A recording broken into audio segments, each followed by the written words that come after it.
Coming home late one night, I found a strange orange voodoo doll deliberately placed outside my neighbor's door. What's more unsettling is that after 3 months, I heard my neighbor had passed away, and his apartment was filled with black mold. Thank you for your subscription and likes. What would you do if it were you? You can leave your thoughts in the comments section. This happened over a year ago. I remember that I left my family home just before lunchtime to head off to my part-time job. I always walked to work. I was saving for a car at the time, but the walk wasn't exactly a long one. It was a pretty dull one though. I grew up in a really rural place. There were fields and fields as far as the eye could see. The houses in my area were well spaced out and sparse too, which meant that there wasn't a whole lot of passing traffic. It was perpetually quiet. There wasn't ever much to look at on my commute by foot, like I said. Fields, a few houses, and there was a small cemetery along the way. On the day that this took place, there were no people on the streets and no passing cars. It was a real quiet day. I didn't feel like I didn't feel with it that day either. Something was off. It was like I was constantly being absent-minded. I think I was a little overtired because the shift I had the night before was pretty hard. As far as part-time work goes, I was lazily marching my way to work, not thinking about anything in particular, and that was when I noticed something. There was someone behind me. Well, I felt as if there was someone directly behind me. I don't know when this person began to tell me, because I hadn't been paying attention. I will have to explain a little about my commute at this stage.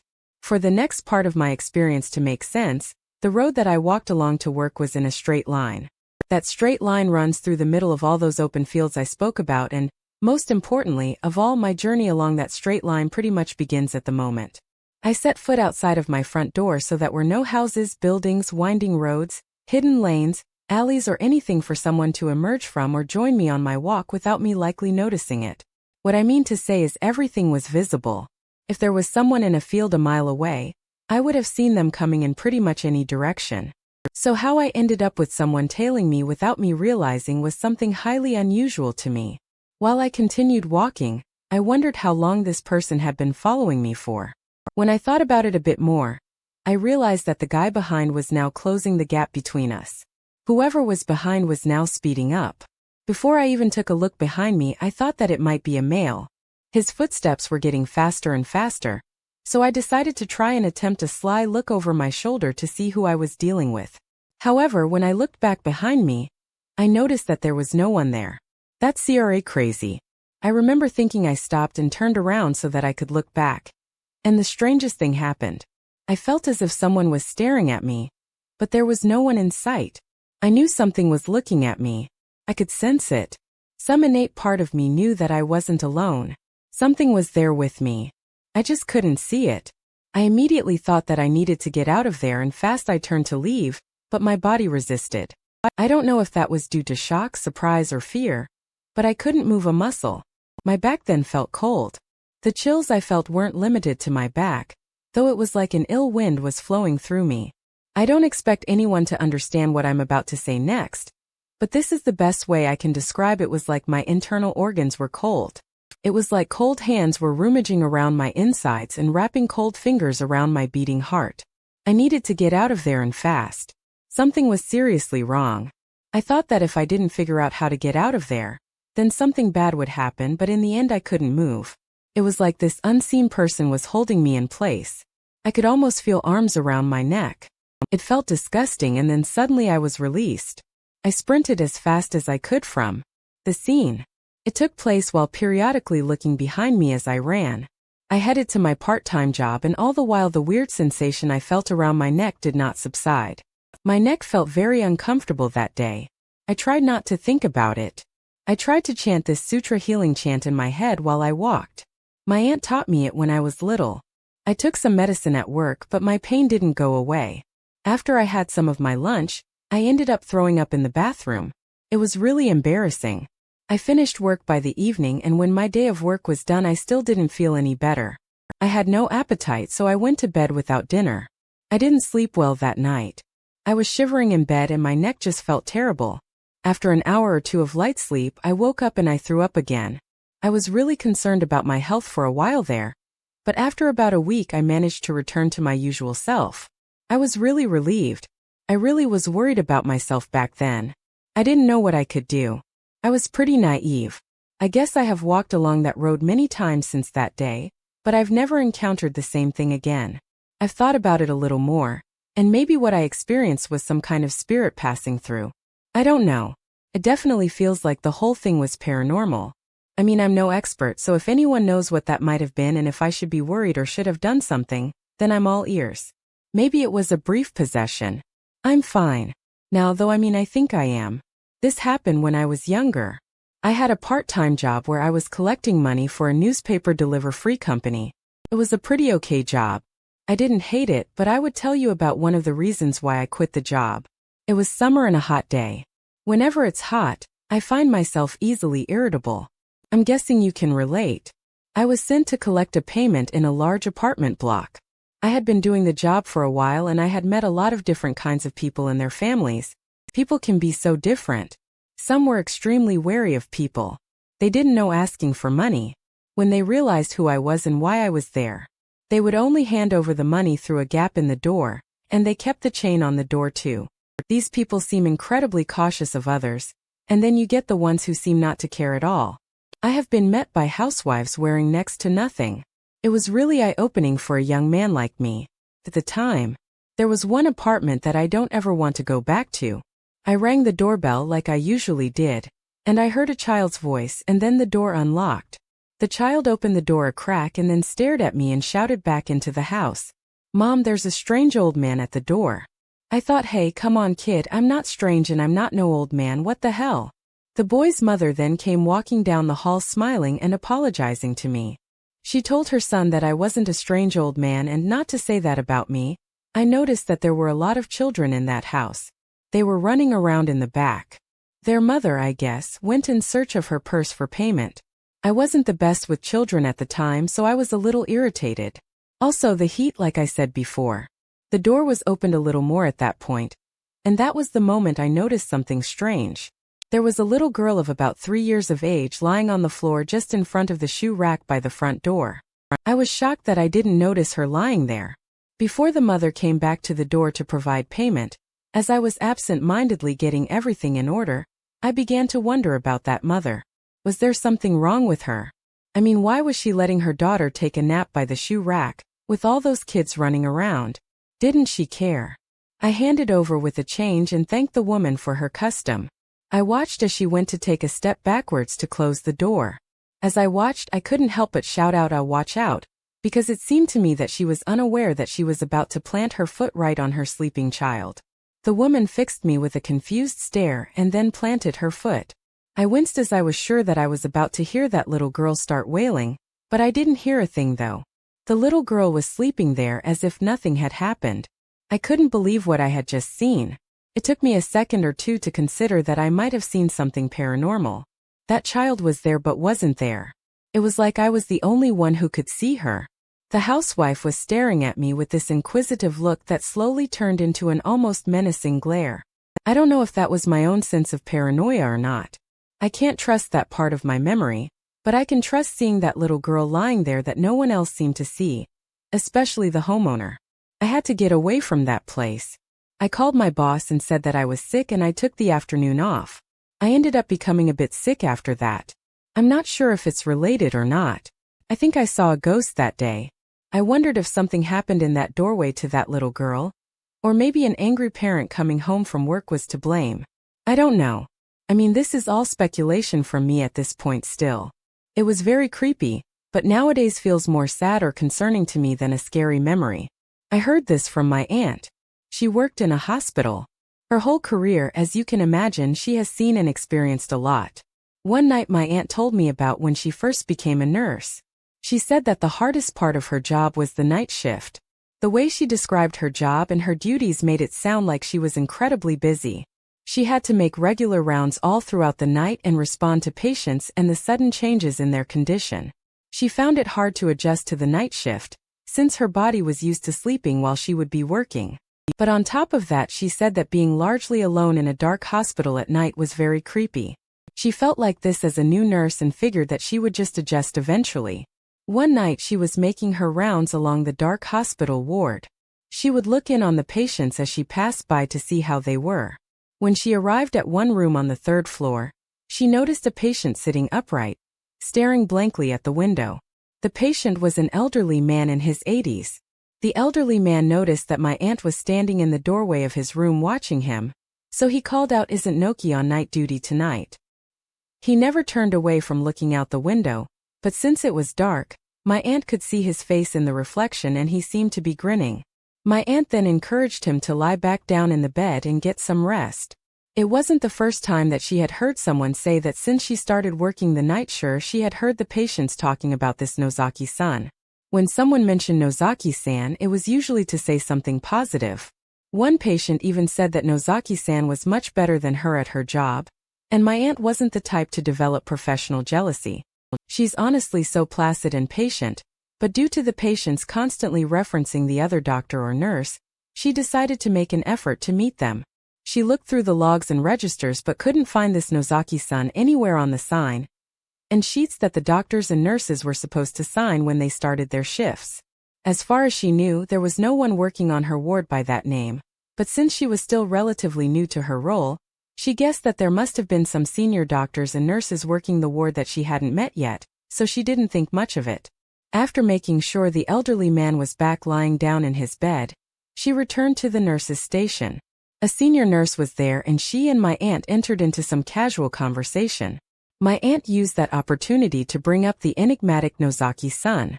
She said the senior nurse froze for a couple of seconds. She said that you could have heard a pin drop on that ward, and then turned to my aunt with a very troubled look on her face.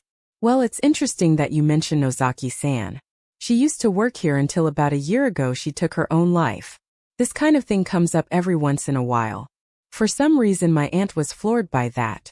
She said that it chilled her to the core, but then she hoped that it was some kind of mistake. Perhaps the nurse had misheard her or something. So then my aunt brought up the conversation that she had with the elderly man. The nurse then said that happens here a lot lately. My aunt was surprised by this flippant and curt response. The nurse apparently had a stony expression as she said it. My aunt never forgot that exchange, and since that night she continued to hear the name Noki-san on the ward, especially on her night shifts. It wasn't just the elderly man, but also young male patients and even children. Every time she heard that name she felt uneasy. These patients were talking about someone who was no longer here, as if though they were still working at the hospital. It didn't feel right. It was as if though they could still see Noki, as if she had never left. My aunt considered quitting her job because she was so creeped out by what was happening. But instead of quitting, she grew into her role and adapted to life on the ward. Soon that uneasy feeling and the fear that she felt started to fade. She still heard the name Nozakian on the ward but didn't get creeped out like she used to. She just thought to herself, "Oh, here we go again." She thought about it differently too. Since Zakian was a senior nurse who used to work the wards, maybe her spirit is still present to watch over her patients. Maybe it didn't need to be creepy. She went forward trying to think of it as a positive thing. As I was listening to the story, my aunt was telling me I thought that's a nice story. Maybe all ghosts aren't really all that bad, and I was smiling.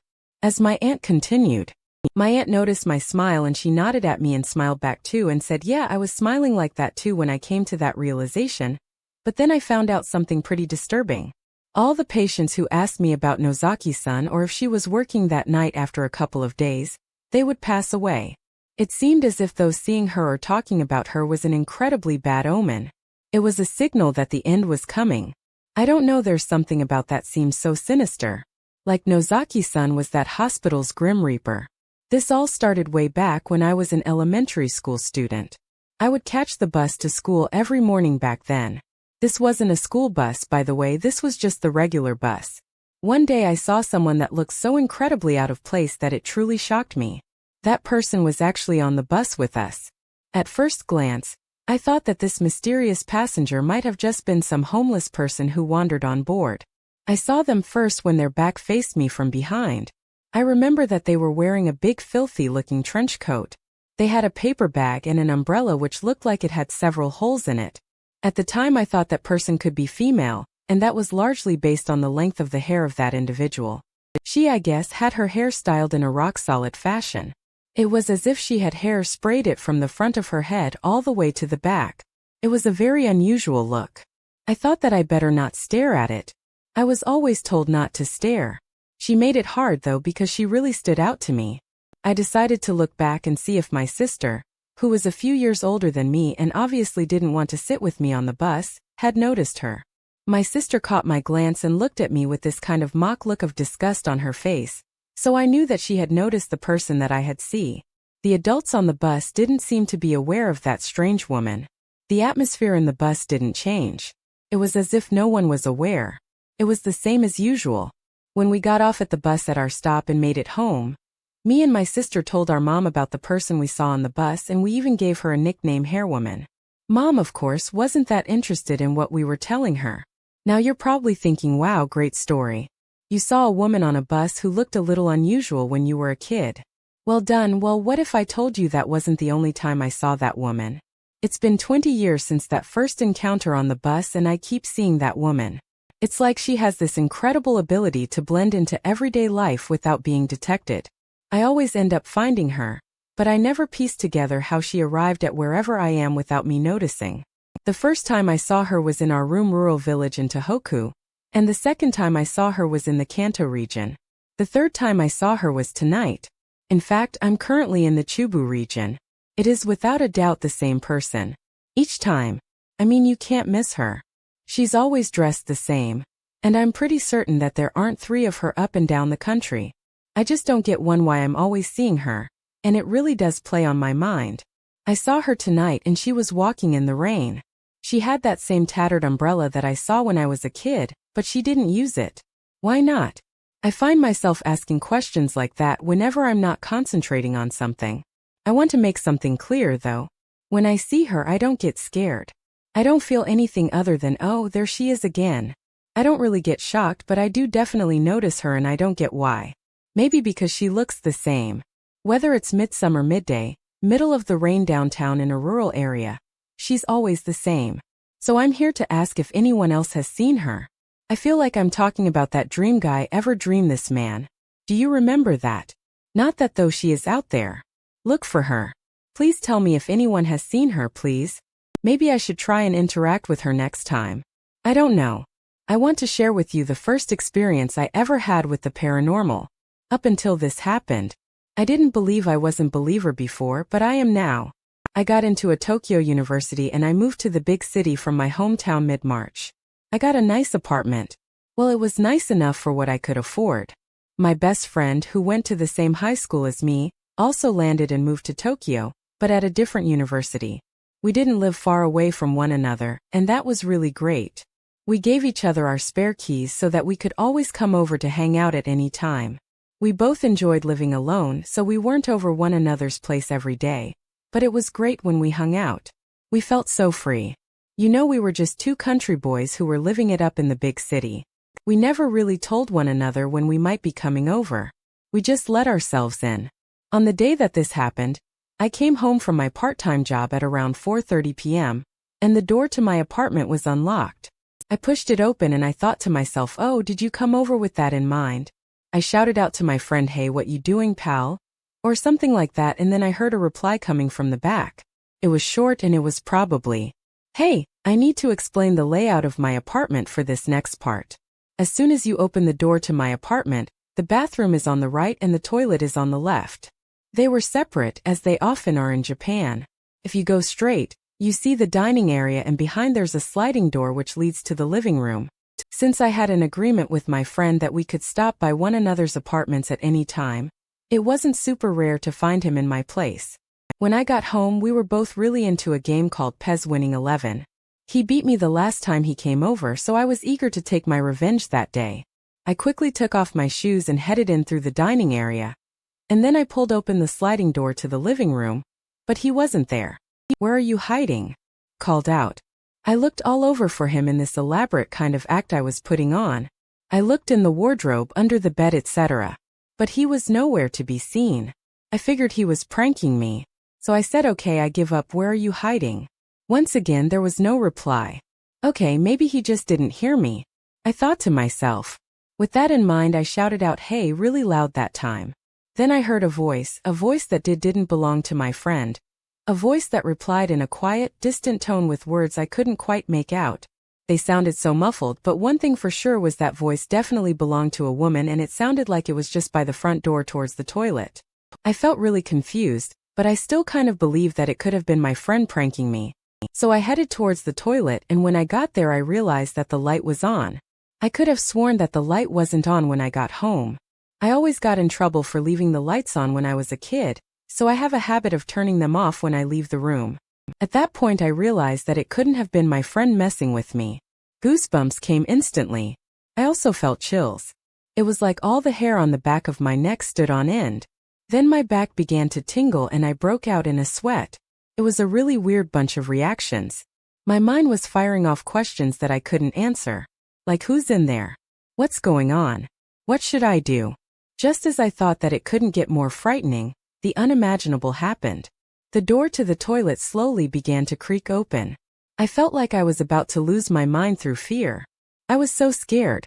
I was about to see something, but even though I thought that I couldn't bring myself to look away from the door crept open to about a 45 angle, and when it was that wide open I was able to see the shadow of a person. I froze in horror as I saw that dark shadowy silhouette emerge from behind the door. It was coming out of the toilet room and coming for me. I realized in that moment that there was nothing I could do to stop it.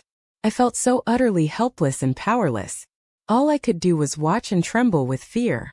I don't know what was going on, but I felt for sure that something was happening to me. I don't know if I have the right words to explain what happened, but I will try. It was like the room began to change shape, and I felt for certain that something was about to happen to me. I don't know if that's something like a possession or even something as final as death, but I will tell you that there was a very real and imminent threat which made me fear for my life. The shadow began to extend. It grew bigger and bigger by each passing second. Soon it was beyond the kraken in the door, and I knew as soon as the shadow was fully out, whatever was going to happen would happen. And then I heard a noise. The front door was thrown open and I heard my friend saying to me, "Yo, you're back from work." The bathroom light went out and I dropped to my knees. I heard myself let out this primal scream. I don't think I could ever replicate for any amount of money. It was like a scream of pure relief. Then I scrambled to my feet and got away from the toilet door. My friend, of course, asked me what was happening, and since we're best friends, I told him the truth. Telling him did make me feel less frightened somehow, and after I calmed down a little bit, we decided to both go back to the toilet to see if we could see anything unusual. When we got back there, the door was open a lot wider than it was the last time I saw it had gone beyond that 45 angle I mentioned earlier. I don't think that was a good sign, if I'm being honest, beyond the door being a little more open than I'd like to see after an experience like that. There was nothing of note in the toilet room itself.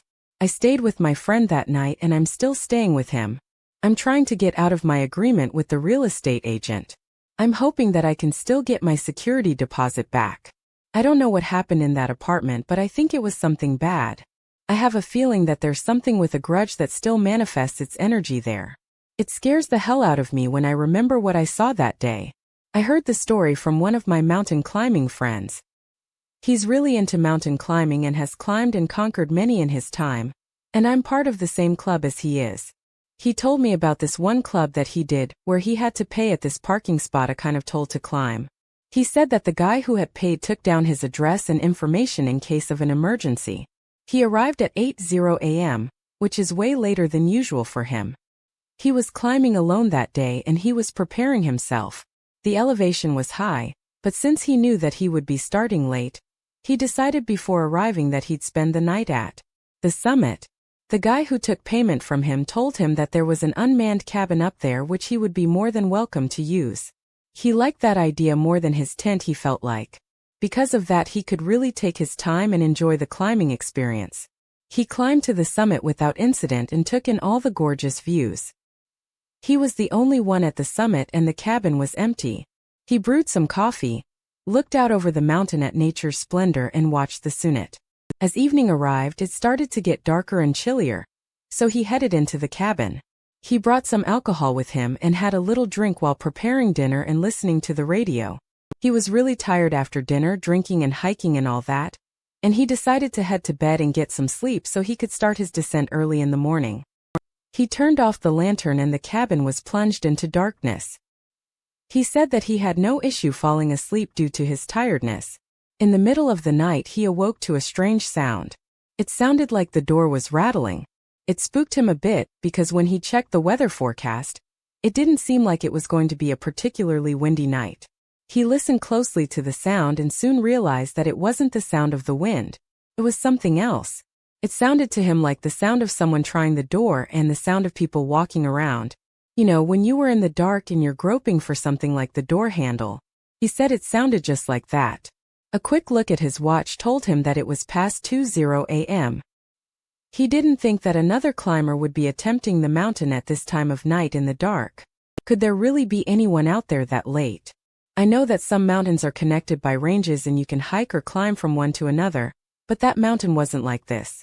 For one, you needed to pay the toll at the parking lot, and secondly, there wasn't another mountain in the area. It was just one mountain with one climbing route.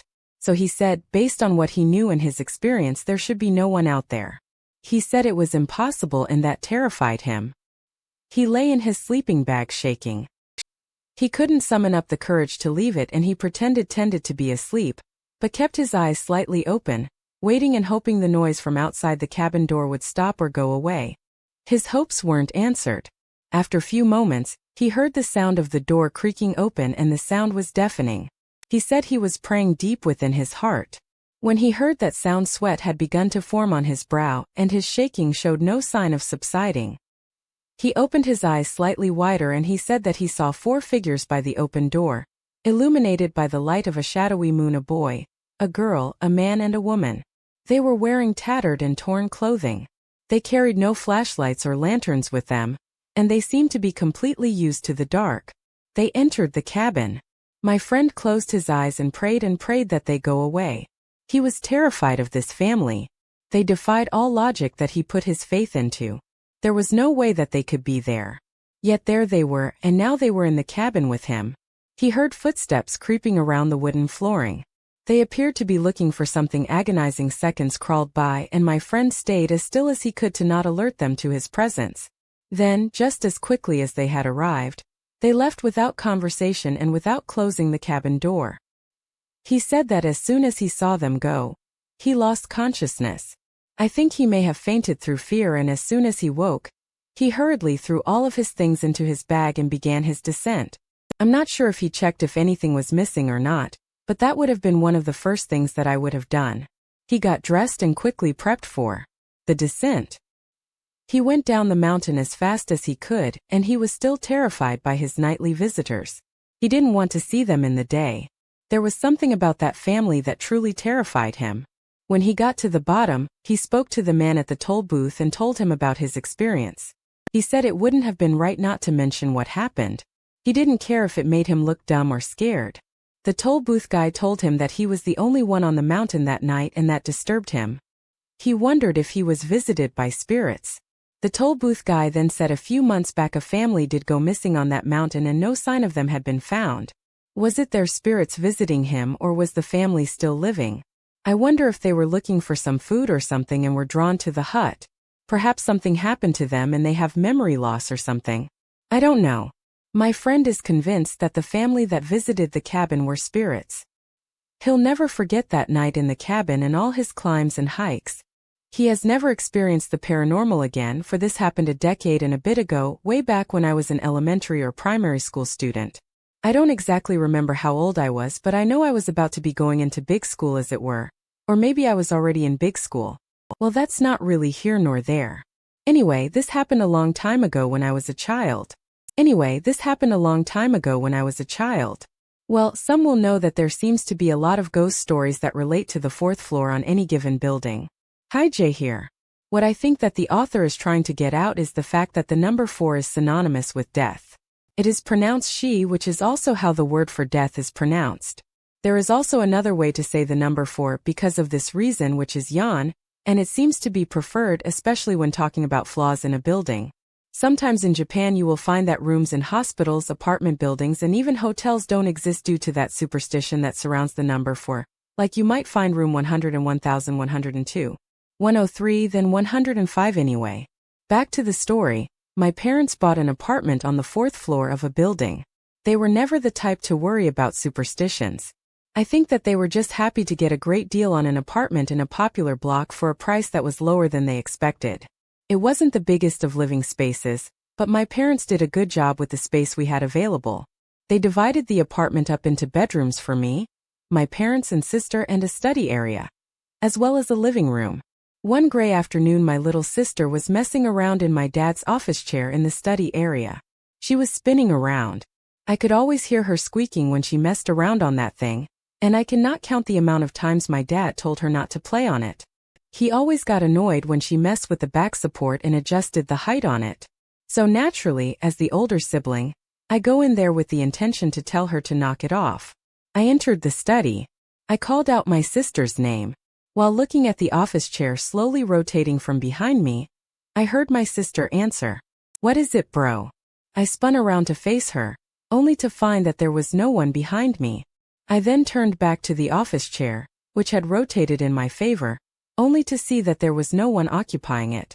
I did not understand what on earth was happening. It was almost as if my sister was in two places at once, but yet in neither. I didn't understand it, but it did spook me out a bit. But I have to admit, at this point I was a massive fan of anything creepy at that age, so looking back on it, I guess I could chalk up what I saw to an overactive imagination might have misunderstood or something, so I decided to ignore it. Then a few days later something else happened. I remember I was brushing my teeth in the bathroom with the door open, and then suddenly someone or something ran down the hallway past the bathroom. I looked out of the bathroom and tried to see who was running around so late, but I couldn't really make it out. It looked like there was no one there. I did feel like I caught a glimpse at the last second of a child running down the hall. I remember that the kid I saw had really wild-looking hair. By that I mean it was unkempt and messy. It was at that point I began to think to myself that perhaps it wasn't all down to an overactive imagination. Maybe what I experienced in the study, and also when I was brushing my teeth, was real. I will tell you why I thought that. It's because my sister was wearing a one-piece dress that night, and the girl, well, I think it was a girl I saw that night, was wearing a jacket, although I didn't see that girl again. I certainly knew she was still around. I could hear her if she wasn't spinning around on Dad's office chair or running up and down the halls, then she would be muttering something outside of my bedroom. It was like that until I moved out of Mom and Dad's place. I always felt like there was someone outside of our family living with us. If I'm honest, I feel as if that spirit followed me to my new place. I hear the pitter-patter of disembodied feet running up and down the hardwood floor of my hallway, and I live miles and miles from my parents' place. I'm not sure what's happening anymore, but I think I have company. When I was a kid, I was often told by my parents to close the curtains before it's dark. I'm sure I can't be the only kid who has told this. I always thought of it as my parents, especially my dad, just nagging me. It wasn't until I got older that I realized that it was a warning. Instead, I always closed the curtains when I was asked to do so. When I was in high school, I would shut myself upstairs in my room and play video games all night before. I knew it would be dark out, especially in winter.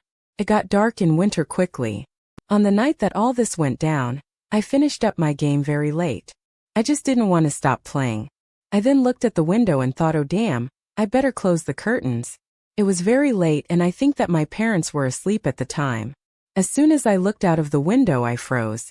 I saw something incredibly strange and frightening. There was something right outside my window, and it was a woman with long dark hair and a pure white face, which was peering into my room. She was dressed in white clothing too. I felt as if she was a woman based on her appearance, but I guess I could have been wrong about that. It was a person, though I'm certain of that, and that person was staring right at me. The creepy woman opened her mouth as if to say ah, like you do when you're at the dentist's, and her mouth was huge. She stared at me in that silent scream, unblinking, and I couldn't take any more. I scrambled to my feet while screaming my own scream, and I blasted out of the door. I had a kind of reflex reaction to what I saw. I was so freaked out by what I saw. It was like my brain wasn't working right. I couldn't get my legs to work. I guess as I ended up taking a tumble, I fell down the stairs. I was surprised to see my mother was still awake. She came out of the kitchen looking shocked by the noise I was making. She called out to me and asked if I was okay. I told her about what I had just witnessed. I said, Mom, there's a strange woman outside of my window. Beyond that, I can't remember much else of what my mother and I spoke about. 'Cause I was so worked up, I was absolutely terrified. My mother was more worried about the fall I had just had, but I remember only having a couple of bruises after it. After I calmed down a little, we both went upstairs to check if that strange woman was still there outside my window. Of course, when we went up, there was no one. There was no trace of anyone. My mom then asked me if I was sure about what I had seen.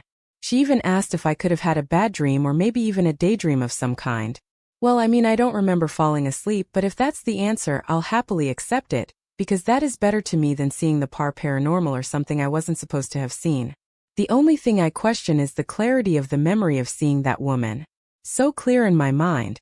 I can remember her appearance so clearly, so it doesn't play out like a dream in my memories. I'm certain that I didn't see a living person, because how could anyone be either that tall or have the ability to levitate? Surely no human dressed like that would climb up on a roof in a quiet neighborhood to give some high school kid a scare. Would it be worth it? Often on TV and in the older movies, you would see people with their faces painted white playing ghosts. They remind me of what I saw that night. If I see something like that on TV, I get these heart palpitations and I start to sweat. It's like my body remembers what I saw and I have an involuntary reaction these days. I make sure the curtains are closed as soon as it begins to get dark out.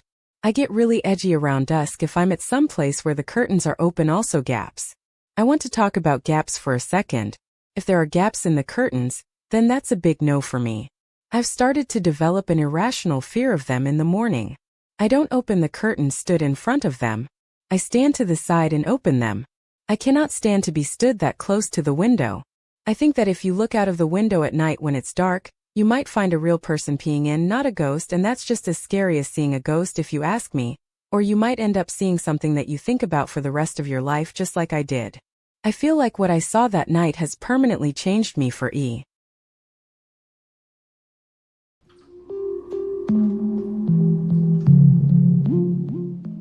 One high school night, a woman's figure appeared in the TV's static, vanished as I turned, but the next day, I found mud prints on my wrist and smelled her scent. Thank you for your subscription and likes. Let us bring you more stories. It really helps the channel grow. I don't have a Patreon or member, so if you want to support the channel in an extra way, please feel free to buy me a beer there. A link in the description. I hope you all have a really great Halloween. I want to tell you about something I heard from a coworker. Her name is Numi and we worked together for 2 years. Nozomi is a little older than me. She was a kind of supervisor at our company. She was in charge of training new employees. I learned the basics of my role in the company from her. One afternoon I had the chance to grab lunch with her, and it was nice to sit together and talk about work, gossip, and our private lives. We asked one another if we are dog or cat people, where we like to go on holiday, and other trivial things. I don't know how we got onto this subject. I forget, but the topic of one of our co-workers' kids skipping school came up. Nozomi said something like there was a time I refused to go to school too. She said that happened when she was in elementary school. I asked her if she was just playing true and skipping school for fun, and she said not. In my case, it wasn't really my fault that I had to skip school. In the end, I was able to get back on track after a month at the most. But what happened back then traumatized me. Suddenly I felt bad about asking if she skipped school for fun. I felt a little guilty for that, but a lot more curious as to why she was off school. I figured that since it had been referenced, I might as well ask, and she told me so. This is an experience which happened to Nozomi when she was in the 6th grade at elementary school. She said back then she was one of the tallest, if not the tallest, girl on her basketball team. She said that she was really enjoying school and doing well at basketball. Overall, she was a really happy kid. When she was at school, there was a period between the morning assembly and the first period in which her whole class would go and sit in the library and read books. No conversation was allowed. She said it was the most boring part of her day. She picked up a book aimed at teenagers from the library to read during that break. It wasn't very interesting.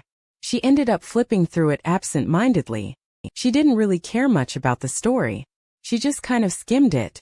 She had been reading it for a couple of weeks, not really getting anywhere with it, and she always left it in the library. She got close to the end of the book and noticed something. There was some handwriting in the top corner of the page, and it read, "Go to the foreign language section. There will be a book called Anne of Green Gables on the bottom row. I'll be waiting for you on page 50. I've heard of things like that before. I think it's fairly common. It's a kind of prank conjured up by bored students. I like those kind of mysterious journeys, though I don't know. There's just something about setting off on a quest. Maybe that's just me, though could be a gamer thing anyway." In Nozomi's case, she ignored it and went right on back to reading her story by the time the reading session had ended. She had pretty much forgotten about that note in her book. A little later on that day she was in the library. She wanted to get a new book to read for the next reading session. She was reminded of that book when she walked past the foreign language section. She smirked and then threw caution to the wind and went in search of an of Green Gables. I mean, what's the worst that could happen? We would all do the same, right? She found the book pretty quickly and flipped to page 5050 with a smile on her face. Numi said that the handwritten words on page 50 read the following: "You found me. Thank you. Your next mission. We'll send you up to the nurse's room. Check the bulletin board. I left something on the reverse of a poster on the right. Well, I don't know about you, but I would go right up there to check it out.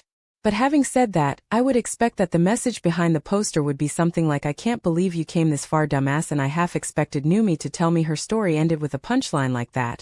But little did I know it didn't end there." She followed the instructions and headed up to the nurse's office. There were 4 posters on the bulletin board opposite the nurse's office. One of the posters had some kind of explanation of what happens to the body if you constantly stayed up late all the time. I would have liked to have seen that actually no army waited there until no one was around, and then she got close enough to pull one of the 4 tacks that held the poster in place out. As soon as she pulled out that thumbtack on the right-hand corner of the poster, she felt something drop onto her fingertip. She grabbed it. Was a folded sheet of notepaper. Said it was folded up to be no bigger than a point note. She unfurled it, and the note read, "You're getting close to the end now. One last request: 4:00 p.m. girls' bathroom on the 4th floor of the building nearest to the North Gates cleaning supplies area. Come alone with this memo. Tell no one. There is something I want to show you." Numi said that there was something about the way that the mystery was playing out that had really captured her. Now she was all in. She said that for the rest of the day she couldn't get the idea of heading up to the 4th floor of that building out of her head. She could barely focus on lessons. That day, she was eager to meet the person who had written all of those notes in the books. She didn't breathe a word to her friends about her arrangement at 4:00 p.m. It was all hers. She told me that she even told her close friends that she walked home from school with to go on without her. That day, she excitedly climbed the steps of the north building to the 4th floor just before 4:00 p.m. She told me that she felt like the protagonist in her own story. She felt so very special.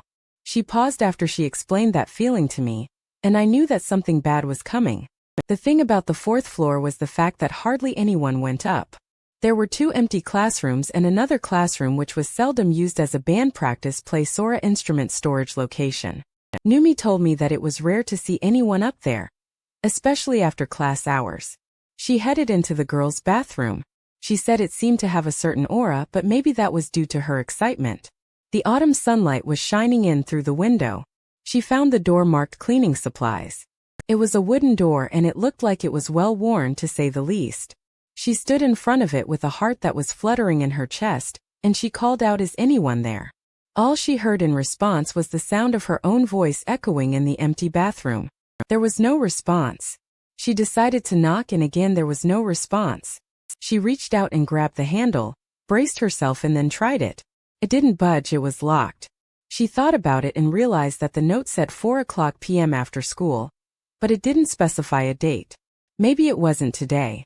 Maybe the person who wrote that note wrote it a long time ago.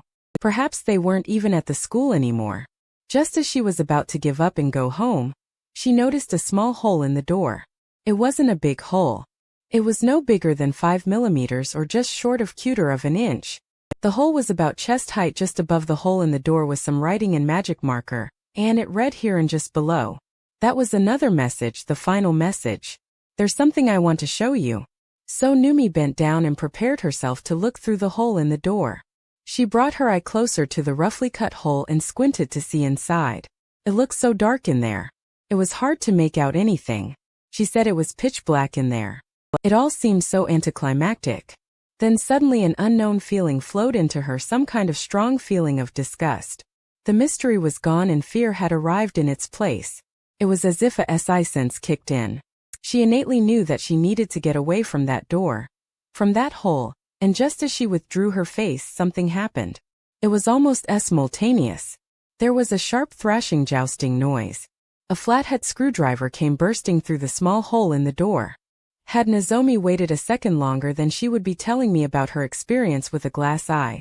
I guess the flathead screwdriver missed her eye by a hair's breadth. She said that it took her a few seconds to fully comprehend what was happening.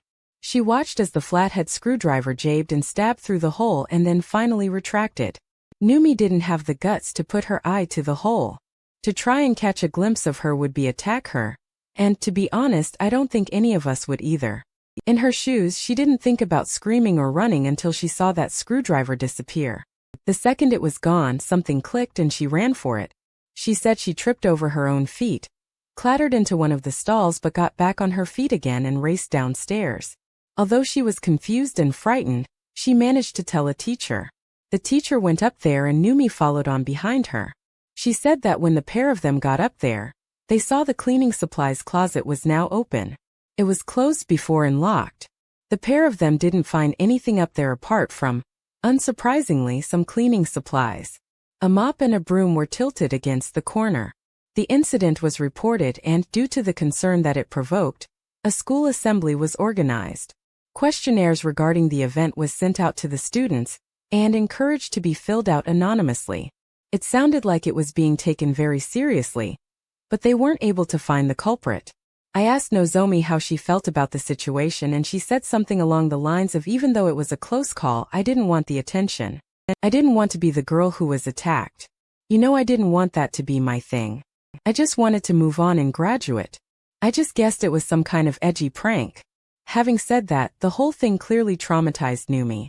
She admitted to being out of school for a while, and if that happened to me, I think I'd be the same. She admitted that she doesn't like looking through peepholes.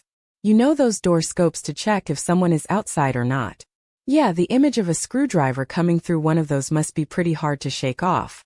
I asked her if she had any clue as to who might be behind it, and she said, I never did anything to anyone. I swear I wasn't a bully. I never did anything to make anyone hate me. That seemed to be a little look behind the metaphorical curtain. I wondered if I was being tricked by some kind of linguistic sleight of hand, so I changed the way I phrased my question and I asked, would there be anyone who might benefit from something bad happening to you?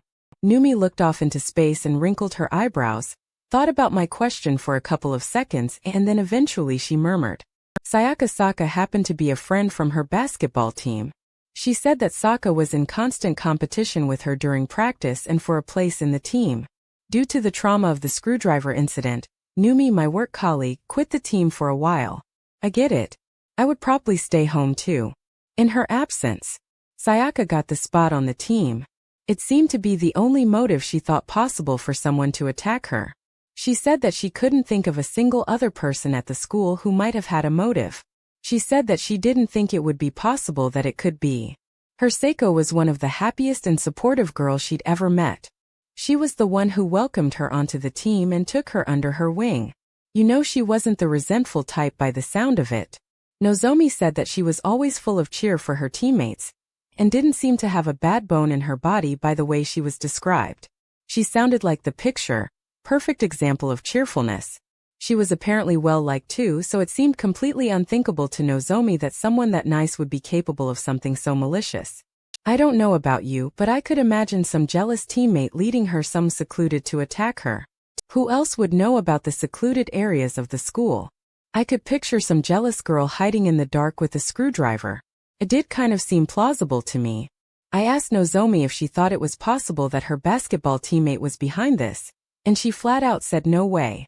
I asked her if she remained friends after all that went down.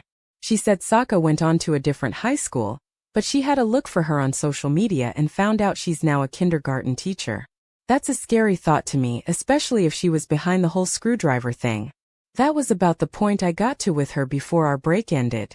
We went back to work and I haven't brought it up with Nooni, since I guess that's a night ending in a sense. Her would be a fellow elementary school student rather than some disturbed dad. All scary either way though, right? This happened to me 10 years ago, and it's something I will never forget. I used to sleep in the same room as my brother when I was younger. We had bunk beds. He had the top bunk and I had the bottom. I was asleep that night and I had a horrible nightmare. I was suddenly grabbed by my wrist and I was being pulled towards the bedroom window. I turned to face what had latched onto me and I saw that the window was wide open. Then I saw my attacker. It was a woman with severe burn marks on her face. She had long, dark, scraggly hair and she was wrenching me out of bed with all of her might. I had never felt a sense of terror like that before or again. It was as if my heart was in a vice. I was petrified. I was 12 years old when this happened and it was just unbearable. I tried to remember that it was just a dream. I told myself that there was no way that this could be happening. I resisted against the stranger, but I wasn't as strong as she was. I just held on to the bedpost with my right arm with all my might. I don't know how long this tug of war went on for, but it felt like ages. Suddenly I lost my grip. I guess that might be due to how much I was sweating with fear. I was dragged along the floor. I felt like I was getting carpet burn. I finally was dragged up to the window. I could feel the cold October air spilling into our bedroom. How the hell was my brother asleep during this? I prayed that he would wake up and come save me. I told myself I was just dreaming, and if my brother was awake then he would see me sound as asleep in the bottom bunk. The woman leaned down to pick me up and her face came closer to my own. I could smell her now and she smelled like dying leaves in a clogged drain. I hated it as she picked me up and propped me on her shoulder. I had a terrifying feeling that I was about to leave my bedroom, and I'd never be able to come back again. I didn't want to go out into the cold with this scary woman. I wanted to stay at home with my family. I remember a thought that came to mind: it's no good, it's hopeless. The woman then started to softly chuckle. It was as if she reveled in my hopelessness. I don't know why, but that seemed to light a fire in me. I knew that I needed to act. I decided to try and laugh myself. I don't know why it was a dream and dreams are weird, but I thought that if I laughed right back at her, it would at least wipe that smirk off her dirty face. As soon as I laughed, I opened my eyes and I was awake. When I woke up, I found myself lying on the floor out of my bed beneath the windowsill. I looked up at the window and braced myself. I was expecting to see the woman from my nightmare loom over me, but I didn't. I did, however, see that the window was wide open. I scrambled backwards to the bedroom door and got to my feet. I hit the lights. I was feeling braver. Now I was waking up, so I went to the window and looked out to see if I could see anyone down there. I couldn't. I'm not saying that there wasn't anyone there. I'm just saying because it was autumn. It was too dark for me to see anyone. It was silent out there. All that I could hear was the wind whistling through the branches of the trees. I was relieved and I thought to myself it must have been one hell of a realistic dream. I guessed that the wind could have blown the window open, or something. Perhaps I'd had my first little episode of sleepwalking too. I mean, it was unlikely but not impossible. I still had a strange feeling about that dream, though it was as if I could still feel the grip of the woman in the nightmare. I wanted to make sure I wanted to feel safe. Then I noticed something that shattered my belief in the hope that it had been just a dream. I looked down to see a dirty set of fingerprints connected by a palm print wrapped around my wrist. I wish I hadn't seen that the fingerprints were grimy and dirty. It looked like the owner of those fingerprints had been in a very dirty place for a very long time. They smelled like a mixture of ash and dead leaves. The smell scared me so much because in my nightmare I had smelled dead leaves. I screamed. I woke up my younger brother. He complained about the room being too cold and then I told him what happened. I got him to look at the fingerprints on my wrist. He witnessed them. I shut the window and that was the last time I slept with the window open. I never saw the woman from my nightmare again with the burned face, but I don't think I can ever forget her. It really frightens me that the lines between the dream and reality are so blurred. I have no idea what is real.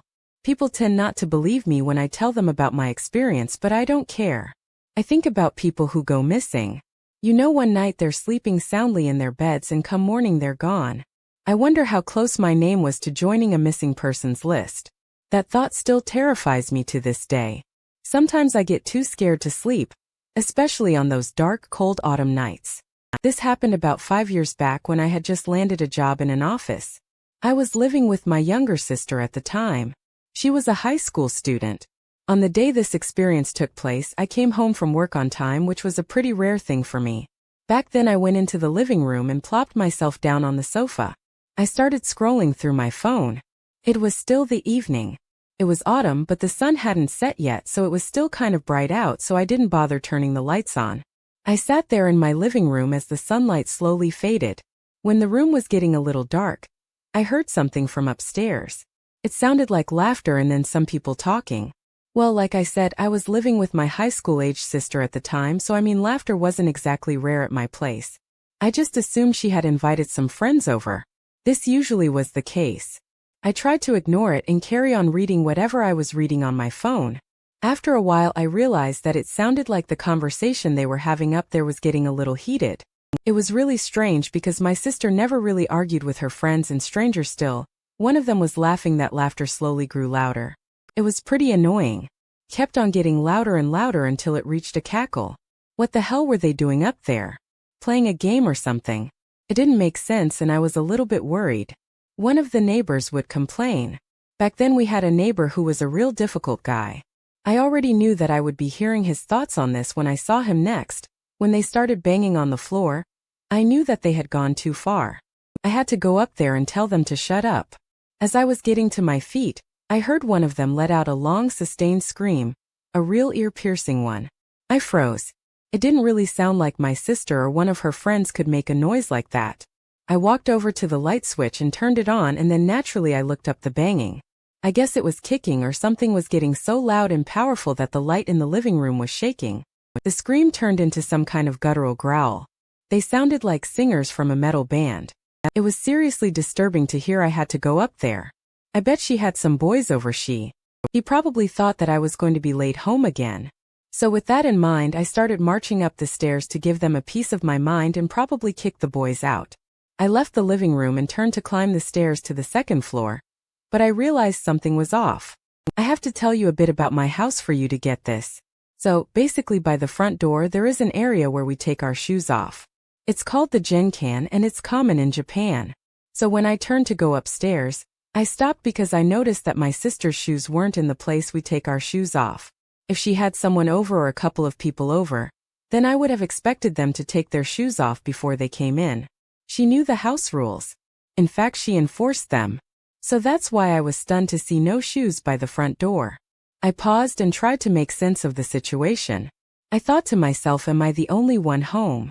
I mean, that simply couldn't be true. What about all the noises I heard upstairs? What about all the laughing? Seemed like the second I realized that I froze in place.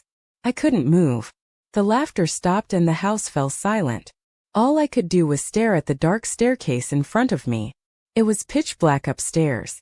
All the lights were off up there. I couldn't see anything. I felt so uneasy. I felt like something was about to happen. It was such a terrifying, unknown fear I've never experienced again. I wanted to run, but my feet felt like they were rooted to the ground. I couldn't move a muscle. I then heard a faint sound coming from upstairs. I recognized it instantly. It was a sound of my sister's bedroom door opening. It had a squeak to it. She wanted to oil the hinges to get rid of the squeak, but I wouldn't allow it. Squeaks and creaks are good. They let you know where people are. That squeak told me my sister's door had just opened, and that perfectly mundane sound scared the hell out of me. Next I heard the sound of someone stepping on the landing up there. I knew deep down that someone was not my sister. I heard that footfall approaching the stairs. Someone's coming. When that thought hit me, I was suddenly freed from whatever had a hold on me. It was a similar feeling to unclenching. I quickly left the foot of the stairs and ran into the living room. When I got back into the living room, I realized that the lights were off. I also surprised because I knew I had turned it on. Also, it was really dark outside now, so I have no clue how much time elapsed when I was temporarily paralyzed there. I hit the lights immediately and turned the TV on. I put the volume up really loud. I didn't care about the neighbors. I didn't want to be forced out of my house, so I just waited there until I managed to calm myself down. I curled up on the sofa and tried to distract myself. If I hadn't noticed the lack of shoes in the gone, I would have gone up there. And that frightens me. What the hell was up there waiting for me? When my sister came home, I told her about my experience and she was super mad at me. For some reason she never slept in that room again. She took over the lounge. We heard weird noises from time to time coming from that room. We always kept the door shut. I even put a lock on the outside to stop the door randomly squeaking open when it was dark. We moved out after about 6 months. I wonder if the new residents have started using that room. Have you ever been traumatized by a sound? I heard it late night a few years back and it still gives me the creeps. I say a few years, but come to think of, it was 8 years ago. I was working in the textile industry at the time at my company. It was pretty normal to get transferred to different stores and areas. This would happen once every 3 years. It was really good, to be honest, and I looked forward to where I would end up living. The best part was the company footed the bill for the housing. They paid the rent. I got transferred to a new location, and I was given an apartment surrounded by rice fields and old houses. This wasn't exactly ideal. I felt as if I was going to be living in the middle of nowhere. I ended up liking the place more than I thought I would. The only thing that was an issue was the KNS. It was near pitch blackout even in the summer, as there weren't many street lights for a while. I was pretty nervous when I was walking home at night. I walked faster than I did in the city. As the days and weeks went by, I gradually got used to it. I was getting used to my new life, but my sense of security was shattered. It's got to be something bad, some kind of weirdo or someone with bad news. Those kinds of thoughts were going around my head as I approached the door. I had an intercom which lit up and showed me the outside of the door when someone rang the doorbell. Thankfully, I didn't need to open the door until I had seen who was out there. It wasn't Ring doorbell because this happened a while ago, but if you can imagine, it's pretty much the same. The only difference is a delay to the internal intercom screen lighting up. I went to look and see who was out there, but all I could see was darkness. Maybe a couple moths and flying bugs attracted to the light of the intercom. It really freaked me out that there was no one there. I guess that it could have been a malfunction or something. I watched as the intercom screen went back to standby, and then I turned to go back to bed. I froze in my tracks when I heard the door ring twice behind me. I turned back to the intercom to check if there was anyone there. But just as before, all I saw was darkness. I was really scared at that point. I could do little less than to climb back into the safety of my bed and try to ignore it until the morning. I would have felt stupid calling the police over someone ringing the doorbell. They would have laughed at me that night. I don't think I got more than an hour of sleep. It was so weird. I thought that it might just be a one-of-a-kind thing, but I was wrong. It was just the beginning. From that day on, the doorbell would ring every night. It usually happened around 2 a.m., but sometimes earlier and sometimes it was later. I got so scared that I was having trouble sleeping. I know I probably sound a little dramatic here, but picture yourself in my shoes. I was in a new rural area with no family and friends nearby. I think after the third night it happened. I called the building owner and I spoke with my boss at my company in the morning. This resulted in a promised increase in police patrols in the area. I thought that would deter whoever was doing this, but it didn't. The doorbell still rang. I was never quick enough to catch whoever was out there messing with me. I literally couldn't take the lack of sleep anymore, so I did something different. I removed the doorbell button and covered it over with tape. That ought to stop their little game. I thought I was kind of ashamed. I had to do that because I realized that I would have to explain whenever I ordered anything online that they had to knock on the door because the doorbell was out of order. That night, I fell asleep as usual, but I didn't wake up until the morning. Disabling the doorbell had worked. It was great to get a full night's sleep. I guess that whoever was messing with me must have moved on to another target or simply given up. I laughed at myself for getting worked up over some stupid prank in the morning. Before heading to work, I checked the doorbell to see if they had pulled away the tape or done something different. I was shocked by what I saw next to the intercom. Written in dark red was a message. It read, "What's wrong?" It sent shivers up my spine. Someone was out there last night and I didn't even hear them. I contacted my boss and the police. The police said they had nothing to go on. Since there was no witnesses, my boss gave me a couple options. I could stay there, move, or transfer to someplace else. Fortunately, I had an opportunity to transfer right away and I took it. I moved very far away. I had no other troubles in my new place or in any other place I had lived up until now. But I often think about that apartment with a consistent late-night visitor. I wonder who was doing that or for what reason. Maybe things would have gotten worse if I stayed longer than I did. I feel for anyone who has to live there. Even now it still gives me the creeps. I really think that I left before something major started. I can still remember the sound of the doorbell ringing in the dead of night. I got a call the other night from one of my friends. It was completely out of the blue. I will call her E. She is a complete skeptic when it comes to the paranormal. She doesn't even believe in UFOs or extraterrestrials. So anyways, E calls me in a complete panic, all worked up. She was pleading with me to go over to her place as soon as possible. To be honest, I had never heard her escalate like that before. So I said I'll be there as soon as I can, and then I hung up and left. I was really worried. My mind was curing up all kinds of horrible scenarios. I left my half-eaten dinner on the table and I raced outside. It was a cold night and there was a light rain. When I arrived at her apartment, I ran up the stairs to her floor and I banged on her door. She opened the door wearing a towel. She clung on to me and pleading Ed with me through tear-filled eyes to spend the night with her. She didn't want to be alone. I could tell that something horrific had happened, something that she couldn't admit to straight away. I thought the worst. To be honest, I thought that she had been attacked. Maybe some stalker or weirdo had done something to her. I really feared for her. To begin with, she needed to get dressed, so I went with her into her bedroom, as she refused to go alone. Next I sat her down on the sofa and I went to get her a drink. E was slowly regaining her composure, and she was gradually becoming more and more talkative. I really liked her. We hung out all the time at university, so it was really troubling for me to see her in that state. She told me what was going on. But in order for you to understand, let me start at the beginning. We were talking at lunch that day with a mutual friend, and that friend was banging on and on about ghost stories and stuff like that. I mean, I get it. Halloween was right around the corner while he was talking. He stood up and shouted, "It's not possible, shut up." As you might have guessed, this caused a bit of a commotion in the cafeteria. You know, a bit of a stir. Heads got turned and she blushed a little. So our mutual friend replied to her by saying, "Hey, don't say that you're asking for a haunting. Maybe a ghost will pay you a visit one day, huh?" And then he comes back with, "They don't exist. If they did, I would have seen one by now." I wouldn't say that they didn't exist. If I had seen one, I guess it did make sense. Kind of. It was a little close-minded though, but plausible. Well, fine, don't believe. Then just don't spend too long around water, because it's easy for them to appear there. He replied to our friend, "Oh yeah, water, yeah, lots of water." I got it, and then she started laughing at us. It really annoyed me at the time. Actually, he is a great friend, but got him. She can be rude and condescending sometimes. Hi Jay, here in Japan water and ghosts go hand in hand. It goes back to ancient times, but modern references are Ringu Hanak over the toilet, dark water. The list goes on, as well as the natural disasters that have occurred in Japan. So for that reason water is linked to the paranormal. Back to the story. So now he was composed enough to talk. She told me about what happened that night.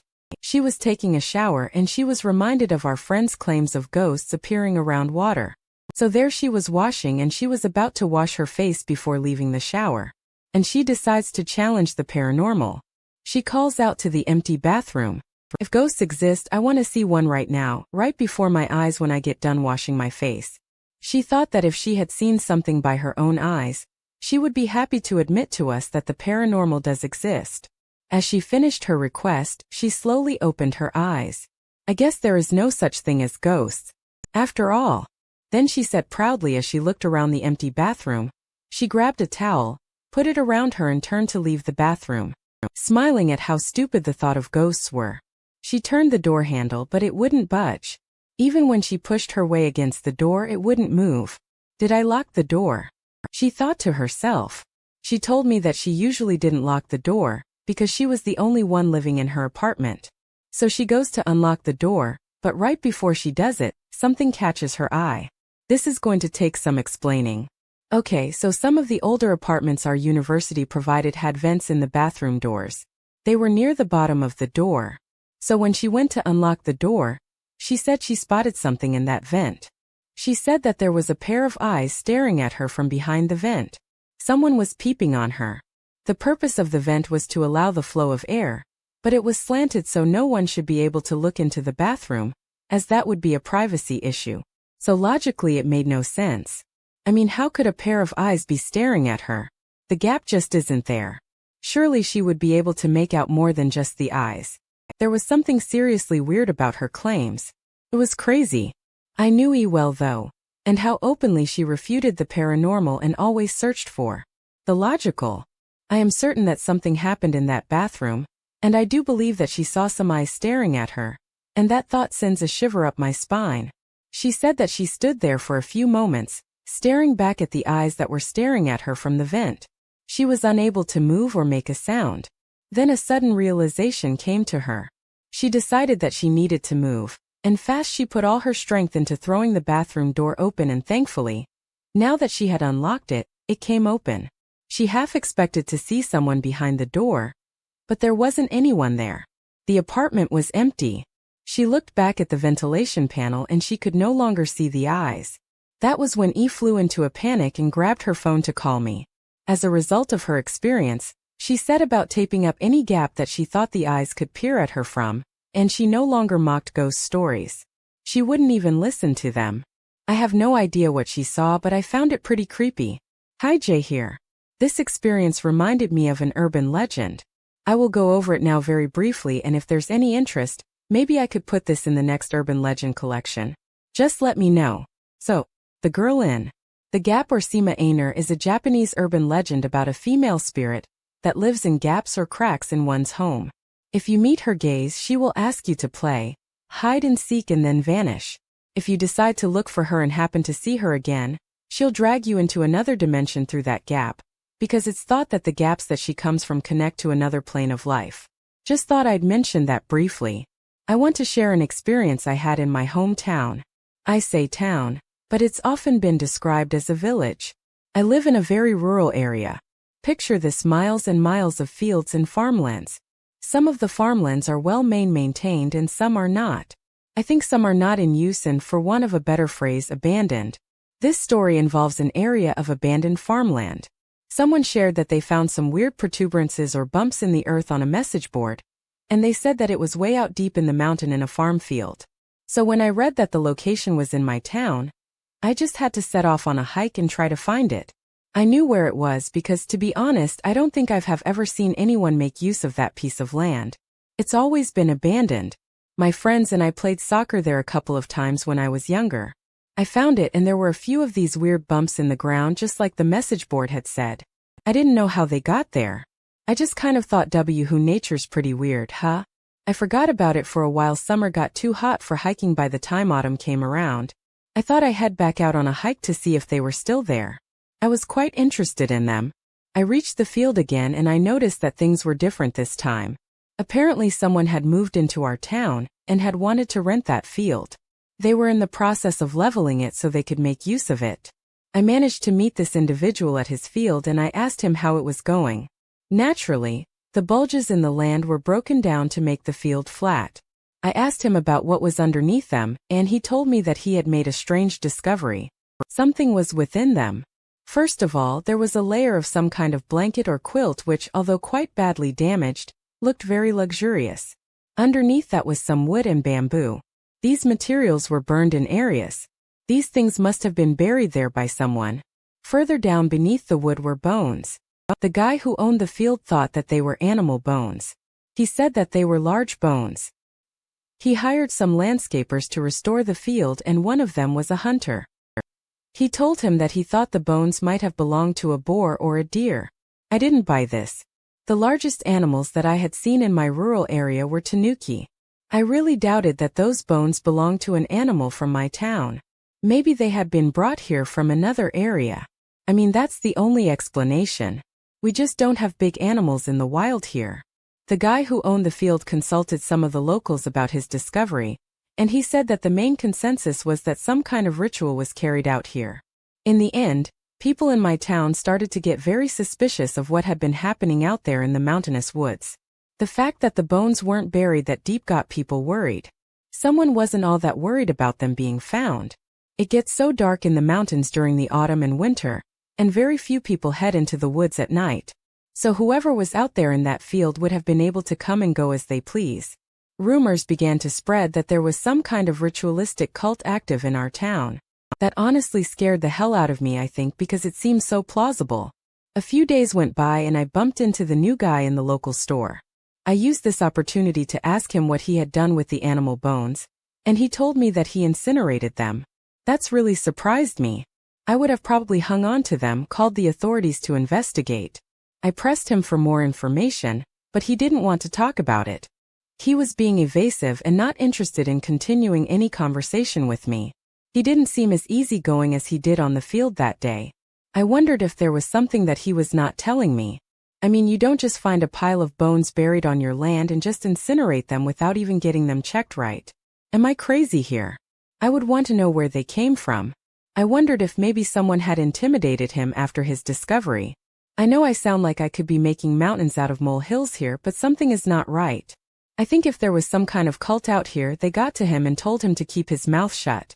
I have had a while to think about this, about a year. I have a theory about the quilt.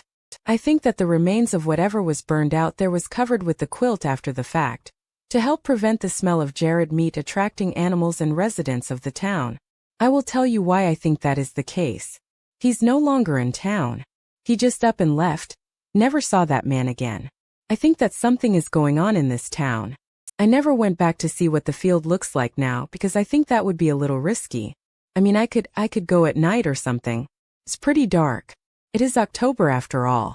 It is a bit risky, though I'm really curious but also quite frightened of that field. Note: there have been no further posts by this user. This happened when I moved to Tokyo. I moved there from my home because I got a place at a good college. There I managed to get an apartment close to college and also in a safe area. The best part about that apartment was the fact that it was in a newly built building. I thought that it would be the perfect place to live, but as early as my first night in that place I knew something was wrong. It was at about 10 p.m., and I had pretty much finished unpacking all of my things. I heard a strange voice and it sounded like it was coming from inside the apartment. I looked for the source of the sound and I wondered if I could overhear the neighbor's TV through an open window or maybe a vent. Did I quickly discover that wasn't the case? I thought that maybe the walls were thin and I could just hear the neighbors talking or something. It was strange, but I pushed it to the back of my mind. I went to bed without issue and I was pretty tired from moving everything in. When the following night came, I heard the voice again. I started to think about what might have happened here before I got here. Maybe this was the reason why this place was available. Did something happen here? I mean, not exactly in this apartment because I was the first one who got to live there, but I mean something could have happened on the land that it was built on. I guess so. I asked myself, was this a home with a history of sorts? I couldn't answer the question, so I tried not to let it bother me too much. I tried not to care about it. A few days went by and I came home later than usual because I had been out drinking and making new friends. I put my key in the door and I turned the lock, and when I opened the door I froze. There was someone inside my apartment. I knew there was someone in there. I just heard someone's footsteps. I definitely heard someone's footsteps. I panicked. I slammed the door shut and I left the apartment building. I rushed to the local convenience store. Because I wanted to be around other people and I wanted to be in the light from the convenience store. I called the police, and when they arrived at the store, I went with them upstairs to my apartment. When we got there and I unlocked the door, the police called out to whoever was the owner of those footsteps that I had heard earlier. We waited but we didn't get a response. We turned on the lights and the police asked me to check if anything was out of place or missing. There was no sign that anyone had touched anything, and it didn't seem like anything had been stolen either. Here's the strange thing though. There was no way that it could have been a previous resident because it was a brand new building. I mean, there was no one else walking around with their own set of keys. Well, in the end, the police encouraged me to believe that I had misheard something, and it was just a simple misunderstanding. I had and still have a hard time believing that, though I know what I heard and I know it was footsteps coming from the inside of my apartment. I will have to point out that I wasn't living in a dormitory. I rented my own place, so my neighbors weren't party-going students. My neighbors were in fact a young married couple. That young married couple had heard all of the commotion and came over to speak to me to see if I was all right. Maybe they just came to find out the gossip, but I didn't care. I told them about what happened and what had been going on. We ended up sharing stories and I was surprised to hear that they had been experiencing something similar to me. I will sum up what they told me. People in other apartments on our floor had mentioned that they had heard a strange voice at night, with some going so far as saying that they had heard a woman sobbing heavily in the middle of the night. The wife of the couple next door said that she has woken multiple times because she sensed that someone had passed by the side of her bed, or someone had drifted into her bedroom. They also said that the curtains move even when all the windows and doors are shut. She said that before the police arrived. Her husband was saying that he had heard footsteps in the apartment. They told me that they never said anything to the police because they heard these noises all the time. He said that I'm guessing he means the sobbing woman whose footsteps we had been hearing just comes and goes and she doesn't stay long and she just sort of drifts from room to room, apartment to apartment. I asked if they were happy living with this paranormal activity. They said that they weren't and they had already made plans on moving out. They said that some of the people who live downstairs are also trying to move out. Apparently, lots of the residents were talking about moving out, and I hadn't had the chance to meet half of them yet. And I didn't think that I would meet them either because I wanted to leave now. I ended up staying there for about a month more before I found another place in my price range. I had a fair few sleepless nights, but I'm not sure. I don't know. Could it all be mass hysteria? You know, when a group of people believe in something enough, they kind of make it real. I doubt that, though, the footsteps that I heard first and make me doubt that I completely believed in that apparition. When I heard sobbing coming from the other side of my bedroom door one night, it was pretty much the most frightening sound that I could have ever expected to hear in the dead of the night. I have one really scary experience worth sharing. Back when I was a student, I used to go camping by myself regularly. At one point I was camping almost every weekend. I used to camp from Friday to Sunday out in the elements. I didn't mind where I camped, in the fields and in the shade of the mountains with no real friends at college. I guess I was just trying to suppress my loneliness by exploring nature. On the night that this took place, I got on the train and headed out with no real direction in mind. I didn't bring a map and I didn't research where I was going to be camping. I was just winging it. I knew there would be some mountains where I was heading, so I figured I would easily find somewhere to camp. I got off the train and set off into the wilderness, and eventually I found a nice area between two mountains. It looked like a pretty safe place, so I set up my camp for the night. I made a campfire dinner and then retreated into my tent to read a little before. I knew it was almost midnight. It was a quiet night. There was a breeze, but it didn't feel that cold despite being fall. I was comfortable in my tent. Well, that was until I heard the zipper at the front of the tent unzip. I panicked but tried to think logically at first. Was I trespassing on private property? Was someone here to move me on? Or could this be something worse? I was worried that I was in danger. The tent flap was fully unzipped in a matter of moments, and then I saw a figure. A man was out there. He leaned his head into the tent and I saw his face. It was just an old man. He looked the kind of guy you would walk past in the street and hardly notice as he leaned into my tent. He asked, "Are you traveling through here?" I couldn't wrap my head around what he was asking. I just shook my head from side to side to indicate no.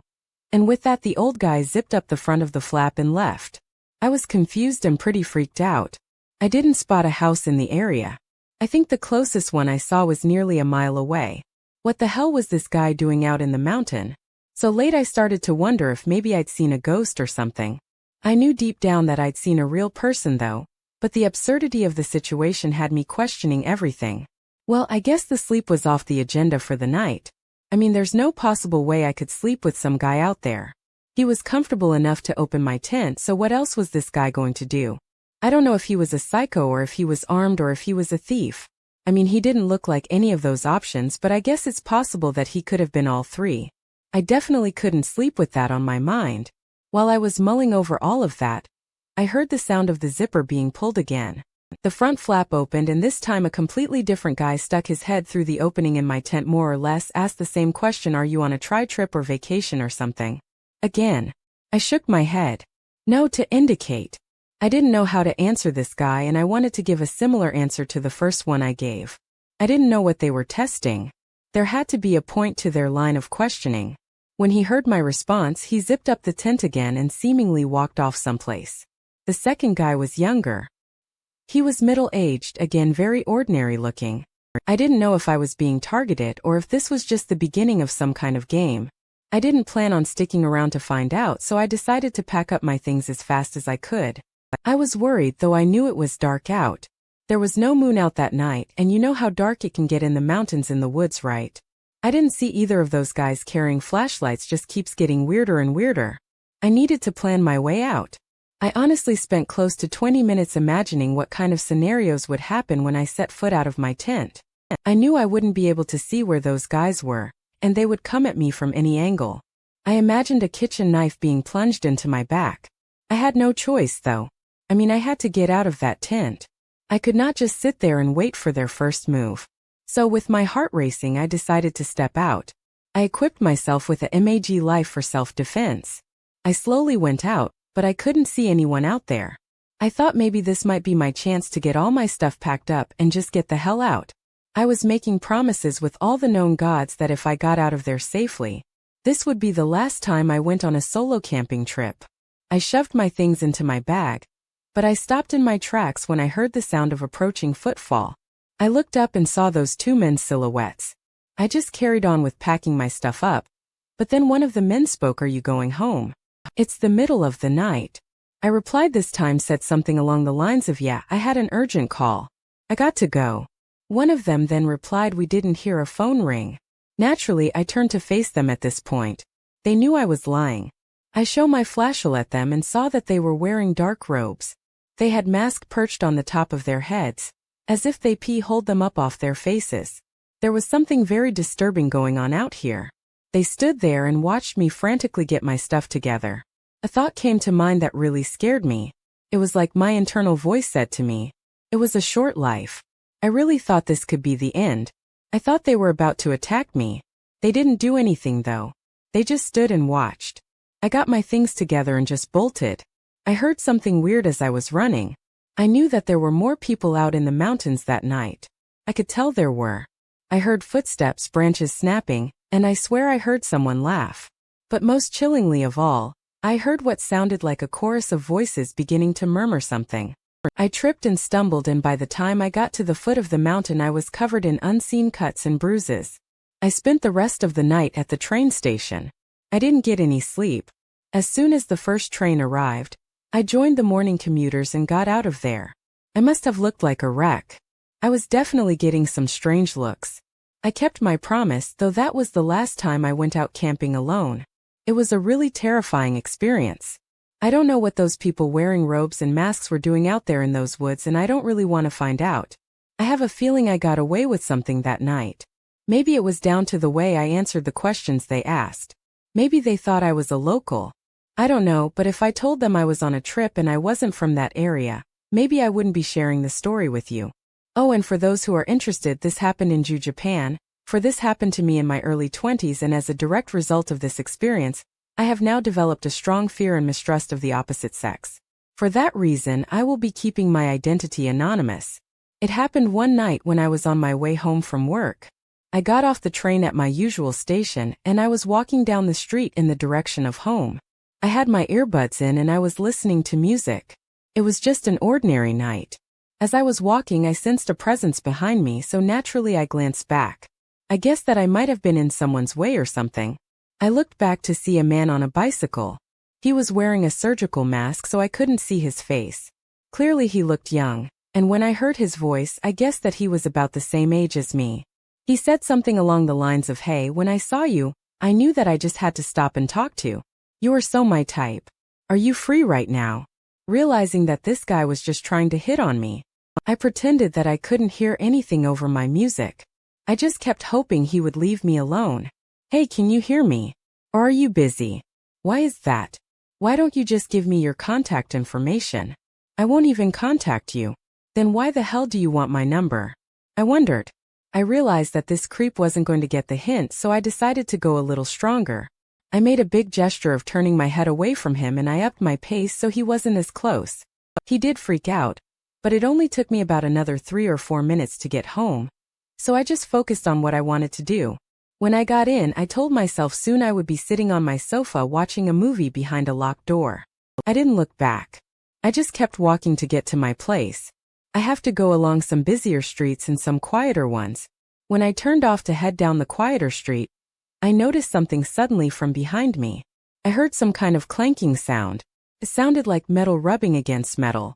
I turned around to see what was coming, and I saw, amidst the darkness of the night, I saw a guy wearing a surgical mask coming right at me on his bicycle. I thought that our brief and horrible exchange was over, but it seemed pretty clear to me that he had been following me. My first thought was a really strange one. Even if I ran home as fast as I could, he would still catch me. It was true. He had a bike, and with that thought came a kind of internal avalanche of fear.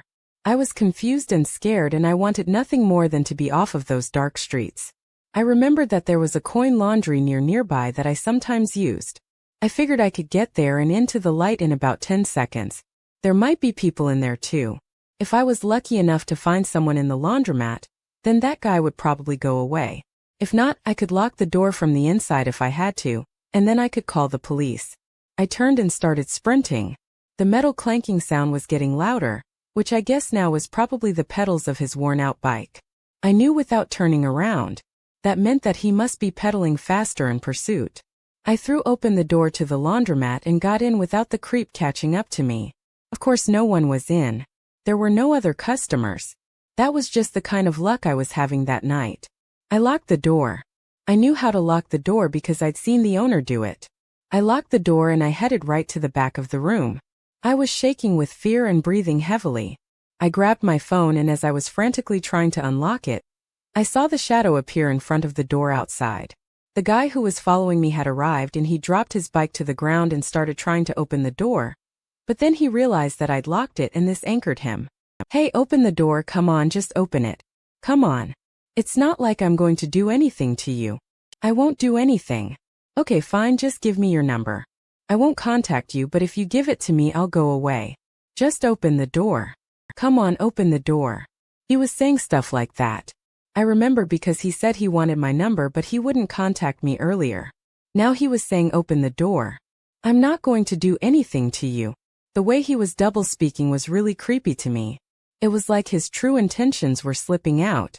When he was getting frustrated, I wondered what more would happen to me if he got even more frustrated.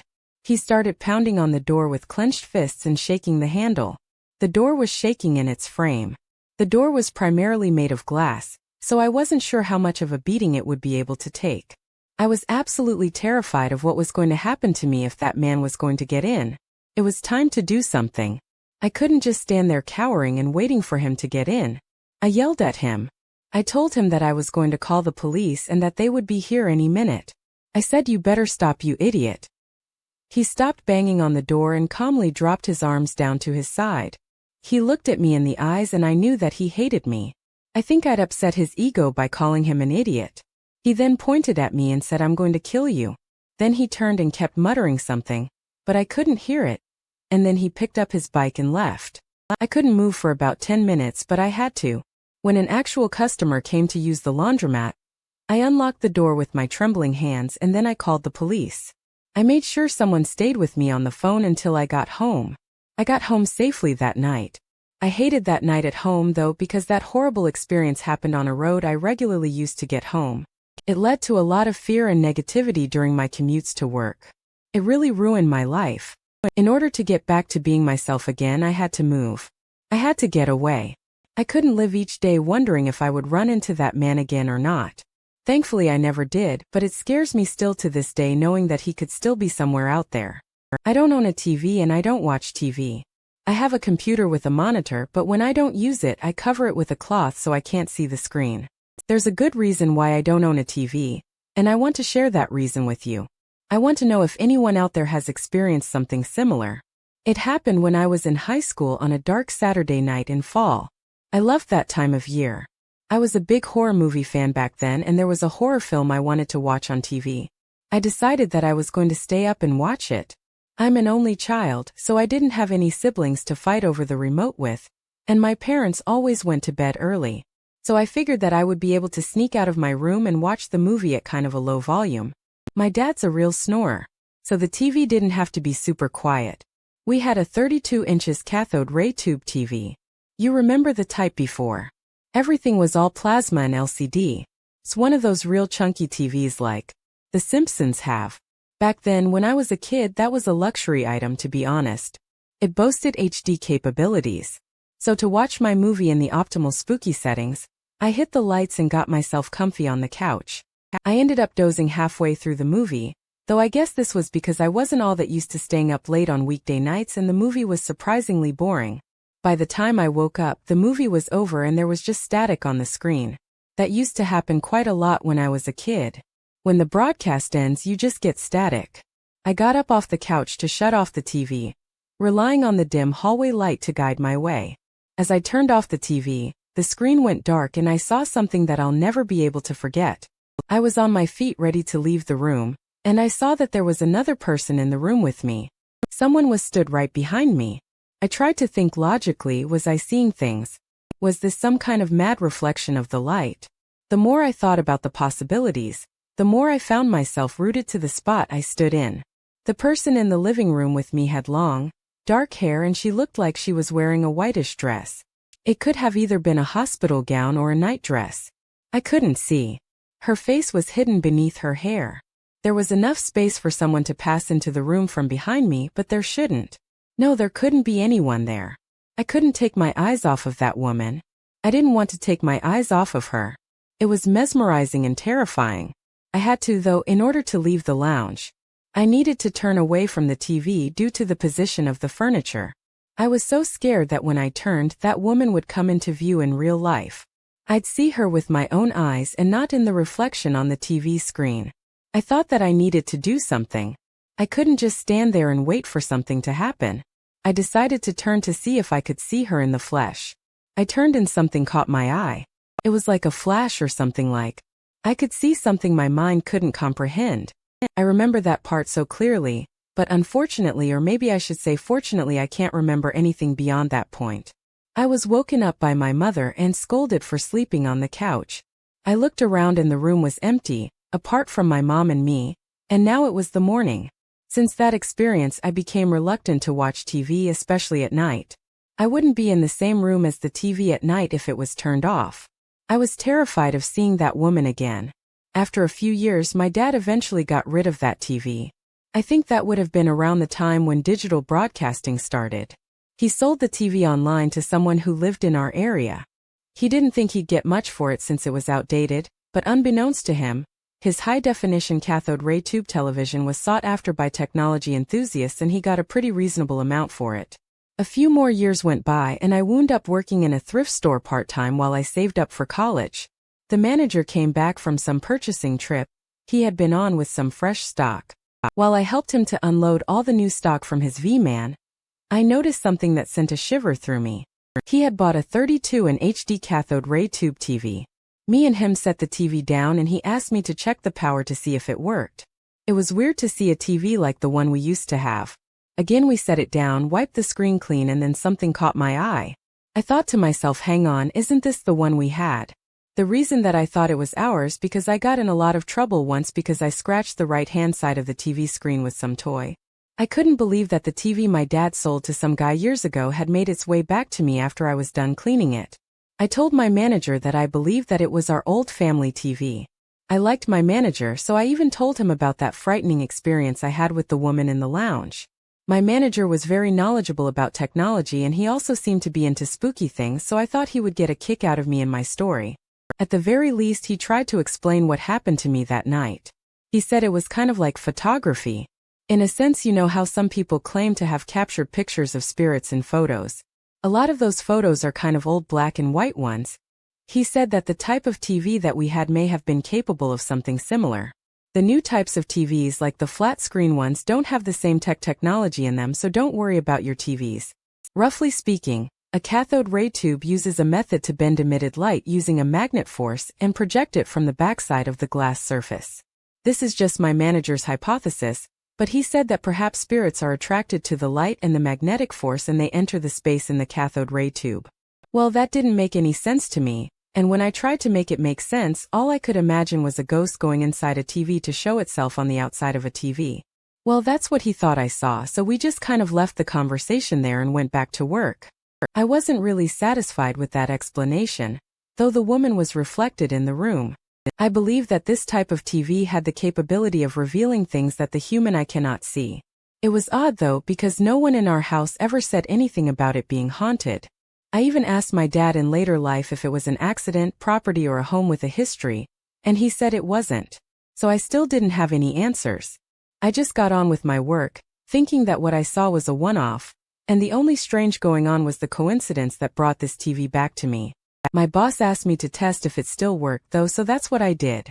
The TV wasn't capable of picking up a signal, and we didn't have an aerial in the storeroom, so I just hooked up a DVD player to test it.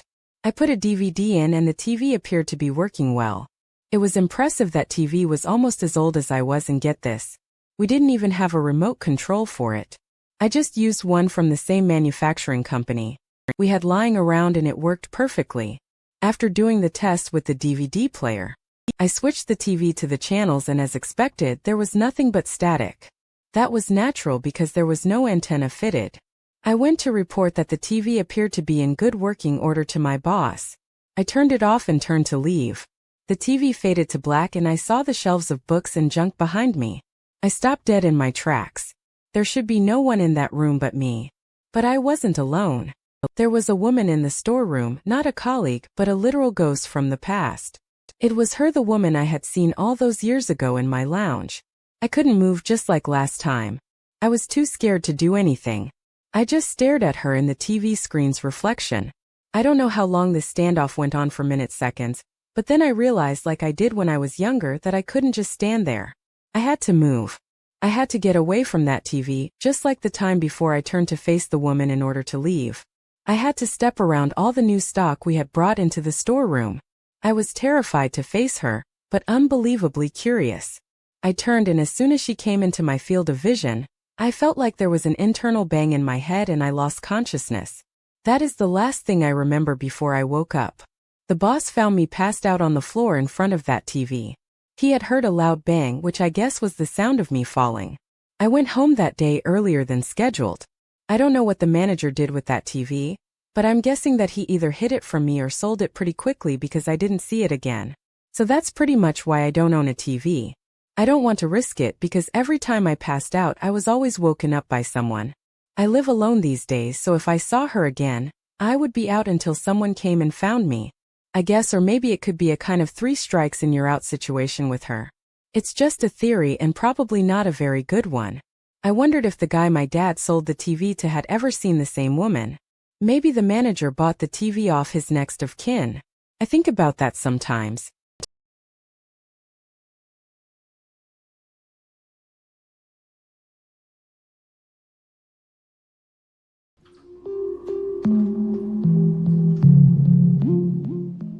On my way to cram school through a long tunnel rumored to be haunted, I found a pair of blood-red high heels, and when I passed by again, a sad-looking middle-aged woman stood beside them.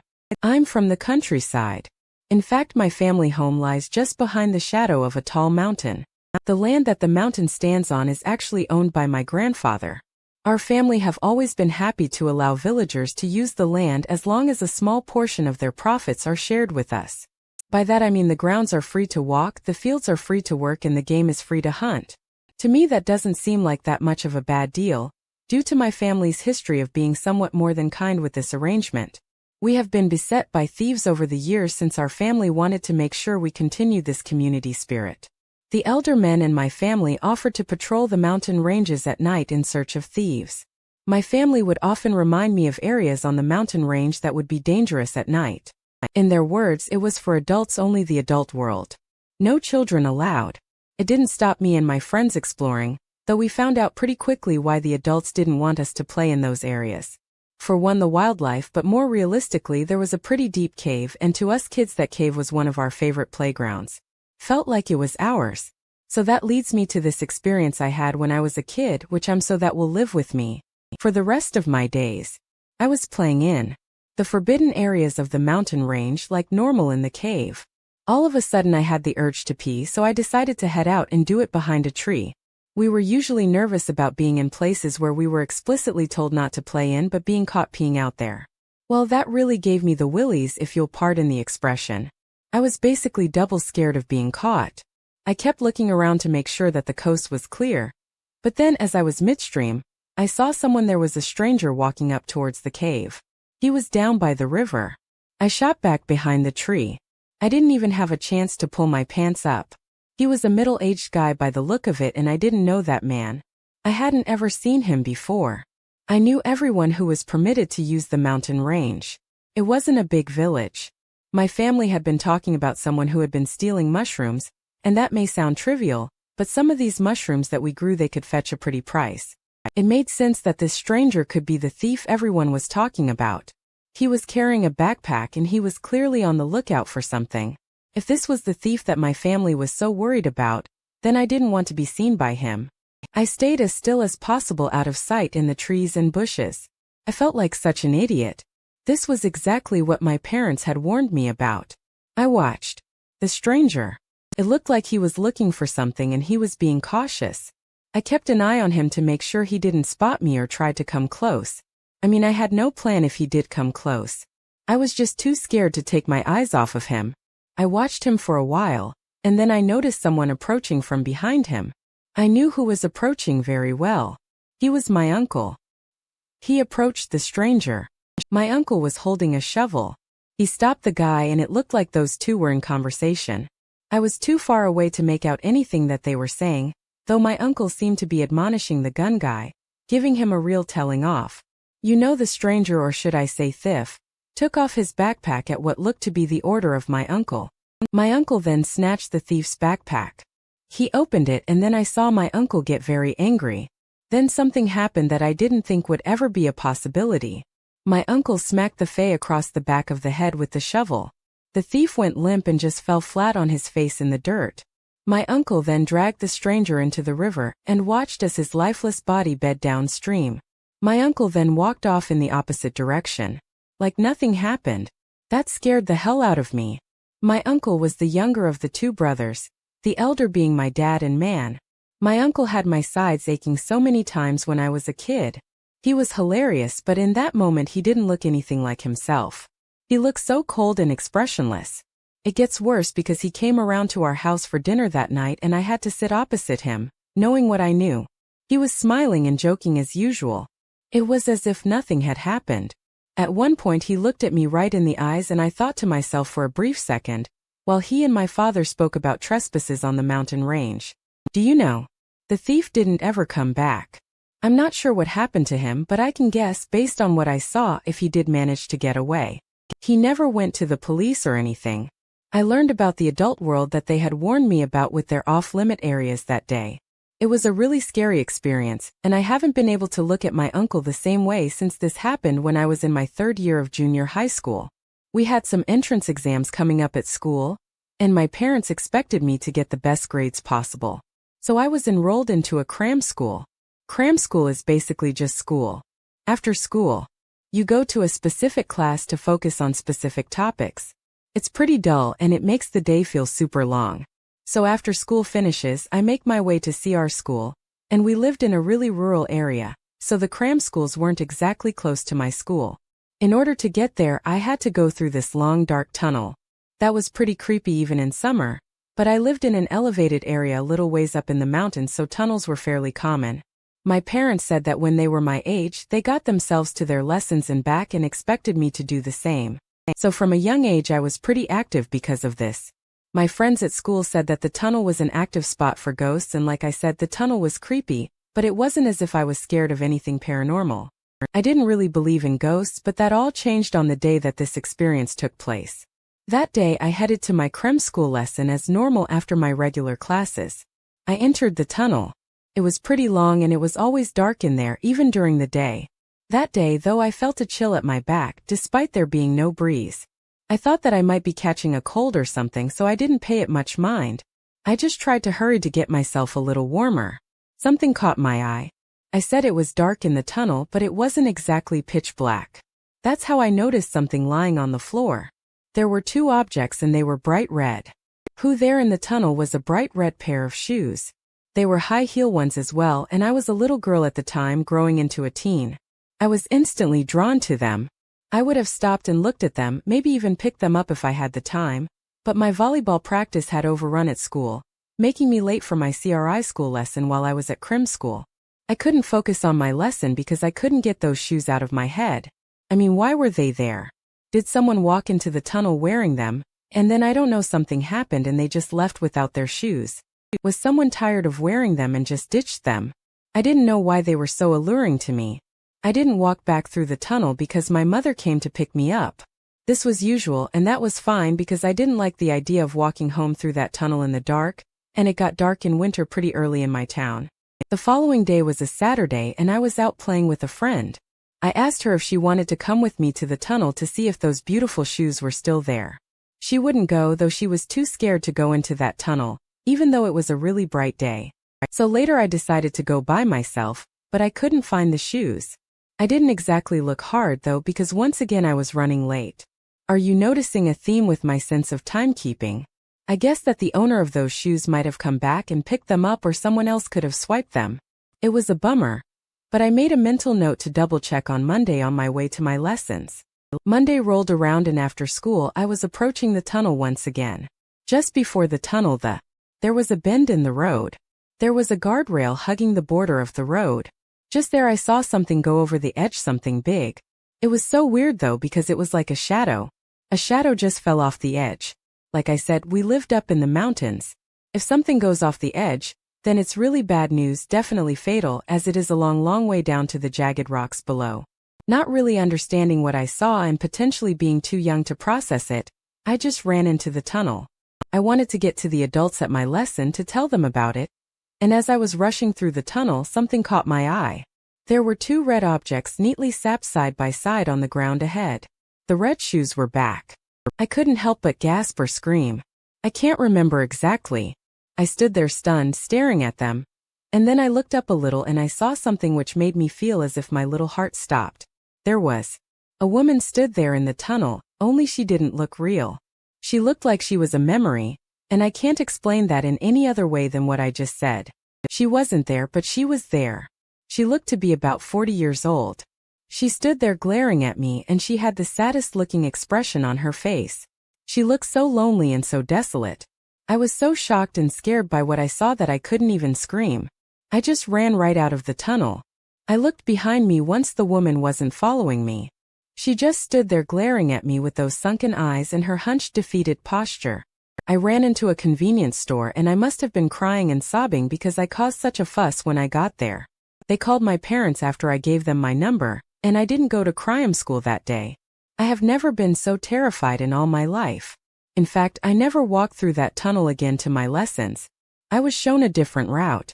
I think when I was about 18 or 19, my mom told me that there had been more than a few individuals that had chosen to end things at that bend in the road. I'm not sure. Maybe because it's so secluded there, and the tunnel provides a great place to contemplate things. I'm guessing that's why I saw the shoes there. I wonder if anyone else has had a similar experience to mine. I mean, I hope that they haven't because it was horrible, but I do wonder. Hi Jay.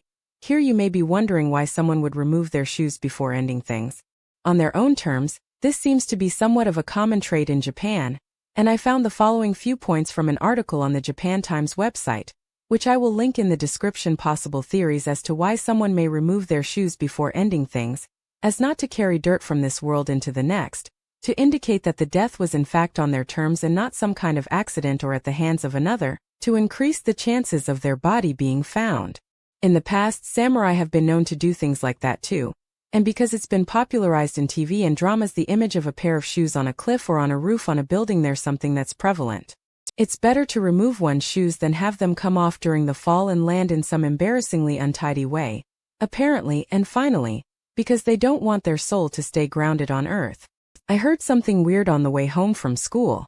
For context's sake, I should say that my school is literally situated in the middle of nowhere. What I mean by that is that it would be fair to say that I live in a rural area. There is a river just a little ways behind my school. It's not a particularly deep river. It also backs onto our family home. I would say that it's no more than a meter deep and about 3 m wide. That said, that river can be pretty dangerous after a flash flood or a typhoon.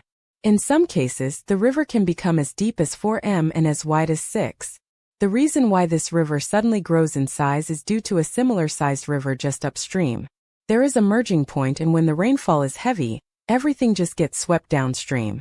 It was a bit of a concern for me because our family home wasn't that far away from that river, like I said. That being said though, there is a dam downstream too, so the water just kind of accumulates there until it's dealt with. This causes flooding. So naturally, in my small town, I was always warned of the dangers of the river. I was always warned of the dangers of that river. So, as you might have suspected, this story involves that river. On a night of heavy rainfall, not long after it started to rain, the winds picked up. A typhoon approached and school was off for the following day. The rain was really heavy, kept me up half the night. I woke up at different intervals. I was worried too. You know, we lived in a pretty tight-knit community. A lot of my friends' houses could be affected, not to mention some of my elderly family members. I think that it was about 4:00 a.m. when the heavy rain finally began to slow down. Well, a little. It was replaced by a light mist. I thought for some reason that it would be on me to go out and check how high the water level was.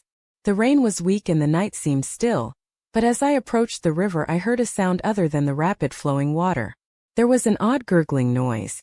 I thought that it was just some kind of farming machine at first, like some kind of drainage system kicking in, but as I got closer to the river it sounded less and less mechanical to me.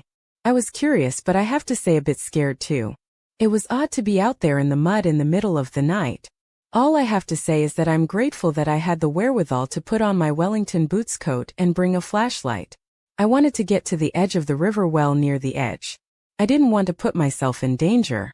I wanted to get close enough to be able to tell my dad and my grandpa the level I saw the water at. I don't know why I wanted that at the time. I guess I just wanted to show how much of a big boy I had become, so like I say, I got close to the river mouth, and that was when that noise I heard before, the gurgling one, became a lot clearer. I stared out at the water for a while. I found it oddly calming to watch. I stood there not thinking about anything in particular, and then I turned to leave. A second or so after I turned to leave, I heard a voice call out.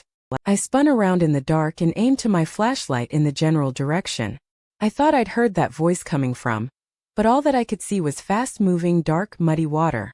Thinking that it was nothing but an auditory hallucination, I turned to leave again, and then I heard the same voice, as clear as a bell, call out to me. Well, I guess to anyone it said, "Hey." Once again I spun around. I shone my flashlight all over the surrounding woods this time, and I thought at that point it could have been an animal that I had hurt. All that I could see was darkness, though just dark leafless trees stood in silent watch of the rushing water. I thought to myself that there would be no way that I could have hurt a person out. There was just no way. I guess that I was probably overtired, but I would be lying if I said that I wasn't scared. I was young when this happened and I was creeped out. I wanted to get back home as soon as possible, so I quick walked as not to slip. I couldn't have ran even if I wanted to, and believe me, I wanted to. I heard that voice one more time before I got home, and I heard it the clearest that time. It sounded like someone shouted out, "Hey," once more. It didn't stop me from heading inside, but I lay in my bed until the sun rose that night, trying to figure out if what I heard was the voice of a man and not that of a beast. The reason why I mention this is because it's something that has weighed heavily on my heart. Sure, a story about a kid going out to a river, just outside of the property lines of his family home, isn't really anything to report on, right? Well, those shouts of "hey" or whatever I heard might not have been my imagination. Actually, a body was found downstream after the typhoon, and it scares me.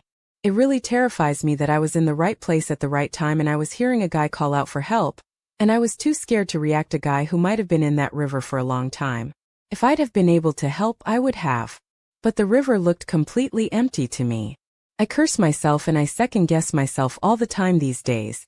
Am I to blame? This happened during the summer of 1977. It was either late July or early August. I was hiking with 3 friends of mine.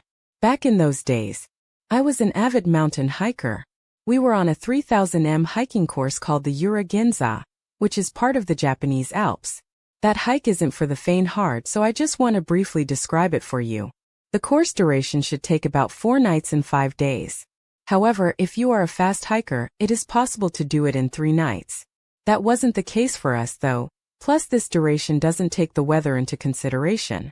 It's highly recommended that you have 1 extra night in your schedule to adapt to changes in the weather. Bat 8 Ridgeline is well known for its steepness. However, the trail is well maintained. The advice is to walk at a steady pace, especially at the beginning of hiking. This should help you avoid overexhaustion. On the second night, we were set to be staying at Nuchi-Goria, which is a mountain hut. Hi Jay, here I will leave a link to the exact hut in the description and throw up a screenshot of the website. Now just for context, imagine them there. Back to the story. The hut was pretty empty at the time. It had lights that you generated yourself and a TV, and I have to say the food was very nice. I bet that it's changed a bit nowadays. Overall, it was very nice. All the lights were out by 9 p.m. Like my group, the other hikers probably were exhausted or eager to get an early start at hiking for the full morning. There were about 3 others in there with us in this big open room. I crawled into the thin bedding when the lights went out and I got ready for sleep. My friends and I were sleeping close together to share some warmth. The hut was dark, but it wasn't silent. There was some light snoring and there was another sound. Someone was listening to a radio at a low volume. It was tuned to this fuzzy station and it would kind of volume spike on occasion. I wanted to ignore it, but I couldn't. It was kind of irritating. I didn't say anything, though I just figured whoever was listening to it would shut it off soon. The radio wasn't turned off, though it was getting later and later and I wanted to sleep because we had a lot of ground to cover the following day. So I got up and went to former staff member. The staff member came with me back into the sleeping area, and we went in search of the owner of the radio to ask them to turn it off, because the staff member was pacing around. It piqued the interest of some of the others, and before long everyone was awake. We weren't able to find the owner of that radio, though no one came forward to say it was theirs. So then the staff member went over to the area where we all stored our gear, and he found out that the radio was playing in someone's backpack. Once again, no one came forward to say it was their radio or their backpack. So the staff member unzipped the bag and took the radio out and turned it off. We stood there a little confused, and then the staff member broke the silence. He said that he thought he knew the owner of that bag. The guy who owned the bag had arrived with a load of gear and seemed well prepared. But come more morning the guest had disappeared. The staff member believed that he left in the middle of the night. The route down from the mountain hut would take longer than a day. It is unknown why the owner of the radio and the bag left without his belongings or even a coat. The staff member had to look. The staff member had a look on his face that seemed to say, "I've seen this before." So I asked him what he thought happened to the owner of the radio, and he replied with the following: "There is no course that could get him down, not aero in one day. Just can't happen even in the summer. It would be considered suicidal." If you catch my drift, if you understand what I'm trying to tell you, I guess we all thought that it was kind of weird that the radio suddenly turned on by itself, but as we spoke about it, we put it down to perhaps the bag shifting or someone nudging it when they added their bag to the pile. It sounded like a coincidence at first, but something about the fragments I heard in the darkness of that hut at the summit of that lonely mountain made me think otherwise. I heard something come across on that radio, and those words stuck with me. They seem to be a call from beyond our plane of reality, and it shivers up my spine. Just thinking back on it, I heard the words, "I'm here."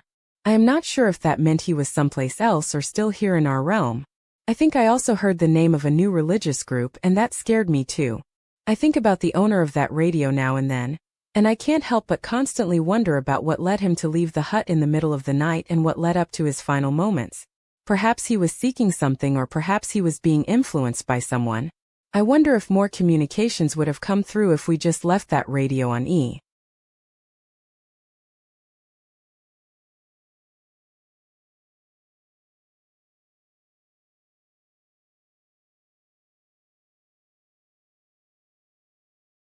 Out for a drink at a rural vending machine, I glimpsed a towering figure spying on us from the dark, sending my coworker and me fleeing in terror, a memory that still haunts my sleep.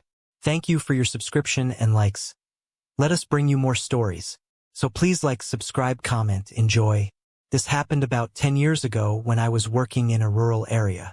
My work colleagues and I were staying in some kind of hostel or dormit at the time, right in the middle of nowhere. I mean, you literally open the front door of the hostel and there is absolutely no sign of life out there. It was a purpose-built building for us workers to stay while we oversee the work we had in the area. In the daytime, the place was busy and lively, but at night, it's eerily quiet. It's just so dark out there. Kind of felt like something was watching me at night and it didn't like me. There were a couple of street lights, but nothing much else. And as an adult man, I was freaked out to take a walk by myself at night. There were no shops around, nothing to do. It really was the middle of nowhere, so all we could do was sit indoors and get drunk, which wasn't all that bad. This story takes place one night while we were drinking. We were in good spirits since it was a Friday and it was a late one. Whenever we do these late drinking nights, I usually get some water before heading to bed to sober up with being too drunk to drive. I had to go to the vending machine up the road a little. I didn't really want to go alone. Something about being out there really creeped me out, so I asked the colleague if he wanted to go with me. Thankfully, he said he wanted to go, so we set off on the short walk to the vending machine. I felt great. The night air was sobering me up a little and I was chatting with my coworker. We arrived at the vending machine. My colleague went ahead of me and got a drink. He cracked it open and started staring off into the distance. What the is that I heard him say it. As I was inserting coins into the machine, I scanned the dark horizon. There was nothing but trees swaying in the breeze and a few distant rice fields. The night air was full of various chirps of insects and croaks of bullfrogs. Nothing but darkness. I didn't know what my friend was talking about. "Hey!" A voice called from the darkness. My blood ran ice cold. My eyes widened and in a panic, I tried to find the owner of that voice, but I couldn't. Hey! It was louder now. Shivers ran up my spine. Someone else was out here with us. I looked over at my colleague and I followed his eye line, and that's when I saw it. There was someone out there. I mean, it looked human. It looked to be male too. But something was off though. Its head was bigger than a normal human's head, and it looked to be on stilts because it was massive. It was clad in black but had a bone-white face. This huge hulking figure just stood there motionlessly staring at us, about 200 meters away from the vending machine. I couldn't say a word. I just stared in horror. Then my friend bolted. I had to run after him. Thankfully, we didn't have to run too far. Of course, all of our colleagues didn't believe our crazy story when we got back there. But there was some looks towards the windows checks of locks. You know, safety first. None of them went out that night either in search of what we had seen, and that moment has haunted me for years. I have no idea what it wanted, but I think that if my friend and I didn't react in time, we might not be here today. There are things out there in our world that we have no idea about, and that's a scary thought to me. This happened one hot summer night a few years ago. I was out with a friend who we will call S on a drive. He turned to me as I was driving and he asked me if I was up for meeting some women. He pulled out his phone and started swiping through Tinder. I agreed, since you know it's always nice to meet women, and I had just bought a car, so I had that going for me. Plus I had the app myself and it was in its height of popularity. So I jumped at the chance. You just leave me matching the girls to me, man. I said. I was so full of confidence. I had a little bit of a reputation back then with the ladies. I'm not exactly proud of these days. I started swiping and quickly reached my limit. All the while, my friend was giggling next to me. After about 20 minutes, I got a match, and as soon as I got the match, I got a message. It was amazing. The message, it was even better. Hi, what are you up to tonight? Want to spend some time with me and my friend? I think we could have a great night. What you say? Well, that sent me and my friend into a frenzy. We couldn't believe our luck. I asked my friend what he thought, and he literally ripped the phone out of my hand to reply. So two stupid men took the bait and courageously drove into the night to meet up with these two complete strangers without knowing what hell awaited them. We sped to the agreed meeting point, but we couldn't see anyone there without sensing any danger. We pulled into the dark car park in the middle of nowhere and we parked up. The meeting spot was a remote train station parking lot. There was no one around. Red flags should have been going off, but they weren't. We were blinkered by lust.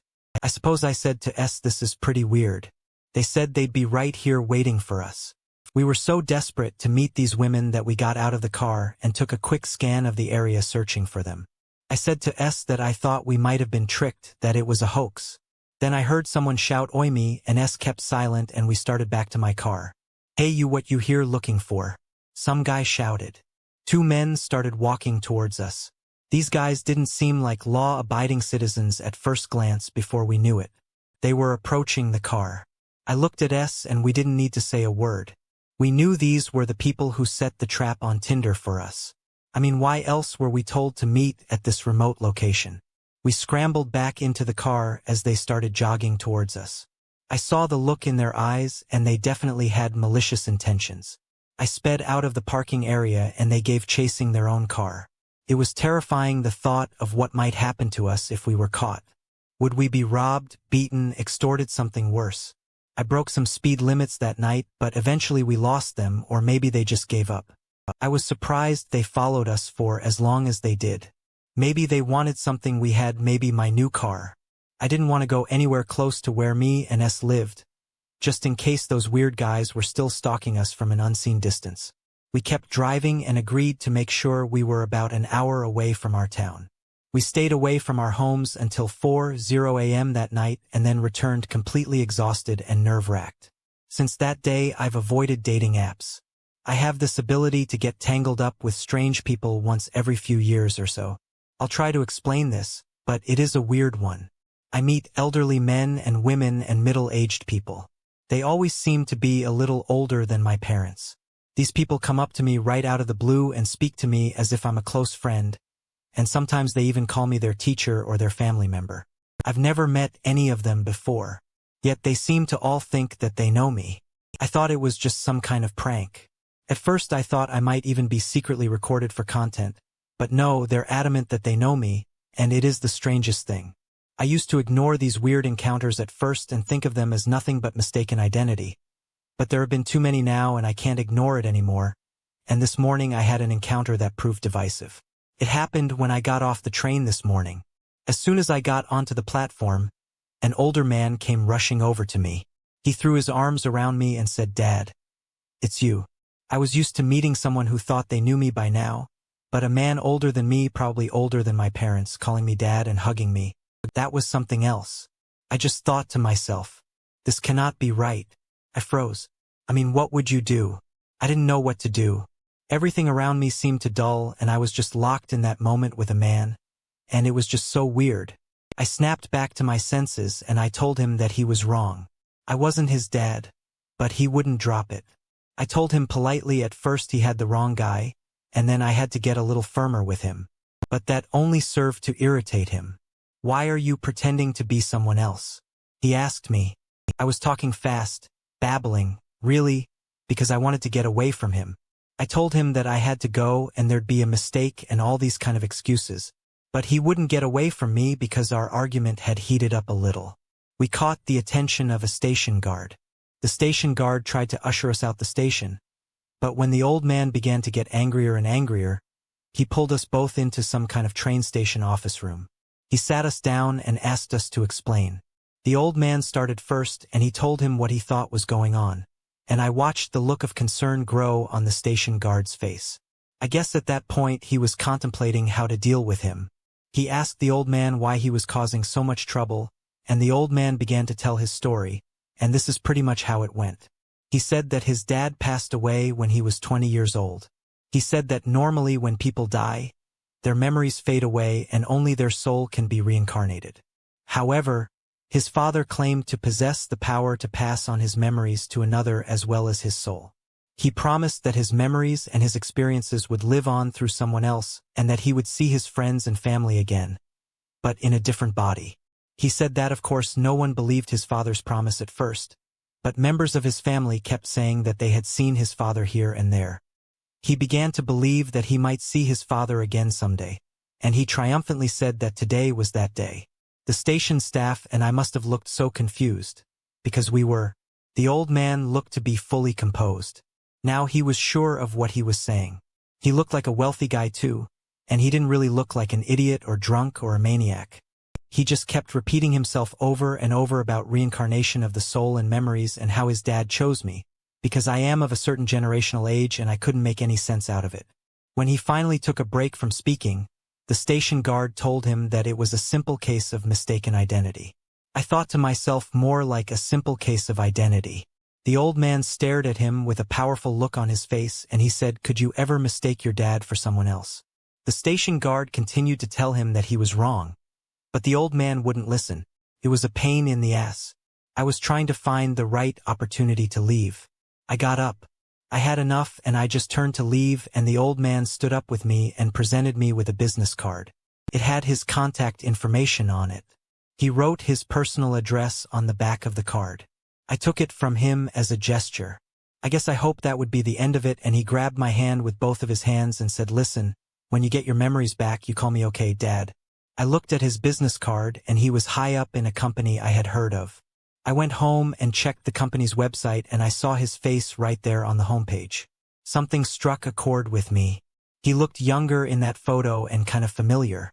I guess I sat there insanely confused for a second. Then I thought to myself, maybe I should give him a call. It only happened this morning, but if something else turns of it, I'll be back to let you know. Hi, Jay. Here there have been no further posts by the original poster. One day I got a call from my boyfriend. His name's Akira. He was speaking in a frantic, desperate voice and he had something to ask me. "Hey, I've been called away on some urgent business. I need you to house sit my place for a while. Could you do that?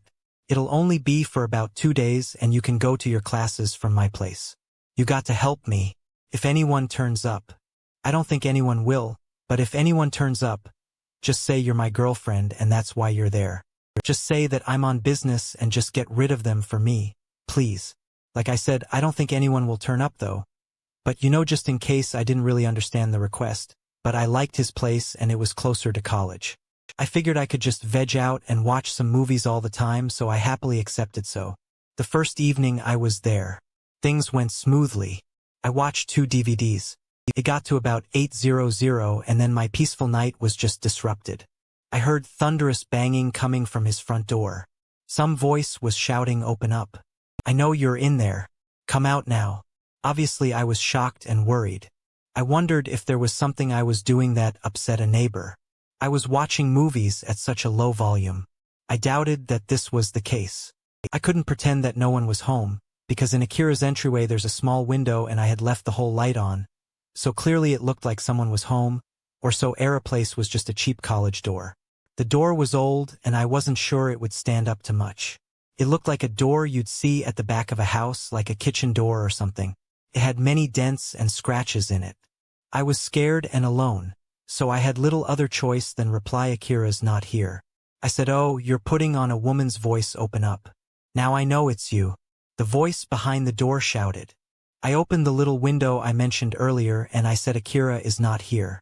Honestly, the second I finished stating those words, an arm burst through the window and a fist grasped a hold of my hair. The window was only about the size of an A4 piece of paper, but the guy who had a hold of my hair tried to pull himself through the window. Then suddenly the guy let go of me. I'm not sure if it was deliberately or accidentally. I was really scared and I didn't know why this was happening. So I called the Kira. I was hiding in the locked bathroom, terrified, waiting for him to answer his phone. When he finally picked up, he acted like he couldn't believe that happened. "Oh, what, really? Oh, whoa, how random, right? You should just get out of there right now. I guess why don't you come to campus? I'm in the club room." Was he dumb?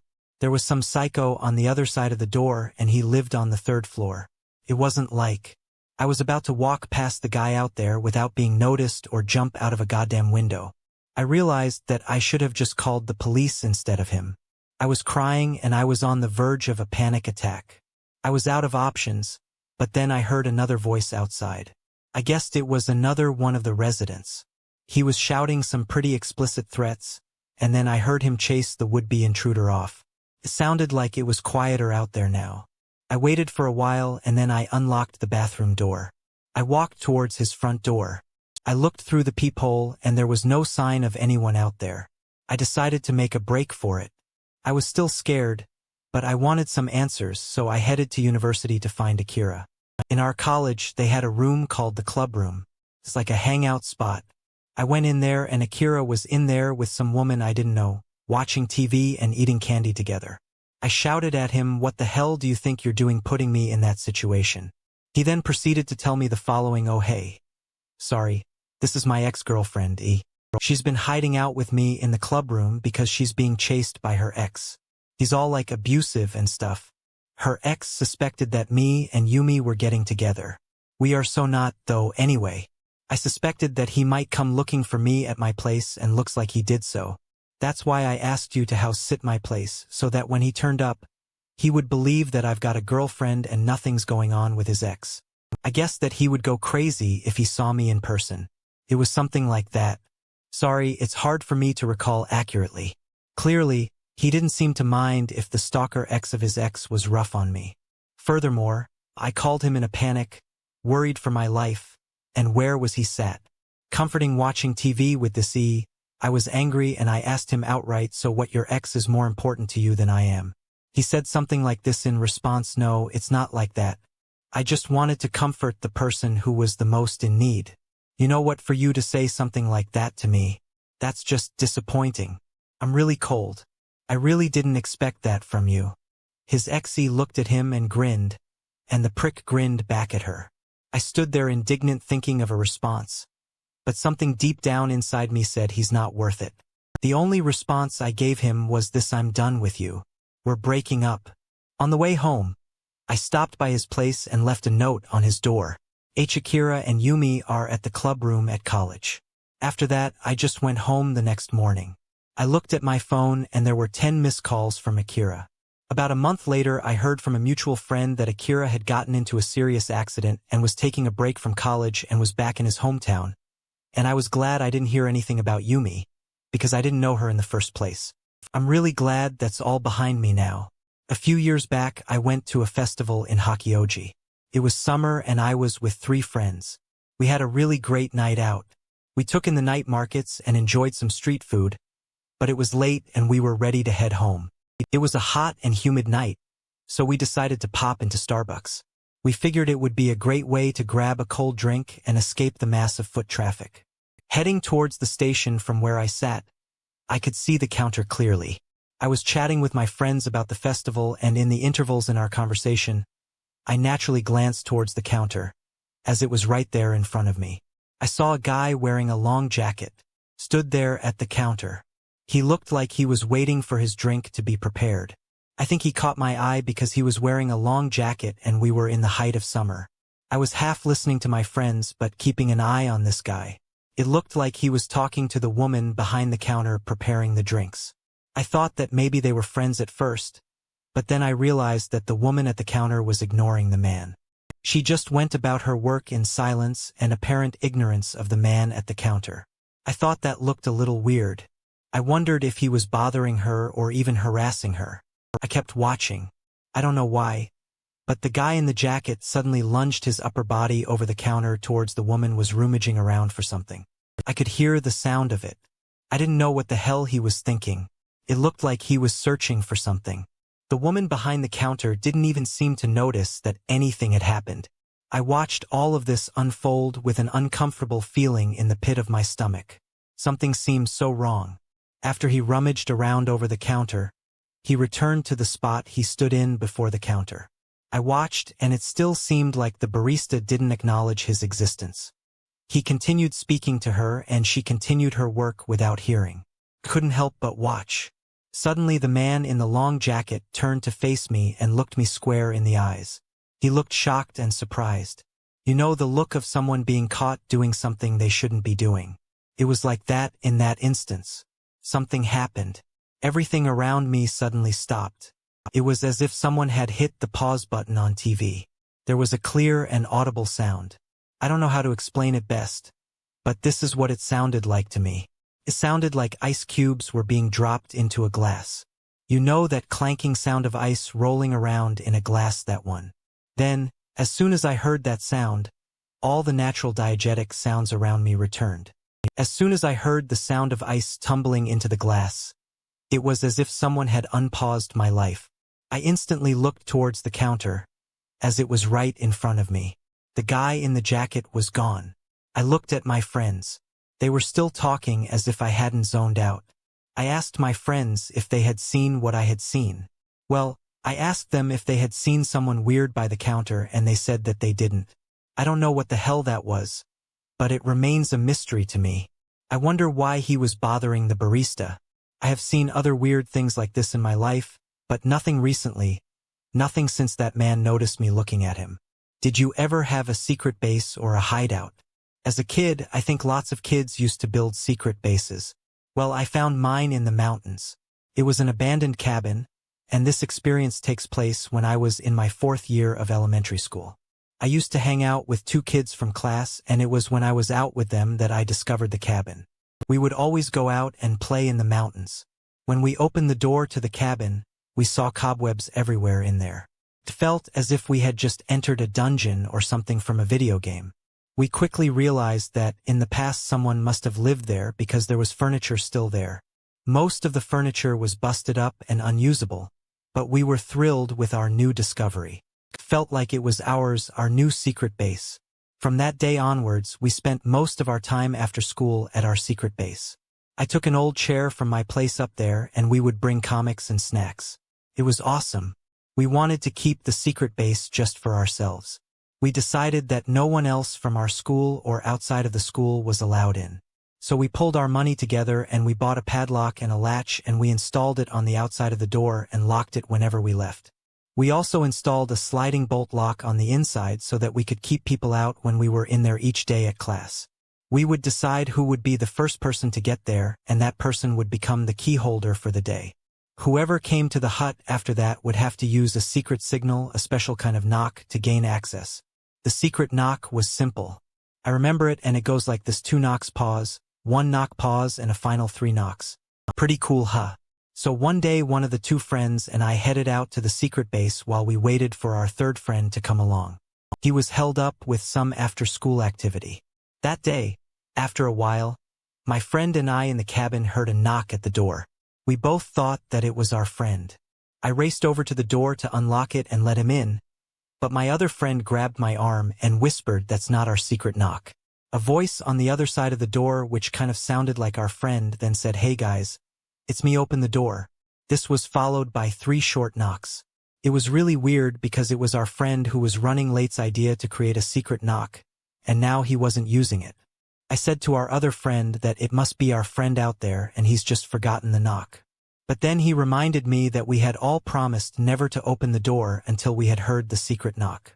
We were bound by our oath to keep that door shut, and we took that very seriously.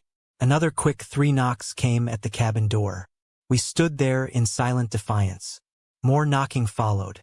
It wasn't the signal, so the door remained locked. The voice from behind the door, which sounded a little like my friend, began to get angry. "Open." It ordered in a stern voice. We stayed silent. "Why won't you open it for me?"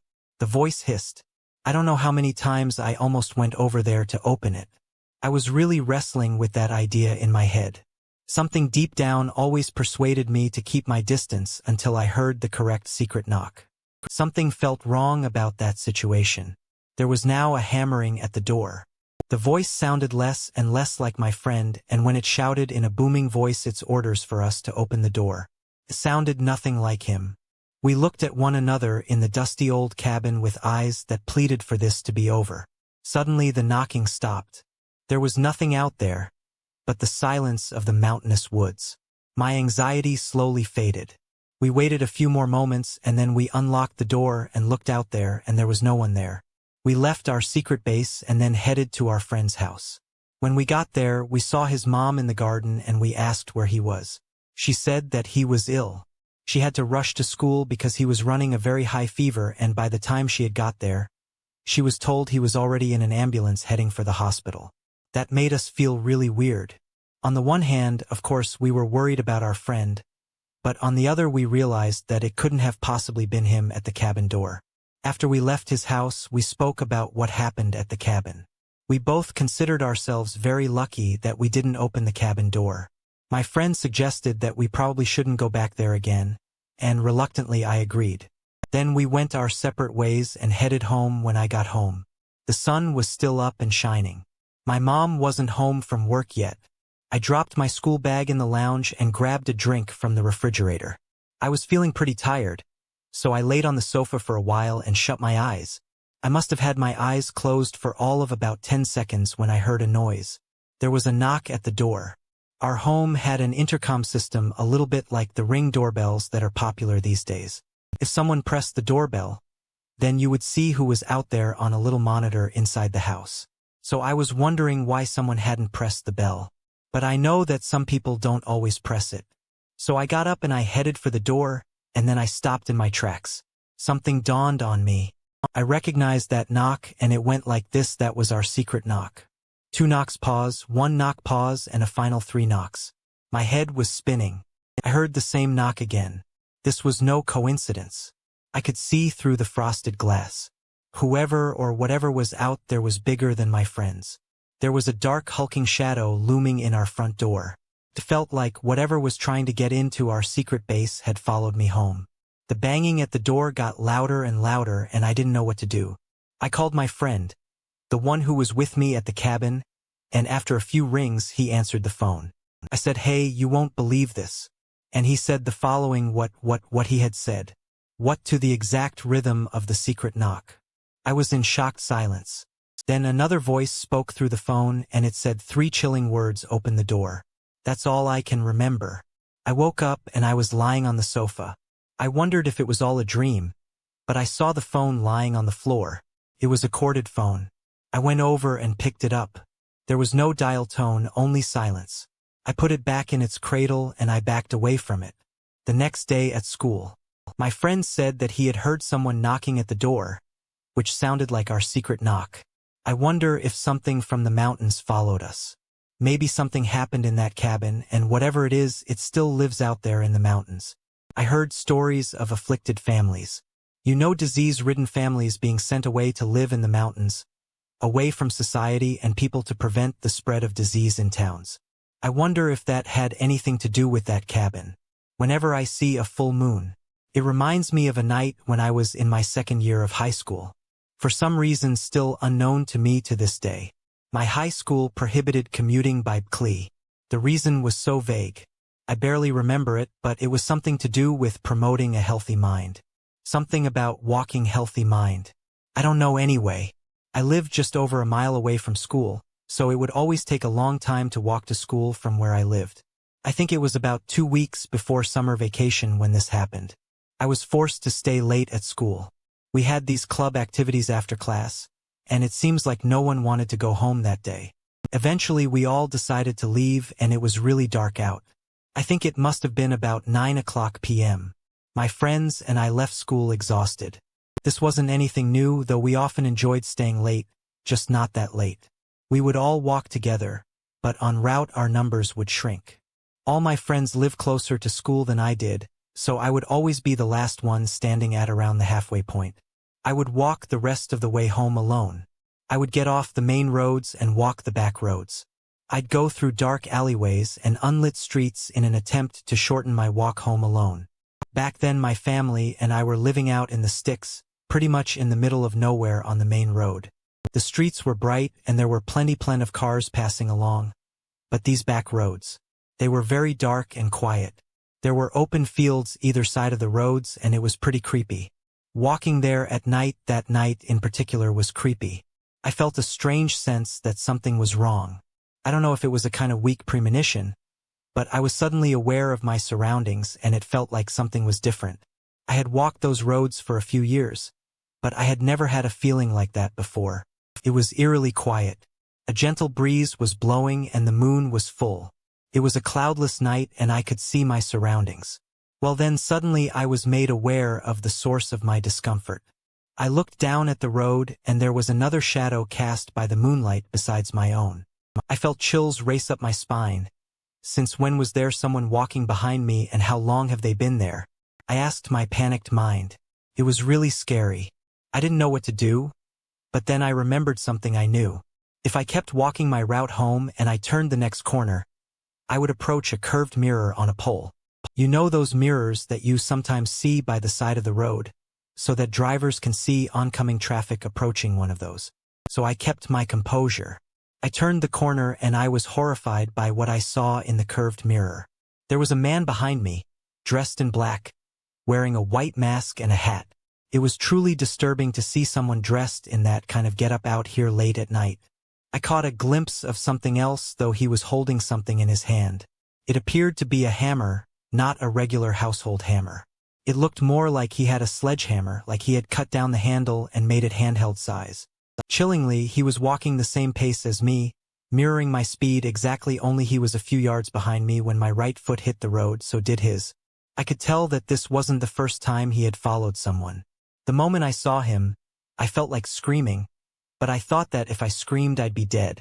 I was too far from home to attempt to outrun him.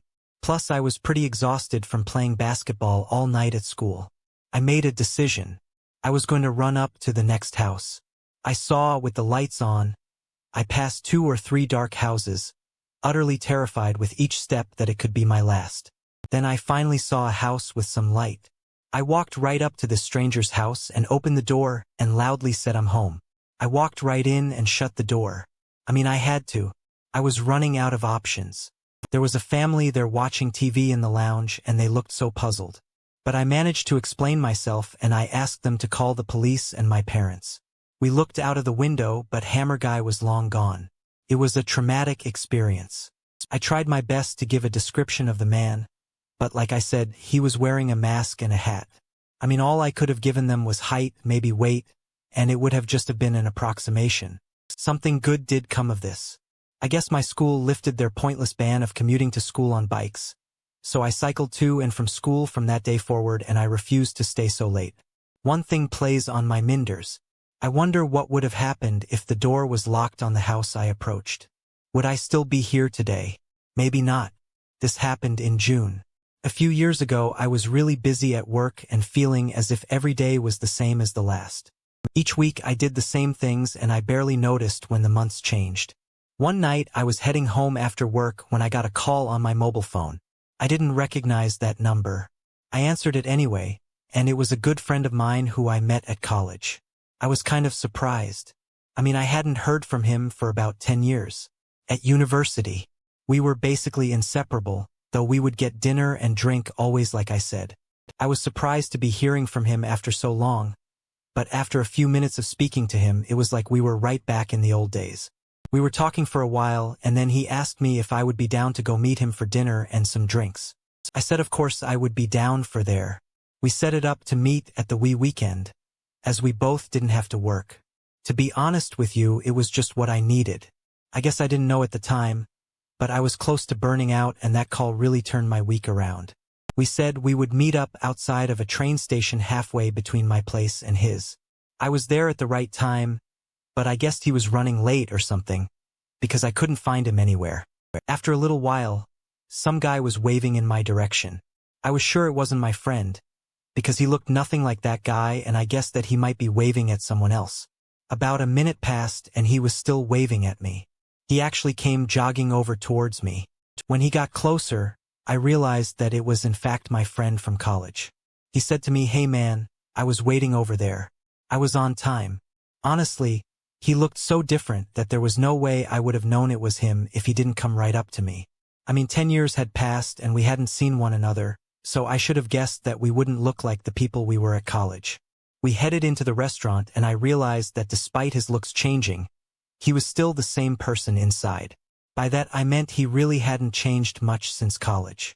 He was hitting the alcohol just like we used to, and to begin with it was kind of tough for me to keep up with him when we started talking about old times. I was able to catch up with the drinks. We spent 2 hours chatting, drinking. It was just the pick-me-up I needed, and then he turned to me and said, "I was really glad to meet you and have a couple of drinks with you tonight. Thanks for coming, man. It was really nice reconnecting with you again." I was grabbing onto his shoulder and I think I said something along the lines of, "What do you say we got to do this again?" Then he said something completely unexpected. "Well, actually, I don't think that's going to be possible. Pal, I killed someone and I'm on the wanted list and I'm on the run. I'm tired of running, though man, so tired.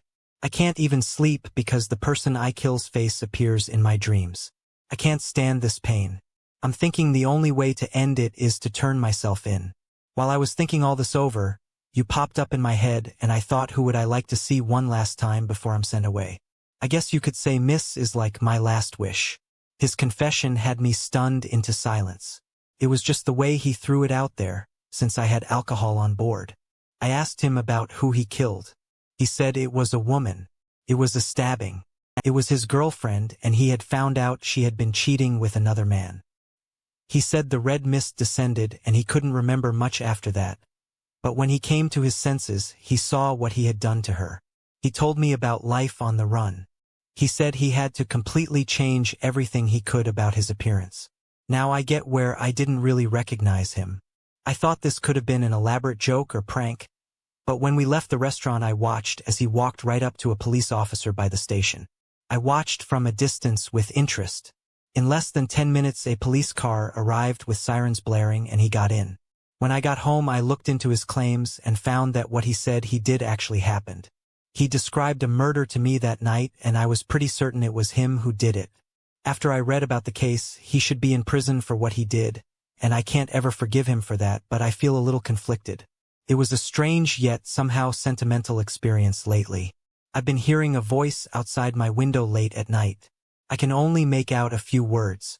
It mutters, "Give it back," and then she calls out a name and asks for this person to give whatever it is back.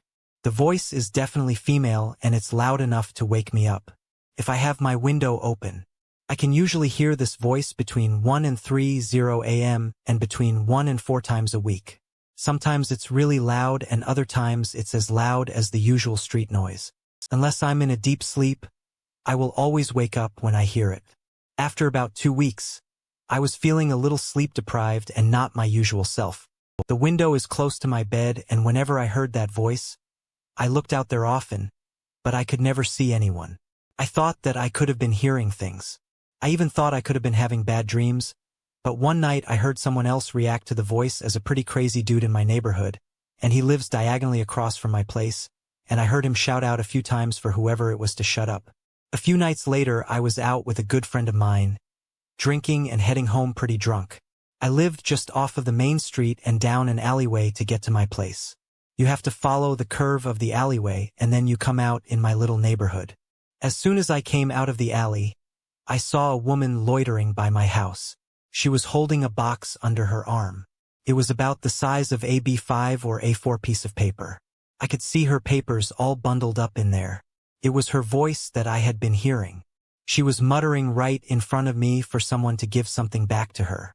I was freaked out by her that, coupled with being sleep-deprived, created a weird cocktail of fear.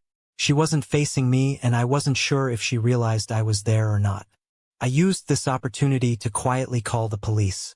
I hoped that this would be the end of me getting woken up at night so often now. 2 officers arrived pretty quickly and they took the woman away who went kicking and screaming. By the way, she sounded possessed. I got a little scared. I'm a single woman living alone and I didn't want this crazy person to know that I was the one who called the police. I didn't want to be a target. So when the officers took my statement, I said to them I wanted my details to remain anonymous and for any information they had to retain on me to be kept private. The officer called later to say that the woman was being kept in custody and for me not to worry. Now here's the scary part of this experience. It was about 2:00 a.m. when I got a call back from the officer. About 5 minutes later, I heard something outside. A female voice was muttering, "Give it back." She then called out a name and asked for this person to give whatever it is back instantly. I felt really frightened, but then I thought, oh God, I really am hearing things, auditory hallucinations. But when I heard the voice coming from the other side of my front door for the first time, I knew it was real. I stood there frightened and unable to move. Then the banging started. I backed away from the door and I grabbed my phone. I called the officer who had just called me and he told me not to worry. I frantically told him that there was someone at the door trying to get in. He came back to search for the would-be intruder and said that he couldn't find anyone in the area. He told me to keep all my doors shut and locked and try to calm myself down. I was pretty hysterical at that point. He said he would be back later to patrol the area just in case. Then, about 10 minutes after he left, I heard that dreadful voice from outside calling for someone to give something back to her. She was so much louder this time.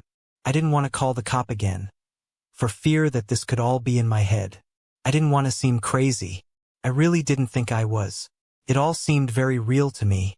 I didn't want to keep filling out reports every night. Confident that the doors and the windows were locked and I was safe, I got into bed and I tried to ignore the shrill cries of the woman outside. In the morning, I contacted the police and asked about how long the woman would remain in custody, just in case they had just let her out. They said that since she really didn't settle down till about 5:00 a.m. and she was being violent, she stayed in the cells that night and she'd be checked later today. So in other words, the person who came to my door definitely wasn't the person who they arrested. Now that I think about it, the voices were similar, but not identical. They had the same kind of raspy, stale, stilted manner and quality to their voice, though I had a meeting at work that morning.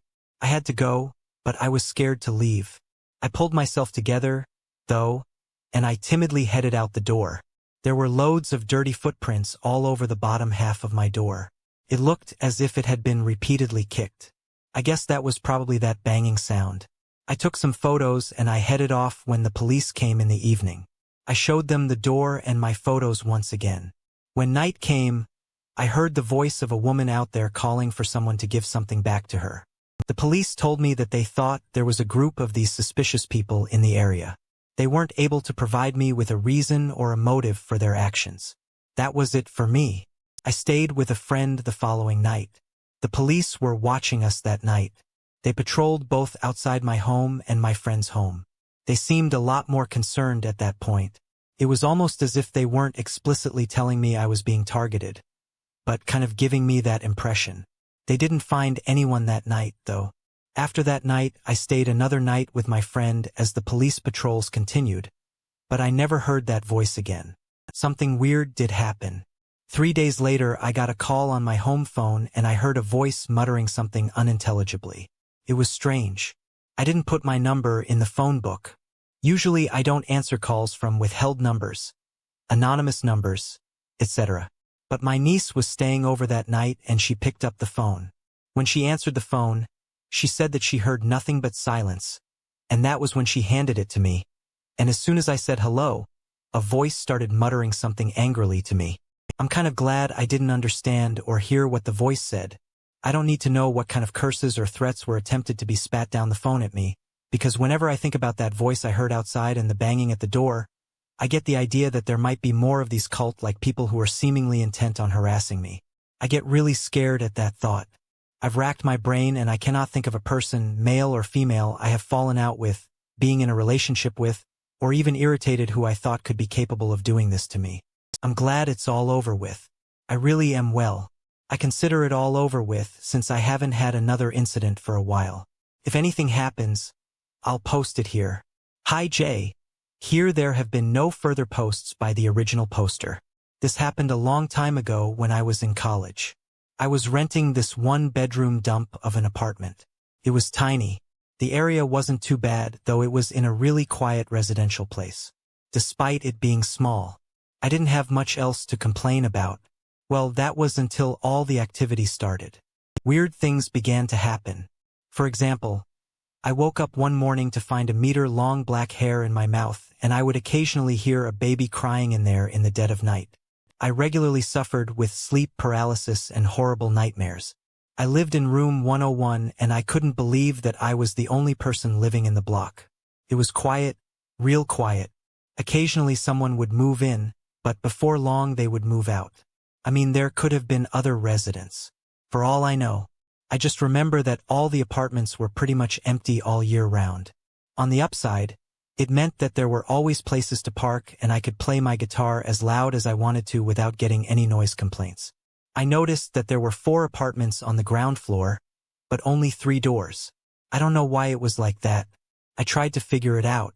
The apartments are shaped like the capital letter L, so from my apartment 101 up to 103, the doors are side by side, but there was a wall where apartment 104 should have been. The reason why I thought that there should have been an apartment there was because, like I said, there were 2 floors and the layouts of the apartments were the same, and there was an apartment 204 above where apartment 104 should have been. It was as if the doorway to apartment 104 had been covered by a wall. I tried looking in from the back. All of the apartments in this building had balconies. There were lots of artificial plants in 104's balcony, so you couldn't see anything from the outside. It drove me mad and I really wanted to know what was in there. I thought about it a lot and I arrived at the conclusion that all the creepy goings-on must be related to that wall apartment. I couldn't get in there or even have a look in there, so I kind of just lost interest. But it was quite fun to imagine what might be going on behind that walled-up apartment. I ended up living there for about 4 years, not by choice. I might add, college is expensive, but I finally finished college and I began my job search, and after a few months of employment I found a bigger and better place and prepared to move out. The timing felt right, as the building had just changed hands and there were ongoing renovations. The day before moving day, I was cleaning my room and I went outside to throw out the garbage. I opened the door to head out and I looked down the hall to see the renovations and how they were going. They were working on apartment 104 and they were breaking down the wall. I guessed that the new owner of the building wanted to maximize his income by adding another apartment. Smart move. I threw out the garbage and headed back to my apartment after some more cleaning. I headed to the nearby convenience store to grab something to drink. The wall was completely demolished by now and I could finally see inside. Better still, it seemed like the renovation crew were taking a break. I was thinking that this is the moment I finally find the cause of all the activity in the apartments, the sleep paralysis, the crying baby, all the spooky things. My heart was pounding in my chest. As I approached, I saw inside the apartment and it was covered in so much dust and soot. It was clear that no one had set foot in there for years, maybe even decades. I could see the main room and the layout was pretty much the same as mine. The walls were black.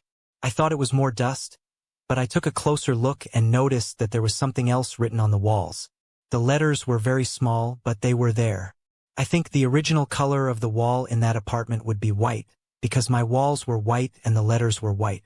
Some of the letters were black though, and they were almost imperceptible to the human eye.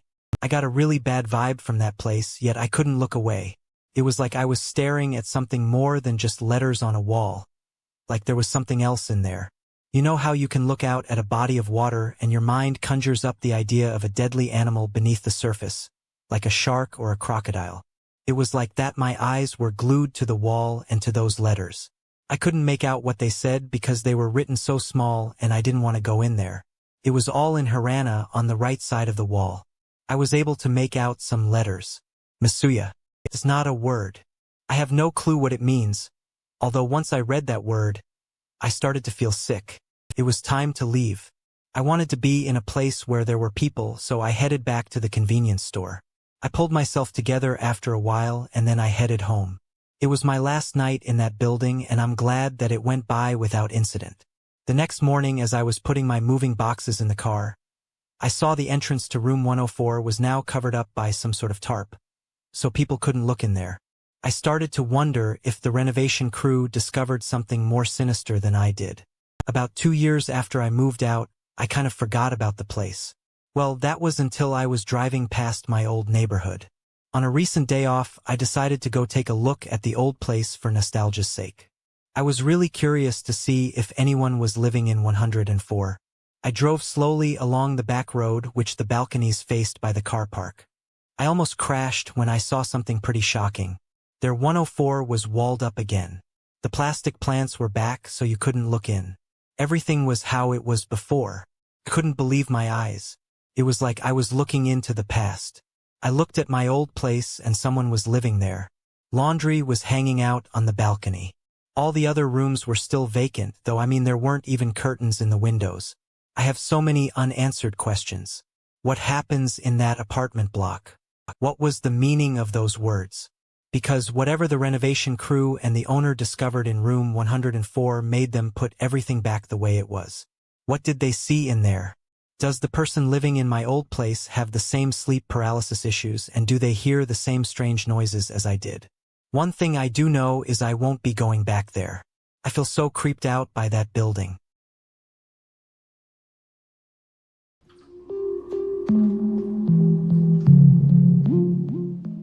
One moment we were lost in the thrill of the drive.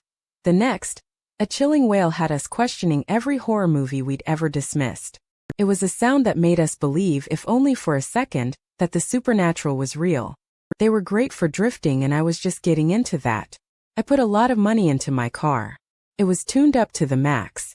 I was with a friend. Well, not exactly, he was driving too. We used to go driving on these mountain pass roads because we knew they would be quiet, especially on those weekdays. Before we got anywhere near the mountains, I felt as if something was kind of off that night. There was a weird vibe. I put it down to the unexpected rain in summer. I guess one of my friends said that he wanted to go further into the mountainous woods that night. I guess that I did too, since I was kind of bored of drifting around the same old curves. I smiled at the beware of animal signs, thinking that we were invincible. I guess that's how it is when you're young, you just have something about you, don't you? I'd seen animals crossing the dark roads at night, so the signs weren't that intimidating to me.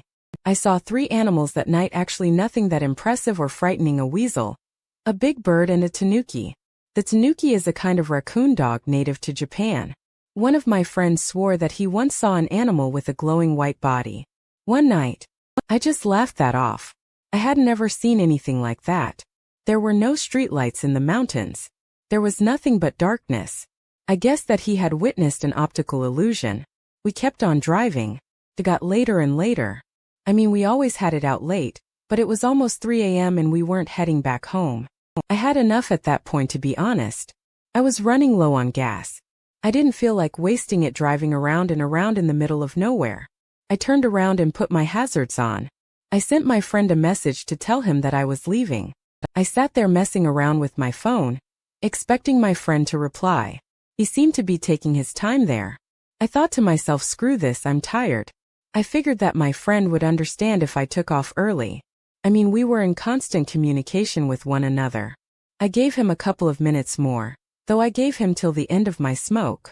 I lit up and I cracked the window a little. The rain fell on the roof of the car, was quite nice. It wasn't heavy, but it wasn't light enough for me to stand out there and smoke a cigarette without it going out. It was at this point that I heard a strange noise. There was a faint wailing sound. It was quiet, but it was definitely there. It wasn't as loud as the rain, but I could still hear it. All the same, I knew that some animals could make calls that sounded almost human. I tried to convince myself that it was just an animal, but I couldn't. With each passing second, the realization sunk in. It sounded more and more like someone was crying. I remember sitting there, the smell of tobacco, the drum of rain, and the sound of my windscreen wipers going back and forth. I had the key to the ignition in my hand. I wanted to go, but something inside me told me that I shouldn't. The sobbing was louder. There was something new now, a new sound. I paused the windscreen wipers so that I could listen a little closer. It sounded as if there was a child wailing. The crying I had heard before was undoubtedly the cry of a woman, but now there appeared to be a baby in the mix. The road was slippery, but I felt as if I should pull away. I really hated the sound of that sobbing woman and child. I knew deep down in my heart that there wouldn't be a woman and child out there in the middle of nowhere at that time of night. I just knew it, and it may sound so callous of me, so I can say this with a conscience clean. I got the hell out of there.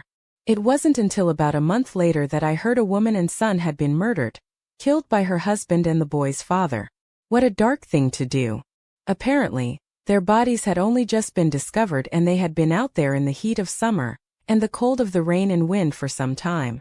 I don't know if what I heard was anything to do with that, if it was their residual voices that I heard that night, but all I care about is if their souls are at peace. I guess foreign single woman who will turn 30 this year. I've been thinking a lot about my life, and I want to share this terrifying experience. It happened when I was young. When I was young, I lived in a quiet area of northern Kyushu. Ever since I can remember, my dad hasn't been in a picture. It's always just been me and my mom. She wasn't there as often as she could have been, I guess, because she had to work 2 jobs to keep a roof over our hats and food on the table. This happened in spring when I was in the early years of elementary school. I was on my way home from school. My mother did worry about me getting home by myself at first, but we didn't live all that far from the school. I came home from school as usual, headed into our building. We lived in a block of apartments. I took off my shoes and went inside. I put my school bag down, sat at the table and started doing my homework. On top of the table was the dinner that my mom had prepared for me. In the morning, Mom would head off to work at a nearby toy factory, and then on her lunch break, she would come home and make something for my dinner when she finished work at the factory. She would then head to her second job working in a restaurant downtown. I was doing my homework. It was really tough. I wish I could have asked Mom sometimes for help. It must have been about an hour after I came home from school when I heard something. I heard a man's voice call out, "Hello, is someone in here?" I looked up to see the dark silhouette of a man stood in our hallway. I always forgot to lock the door at that age. I say silhouette because of the way the sun in the west was behind the man. I couldn't see him clearly. I remember that the first thing that struck me about the man was the fact that he was wearing a white long coat, the kind that doctors wear. The man started speaking before I had the chance to think. "Miss, terrible news, just terrible news. Your mother, she's collapsed in the factory, and she's been taken to hospital." Oh my God, not Mom, I thought. As I raced over to the doctor, I followed him out of the apartment.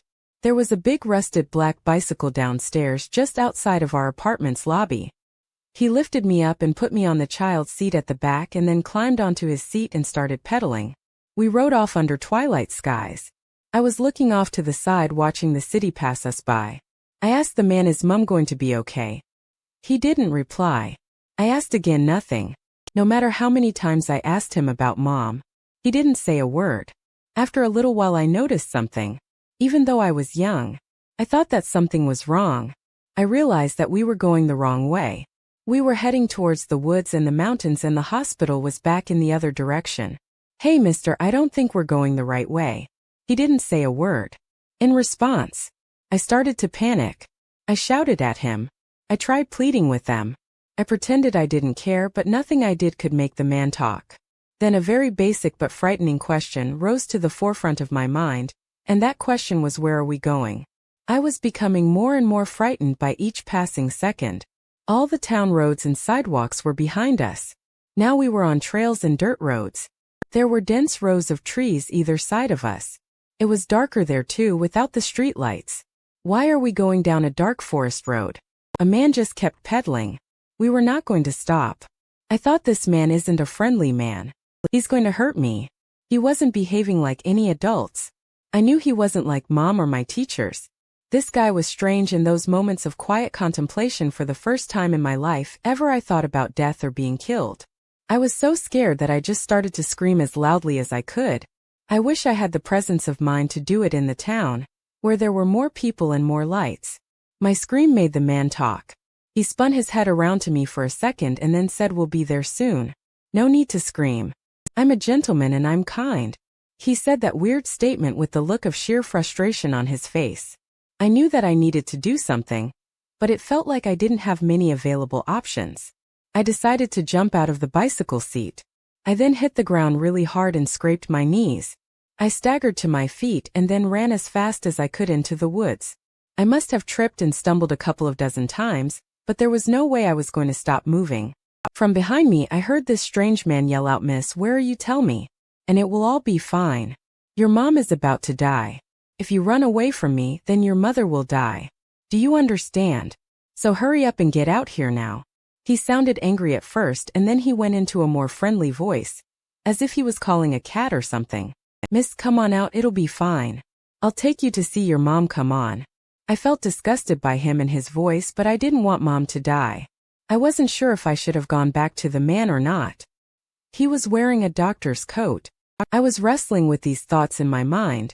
I was really torn, but then I reminded myself that there were no hospitals in the woods and that made him a liar.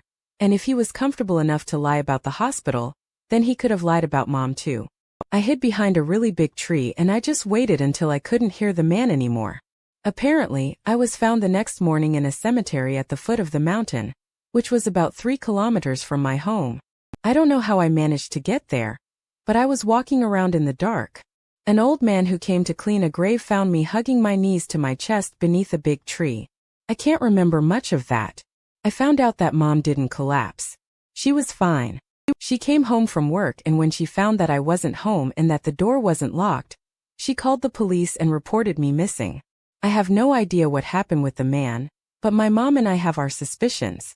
We think that he must have known about my mom's workplace to feed me that lie of her collapsing in the factory. I don't know if there was an arrest. My mom tried to shelter me from replaying that night's events. We don't talk about it. There are a few questions that are left unanswered. What was the purpose of taking me out into the middle of nowhere? I'm not sure I want to know the answer to that one. Even today, when I try to remember that guy's face, I just can't, so you can imagine how much help I was to the police at the time. I cannot see his face. Everything is dark now. It was a traumatizing event and one I am lucky to have survived. Thank you. I was on a business trip in a really remote area. One of the ways I like to keep fit is by jogging. I sit at a desk most of the day and then behind the wheel of my car, so I like to get out and about every once in a while. I finished work and I got ready for my jog. I remember that it was a pretty cold day, so I put on a neck warmer.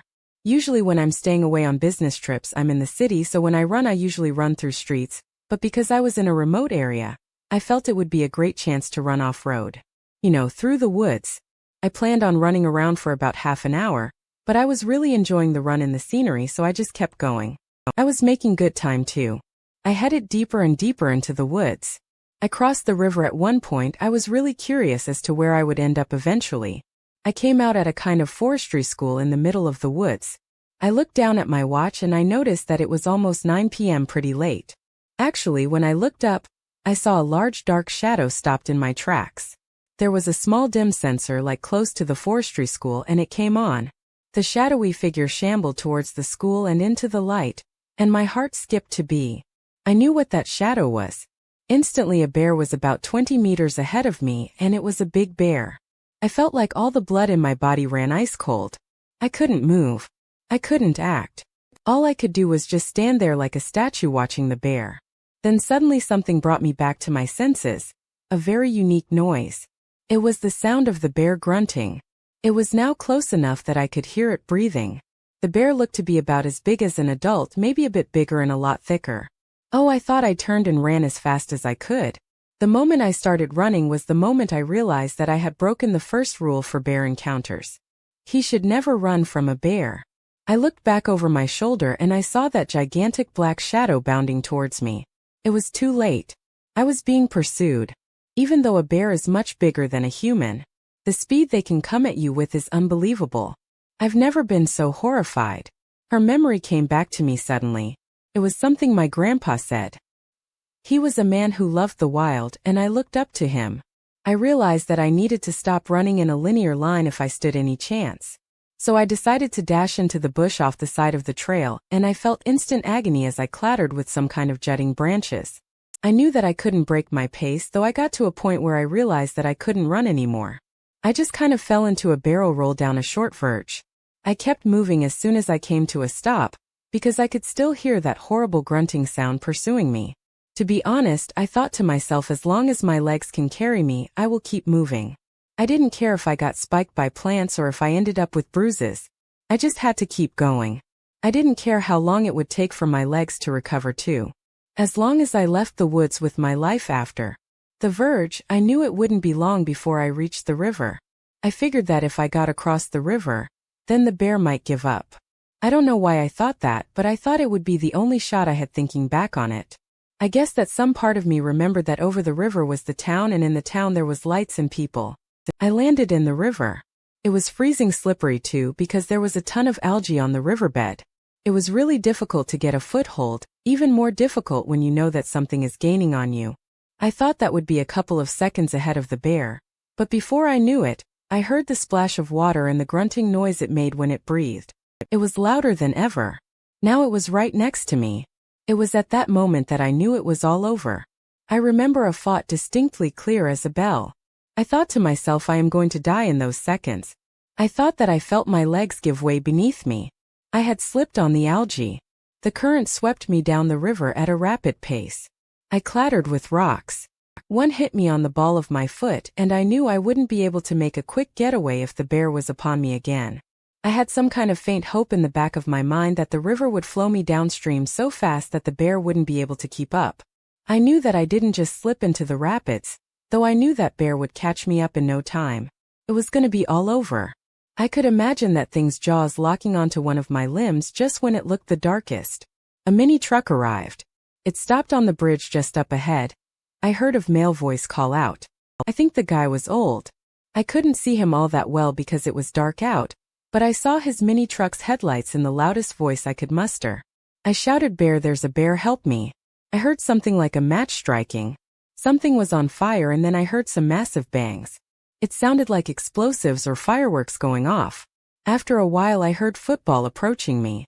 The old man was wading into the river. It grabbed me by my shoulder, and then something inside of me just sort of unclenched.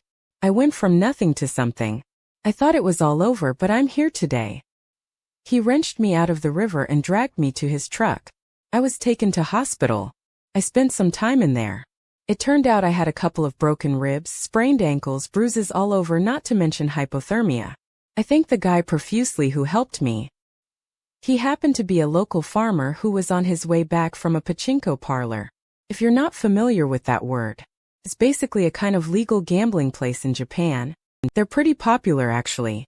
Oh yeah, that explosive banging sound. I heard. Yeah, those were firecrackers. He said that he carries them this time of year because of the threat of bears in the area. I really respected his quick thinking and the fact that he was prepared. Well, I respected more was the way he gave me a telling off. He laid into me for not being prepared, from not knowing what I was doing and having no defenses like repellent. He talked to me like he was my dad, and you know what, I needed to hear it. I got yelled at so badly that I wanted to disappear into my hospital bed. Needless to say, I won't be making those mistakes again. I'm lucky to be alive, guys, and I know that. So please, for God's sakes, take precautions and be prepared when you head into the woods, especially in autumn. Thank you. This happened when I was in high school. One day my dad told me that I thought our neighbor was missing. All the mail outside his house was piled up. That wasn't like him. It was a very neat and tidy person. My dad knocked his door a bunch of times, but he never answered. He was missing.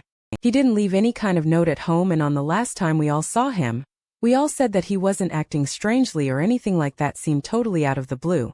3 days later a missing person report was filed. His extended family asked locals to help join the search for our missing neighbor. I joined the search with my grandpa. We both weren't working, so we were free.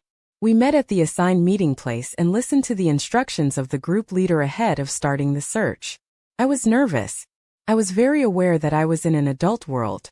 My grandpa did say that they needed me to join the search because I was young. I knew this to be true, as most of the people in the search group were as old as my grandpa, if not older. We were split into teams. My grandpa and I joined the deep woods and mountain search. I was not accustomed to hiking at that age. I mean, I don't even like hiking nowadays, and come to think of it, I think this experience is to blame for that. I just followed along and tried to keep up with my grandpa and the group. Since I was a young high school student, I could rely on my strength and my energy levels. After a while, we split our group into even smaller groups.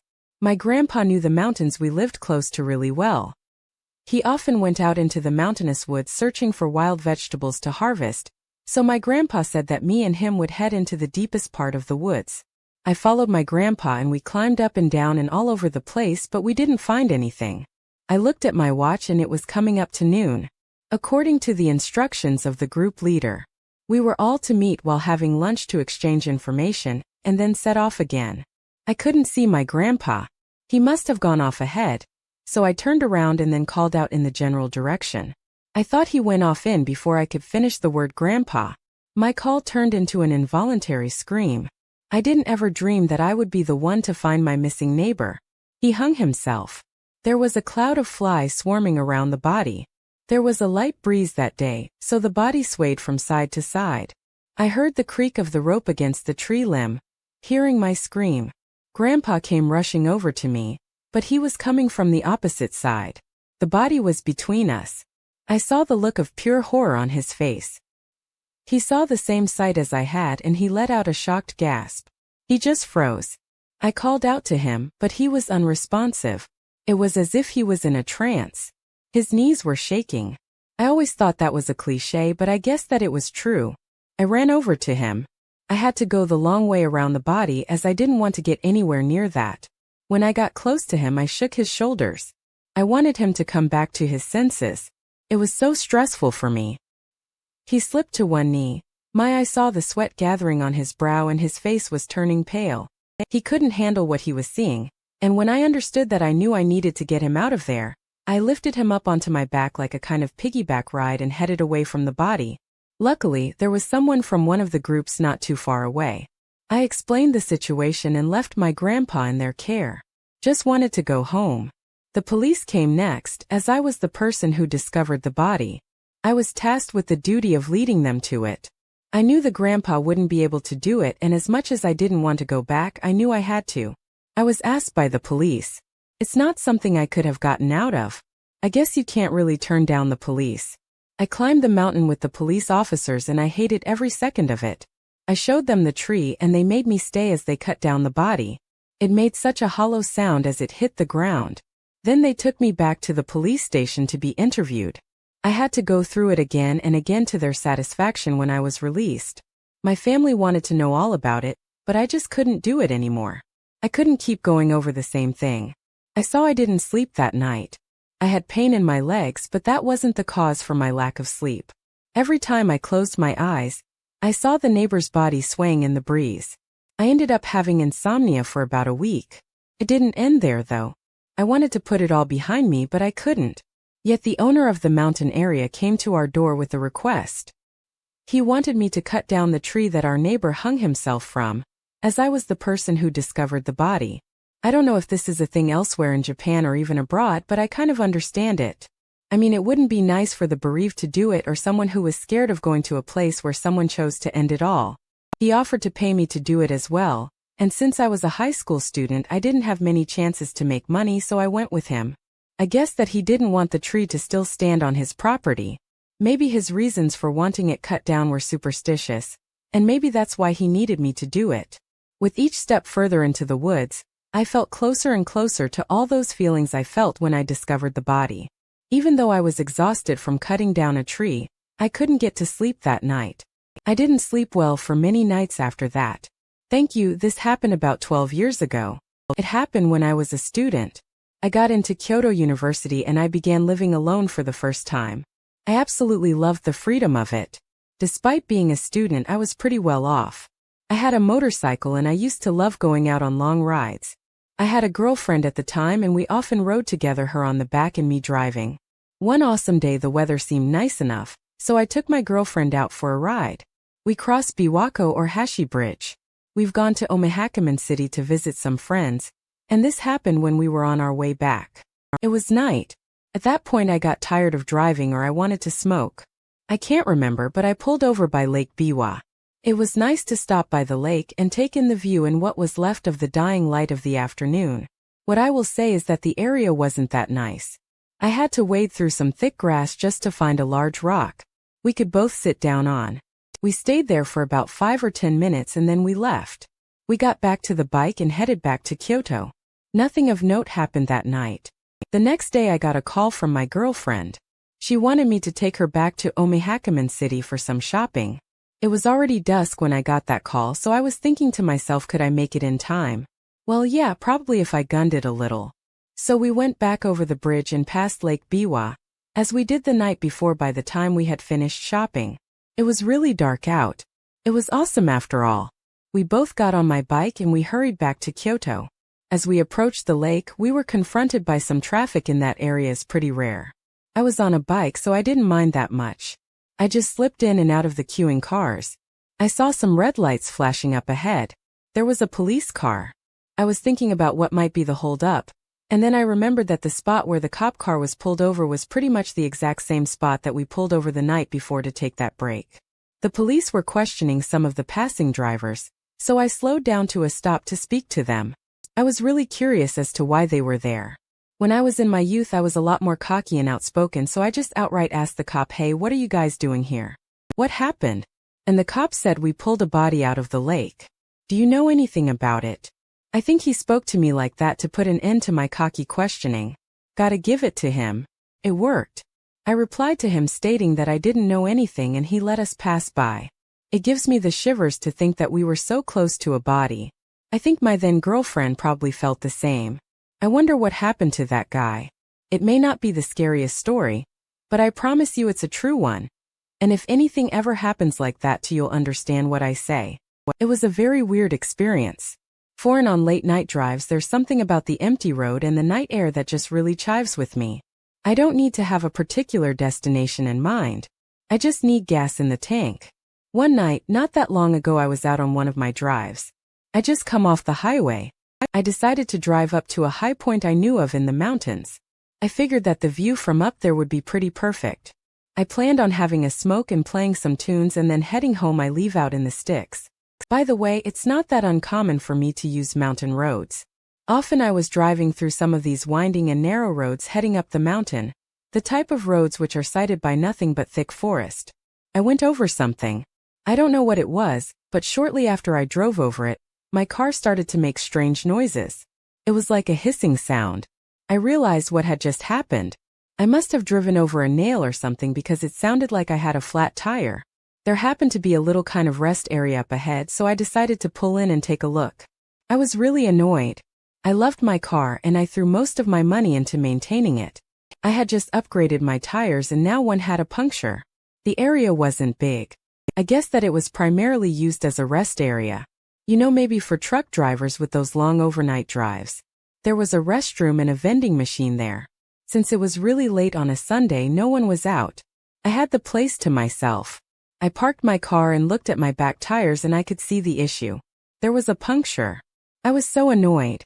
I lit up and just stood there, probably sighing and looking dejected. After the smoke, I decided that I might as well make use of the facilities, so I headed into the bathroom once. Out of there I looked around. There was nothing but mountains everywhere. It was really quiet out and I'll be honest, it was a little spooky to be there alone in a dark of night. My cell phone started ringing and that made me jump out of my skin. I reached into my pocket and pulled it out and I realized that it wasn't ringing. I was mistaken. Another phone was ringing and it had the same generic ringtone.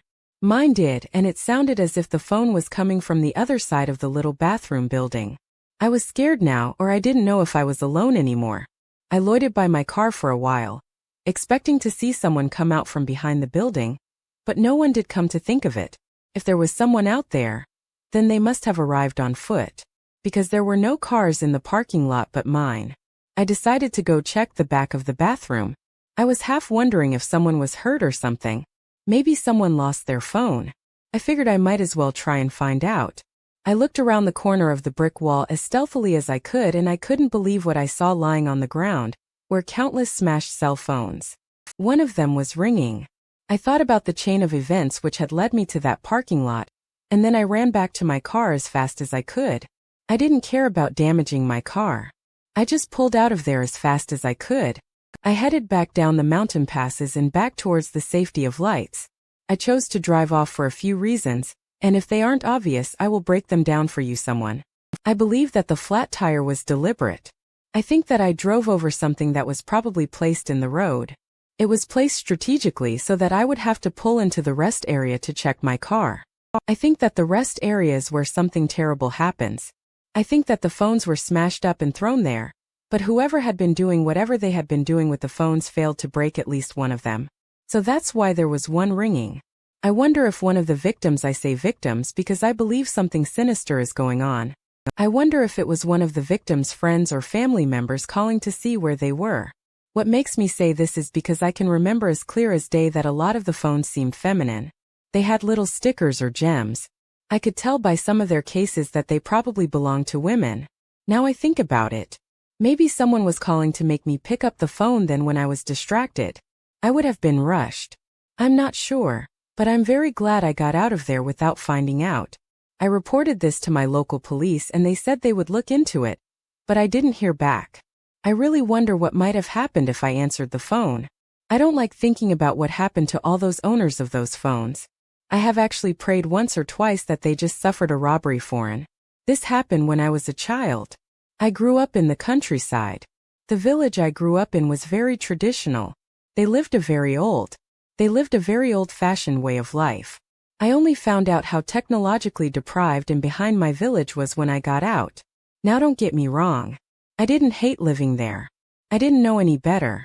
There are things I learned in my village that I think have been lost on others, and modern society was a place of tradition that took pride in the old ways. Anyway, there was this large field near our house. It was the type of field that was used to cultivate crops. I often saw an old man from my window working that field. I guess that he was the owner of that field. He was in there all the time, a real hard worker. He had this shed. It wasn't a small one, it was pretty big. He was in and out of that thing from sunrise to sunset. I was a curious kid. I didn't have all that much to hold my attention. We didn't have any electronics in our house. So every now and then, when I was looking out of the window and I saw him open that big shed, I would just try to get a look at whatever was in there. There were farming tools, what looked to be a bunch of cardboard, and a refrigerator. I only ever saw him go back and forth with tools. I never saw him open that refrigerator. So, as you might guess to a bored and curious mind, the enigma of the refrigerator was quite alluring. I always wondered what was in there. At first I wondered absent-mindedly, but like the crops in his field, my curiosity grew. Sometimes I would play near that field and pretend like my ball went into the field to try and get a closer look at the shared burnt. I could never really time it right. I didn't have all that much style for a tact. As a child, I guess, plus it wasn't our field. It was his field. Ownership of property was paramount. I was taught that from a young age outsiders and trespassers were people to be suspicious of. I didn't want to be labeled as one from a young age. One day I asked an old woman in the neighborhood what she thought was in the shed. She was nice to me usually, but when I asked her, she just frowned and said, "Don't need to know." I thought that was a little odd, but it wasn't all that rare for adults to talk to kids like that. Well, not that rare. Where I'm from, I asked a couple others. Some didn't know what I was talking about or just plain didn't care. Others, like that old lady, told me that I just didn't need to know. I don't know when. But one day I realized that I just couldn't stand it anymore. I wanted to know what was in that shed. I was full of curiosity at that age. Some people telling me not to do something only fueled it. I was going into that field to see for myself what was in the shed. I decided that I would go at night. Not too late, though I didn't want to sneak out. In the middle of the night. My grandpa lived with us and he lived downstairs. I was sure that any old noise would wake him up. I couldn't risk it. I decided I would go quickly to take a peek after dinner. While my family was preoccupied under the cover of darkness, I crept across the field and I approached the shed. It wasn't that hard to get into. I got in without too much effort. I don't think the guy locked it. When I got in the shed, I knew I had a limited amount of time to get in and out. I headed straight for the fridge. I slowly creaked the door open and I looked inside. There was a ton of plastic bottles and small cardboard boxes. There was one thing that stood out there, something that looked incredibly out of place. I just had to reach out and see what it was. It was a hand. I know that sounds so weird, but it wasn't a human hand. I'm pretty sure of that. The hand I saw in the refrigerator looked like it was lacquered. It might have had a kind of varnish or ceramic quality to it. I really wanted to know what that hand felt like. I reached out to touch it in a kind of handshake gesture. I was reaching in when I heard someone shout at me. Then I was grabbed by the collar of my shirt and dragged backwards out of the shed. I got such a scolding by the old man who owned that field near our house. It was pretty rough, but not as rough as what I got from my parents. I won't even go into that from that night forth. The shed was locked whenever the old man wasn't in the field. I didn't need to be told there. A big chain lock was visible from my bedroom window. My grandma spoke to me once about it. I think she took pity on me for being scolded. Plus, I must have spent a lot of time moping around the house. She said one thing that has really stood out in my mind over the years: that house has lost a lot of their people. I didn't know what it meant at the time. It's such a vague statement. I guess that the hand I saw in the fridge could be some kind of preserved memory from the past. That's pretty scary. If it's the case, that gives it the potential for it to be human somehow. I guess that would make sense why I was told off so much for trying to go near it to me. That's pretty scary. There was only one thing scary about the whole fiasco: the way that everyone seemed somewhat aware of what was in that refrigerator, and no one reported it or said anything about it. I knew that it was something dark. I left the countryside, I went to university, and I got a job in the city. I haven't been back in a very long time, but I bet you that fridge is still there, hiding its strange contents in that shed. Back when I was in high school, I would go over to my friend's house and drink. She lived on the outskirts of town. I remember that I would have to walk down dark, unlit forest roads to get home from her place. It was usually fine in the summer, but in the darker months it was too creepy. It was too creepy, but I still walked there and back at least twice a week. It was great to have a place to drink and chat without being disturbed. The walk home was always daunting, but thanks to the wonderful power of alcohol, I managed to summon up the courage to hit the road, even when it was pitch black out. She lived down a dark and deserted road which used to be a popular one. It ceased being popular when the soccer stadium in our town shut down. I think the team moved. It's not important, so I would walk home from my friend's house down this old desolate road, which was always empty and quiet. One night in one of the darker months, I heard some voices while I was walking home, and I guess that they were about 2 or 3 men out there. Well, this is where you will have to forgive my teenage curiosity and stupidity. I wanted to see who those voices belonged to. The reason for this was because there were rumors around town that the forest area near the old stadium was a local haunt for gay people. I was dumb and drunk, so at the time I thought I would take a look to see if the rumors were true. Not the best move on my part. I know I could blame the booze and say that my drunken state motivated me to go into the woods. I was always a little bolder whenever I was drinking. I knew the woods quite well, so I thought I would go unnoticed. I approached and saw some silhouettes through the gaps in the trees. It looked like one guy was surrounded by other men. The guy in the middle looked as if he was floating. It was the strangest thing. I could see this guy's legs dangling above the ground. Another guy was hugging the legs of this floating guy. I wanted to see what the hell was going on, so I decided to get a little closer. I got close enough for mumbled and half-whispered voices to be heard. I was watching where I was going. I stepped on a dead branch that I thought could take some of my weight, but I was wrong. I had snapped. The mumbling voices stopped instantly. There was an awkward silence. I was feeling full of regret and now fear. Why did I have to come down here to see what they were doing? I should have known it was a bad idea. Next, something unexpected happened. I heard a snorting kind of laugh, a nasty laugh. I saw that there were 3 silhouettes facing towards me now. I prayed that I was hidden in the darkness of the trees, and I stood there silently bracing myself to run at any moment. A muffled male voice then said, "Oh, you want to be next?" That was enough for me. I ran as fast as I could and I didn't stop until I saw streetlights. I got home without anything further happening. But it was really scary for me. I didn't really understand what one of those guys asked me. That's probably down to my naivety at the time. I guess I know what it means nowadays, and by the end of this you will know too. It's not what you're thinking it means, though. When I got to class the following day, I noticed crowds of gathered students all chatting away. It didn't take long for me to find out what the topic of discussion was. In fact, several of my friends wanted to tell me the news. Apparently someone had taken their life in the forest by the old stadium. There were cops all over town now asking people questions. They found a body hanging from a tree in the woods. So what does that mean? Well, I think I saw the staging of a suicide out there in the woods that night. I think those other men had taken their life and I saw them setting the scene when I went snooping. This was a long time ago, by the way back, probably when prejudices towards certain lifestyles were accepted. I wondered if the reason that man lost his life was down to the location he was in that night. If that is so, then the question I was asked by those men in the shadows is all the more terrifying. I reported what I saw that night anonymously from a phone booth, but I don't think anything was made of it. Why can I say that with confidence? Well, because 5 more men have taken their lives in those woods over a 10-year period, and I wouldn't be surprised if those men all shared something in common. Thankfully, the old stadium was demolished and the forest area isn't there anymore. I hate to see nature get destroyed for more concrete constructions, but in this case I feel kind of good about it. I grew up in the rural countryside of Japan. My family used to own and maintain rice fields for a living. Everyone in the family would always pitch in and lend a hand. This was before I was born, but my family had ownership of the land still. The thing about rice fields is that they are governed by a water supply. A waterway. The waterway was a bone of contention between the owners of each field. Back then, it seemed that each owner of each field was in constant dispute with one another. Everyone was on bad terms. I remember hearing lots of stories when I was a kid. It sounded like there were physical fights and a lot of pettiness. All the families lived relatively close to one another, so I can imagine how awkward it must have been to catch eyes with your enemy when you were out in those fields.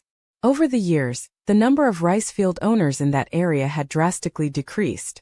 It seemed like the rice fields couldn't live up to the reputation my family had given them. It wasn't a place that I thought was dangerous in the past.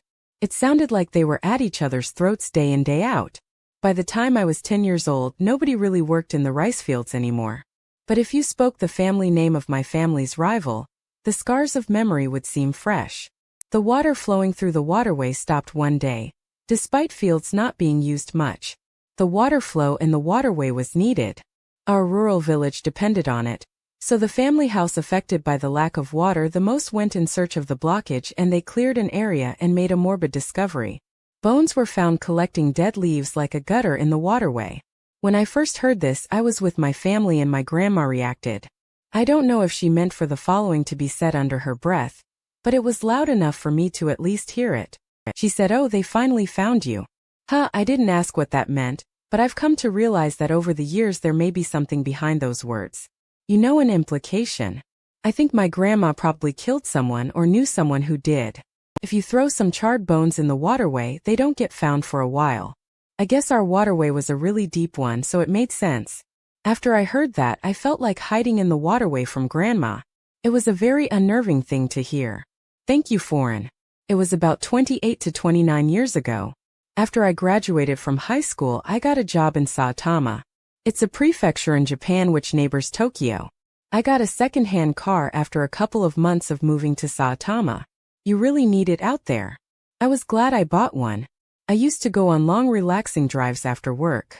I would listen to my music and smoke cigarettes. I really enjoyed it. Obviously that was until the night in question.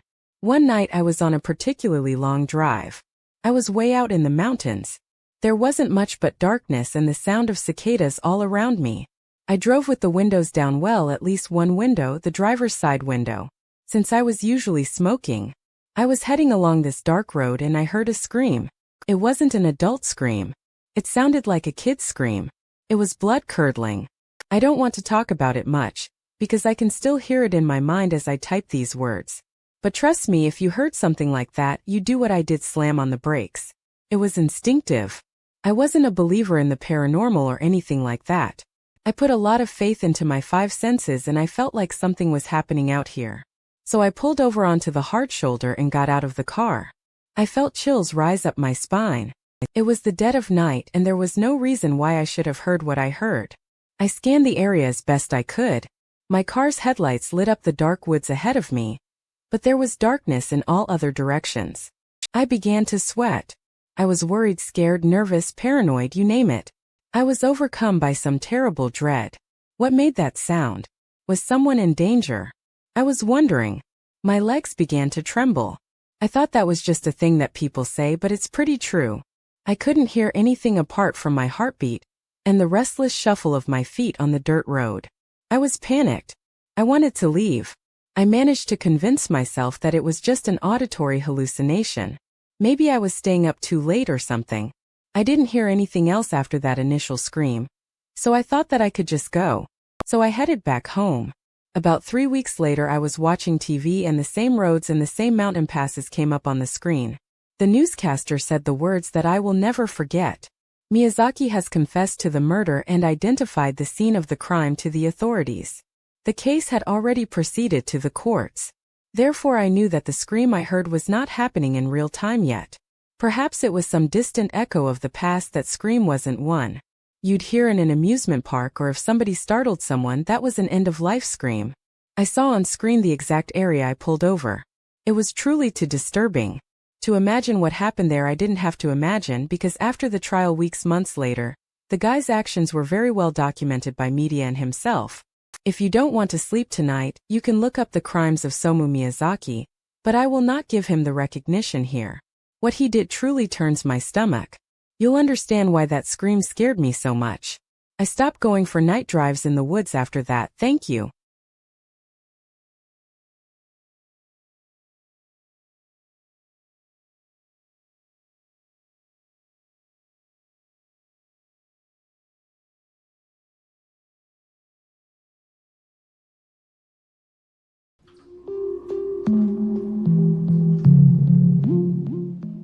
I came home to find a deliberately placed voodoo doll outside my neighbor's door, and the door cracks were all sealed with thick electrical tape. Was he trying to seal himself in his apartment, or was there something he was desperate to keep out? Thank you for your subscription and likes. What would you do if it were you? You can leave your thoughts in the comments section.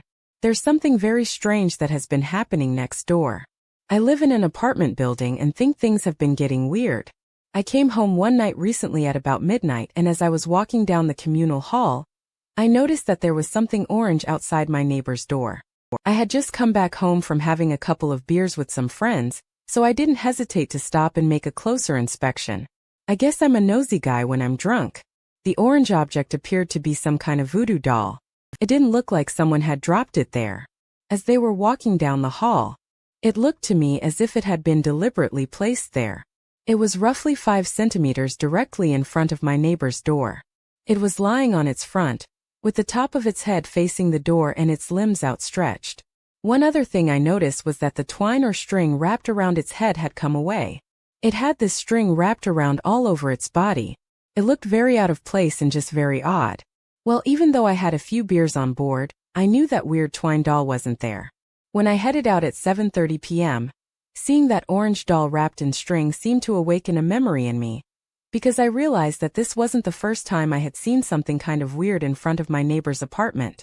I just didn't make the connection until that night. I'll give you a quick rundown of some of the things I've seen out there. Dead beetles like almost every day, but I never really paid much attention to it. Since we live out in the sticks, there's bugs everywhere. There was also something that either looked like mud or feces outside his door. And on another occasion there was something wrapped in a gray cloth inside of a plastic carrier bag. It was weird, but it wasn't really my problem. I just went on my way and into my apartment. A few days turned to weeks, and I noticed that there were no other weird items left outside my neighbor's apartment door. I listened out and always watched my neighbor's door whenever I passed by. But 3 months went by and I didn't hear any form of noise coming from inside his apartment. I stopped another resident to ask about him when I had the opportunity, and he told me that he heard my neighbor had passed away. But the truth was unknown, and it still is unknown. I guess later cleaning company came and they went into the apartment next door and started work there. What work they did was unknown to me at the time. It seemed like the guy who lived next door was not coming back. Maybe the rumors were true. Maybe he had passed away. I thought it wasn't until a little later, when I ran into another neighbor that I heard more about what happened to my neighbor in his apartment. Although it's not really a satisfactory conclusion, it was certainly eye-opening to me. A resident who lived a little down the hall watched the cleaning crew enter my neighbor's apartment and spoke to one of the workers. Apparently, every hole, crack or crevice in that apartment had been completely covered by thick electrical tape. It was as if my neighbor was trying to make his home completely airtight. There was tape all over the ventilation fans, the windows, the drains, the doors.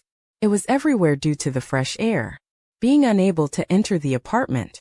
The cleaning crew said that the place was full of black mold. It must have smelled terrible in there. If the rumors are true, then maybe that's where they found his body. I couldn't get any clarification on that, though one thing seemed abundantly clear to me though. My neighbor was desperate to keep something out of his apartment, and I can't help but think that the strange objects that were being left on the other side of his door had something to do with it, especially that voodoo. Looking, though I have had some pretty creepy experiences in my life. A lot of them live with me and re-emerge when the lights are out. By that I mean I'm essentially haunted by their memory. One in particular stands out for me. I remember being home alone and hearing a woman's voice. I couldn't really make out what she was saying. She was mumbling and sobbing. That was really scary. I just ran straight out of the house on another occasion. I was home alone and the door to the living room slowly creaked open by itself. I instantly got to my feet and went to see who was there. But of course no one was there. I don't know if I am susceptible to the paranormal or anything, but I would be lying if I said I wasn't a believer. But talking about the paranormal isn't why I'm here today. I want to share with you the scariest experience I have ever had. And it happened when I moved into an apartment to live alone for the first time in my life. This happened 3 years ago. I had just moved in. Picture a room with just the bare bones, furniture and lots of cardboard boxes. I remember being way too tired to unpack any of those boxes, so I thought I would unpack the following morning. After I positioned my armchair at a perfect angle for the TV, I collapsed into it and relaxed. I must have been dozing while I was sat in it for a while, but then I was awoken by a strange noise. I heard laughter coming from the opposite side of the living room wall. Well, as far as I'm aware, I only heard it the once, so I kind of chalked it up to me being half asleep. I didn't make a big deal out of it. I got up and then went to bed. In the morning, as I was making myself some breakfast, I heard another noise coming from the wall opposite my new living room. It was that laughter again. A weird thought came to mind. I wonder if the person next door is laughing at me. I need to give you a little more context here. I think now when you think of a laugh, you think of those sitcom laughs. I guess you know a live audience. What I mean is a laugh when something is funny. The laugh I heard was not someone laughing at a TV show. To me it was someone laughing in a deliberate, strange manner. I don't know, like the Joker or something. Creeped me out a bit. I had introduced myself to my neighbors yet, and as it is a custom here in Japan when someone moves in, I figured now was a good time to do so. I mean, at least I knew the guy next door was home. I was sure it was a guy based on his laugh, so I went outside and pushed the doorbell for the next door. I waited a couple of moments, but no one came to the door. Just as I was about to give up and go back inside, one of the other neighbors came out of their apartment. He looked like he was getting off to work. No one has lived there for a long time, he said to me. Well, as you can imagine, that was pretty strange to hear. Since I just heard someone laugh next door, I introduced myself and kept the laughter I'd heard to myself. I ended up thinking that it was just another encounter with the paranormal. Great, trust me, to live next door to a haunted apartment.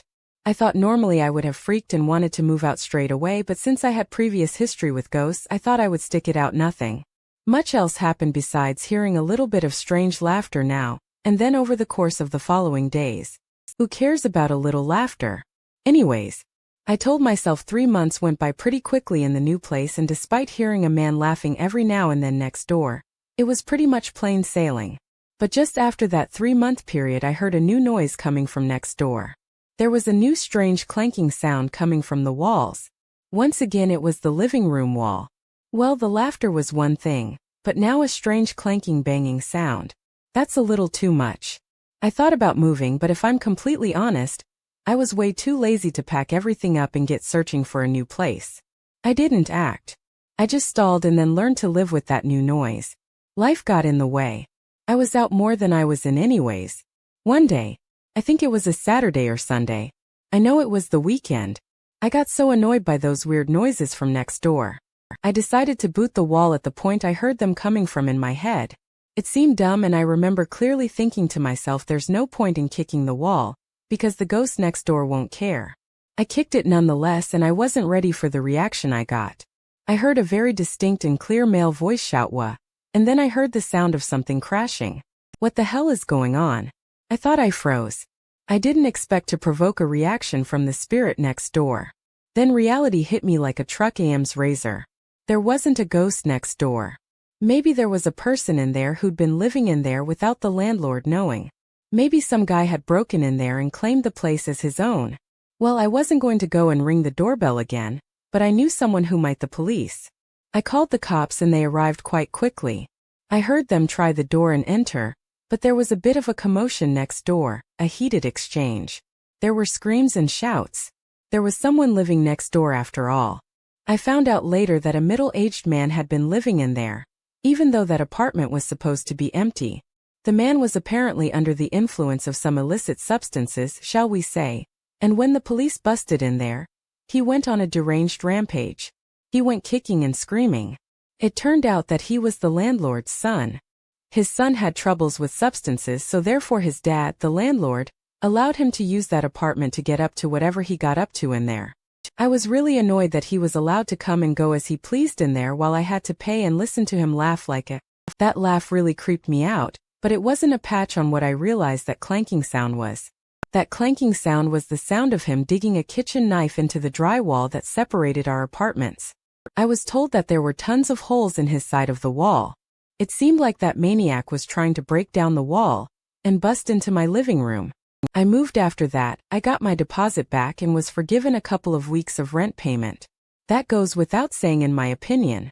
Although I have had my run-in with the paranormal, the fear I get when I remember the sound of that madman slashing away at his wall is unmatched. I dread to think what his plan was. Ghosts aren't half as scary as people, if you ask me. I first met her when I was on my way home from work. I remember that night so clearly. I was crossing the road from the bus stop opposite my building. There was a small park across the road by the bus stop. I had to walk through that to get home. I was living alone at the time this happened. I heard a voice call out to me from behind the phone. "Boo, in the park there's a full-length mirror in your house, right?" Well, my heart started beating out of my chest. I'm a bit of a jumpy person. I mean, that question was disturbing though. Am I wrong who asked someone that? I quickly turned around to face the direction of the person who asked me that question. There was a woman craning her head from behind the phone booth. She was dressed in dark colors. Was it beige or black? I can't remember. She was stood there kind of hunched over. I hadn't ever seen that woman before. I would say that she was in her 40s. At a guess to me, she was a total stranger. Without skipping a beat, the woman went on with her line of questioning. "There's a full-length mirror in your home, right? It's about this big, isn't it?" As she said that, she began to mime a long rectangle shape with her fingers. "You should get rid of that mirror. Throw it away. Bad things can happen. Is it a memory? Can't help it if it's a memory." I realized that woman was crazy. I stood my ground and thought I would come back to her with a firm tone. "No, there's nothing like that. Don't worry, I better be going now," I said as I left. I started to quickly walk back to my apartment, but I heard footfall coming from behind me. It was as if that woman didn't hear a word. I said she just kept prattling on to me. I know. No, I live next door. Hey, just throw it away. Is it a memory? Be a shame if it was a memento, but that can't be helped, though you should throw it away tomorrow. At that point I thought the best thing I could do would be to just ignore her. I could see that this conversation was going nowhere. I thought she would get tired and leave me alone. However, my plan didn't exactly work out. She followed me into my building. We had a communal area which wasn't behind a security door, so anyone could walk on in. So that's what she did. She followed me in and she waited with me while I called the elevator. I mean, there was a chance that she could have been my neighbor. I thought I didn't really run into my neighbors all that much. She kept going on and on in these nonsensical circles. I couldn't stand listening to her anymore, so I said that's enough. I don't have a full-length mirror. I raised my voice. I was getting really annoyed, don't lie, you already know it. Your education is bad. There is a full-length mirror in your room about this big, isn't it?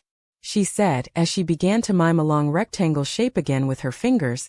She followed me into the elevator at the last second. Had I known that she would have joined me in the elevator, then there would have been no chance that I would have taken it. I would have taken the stairs.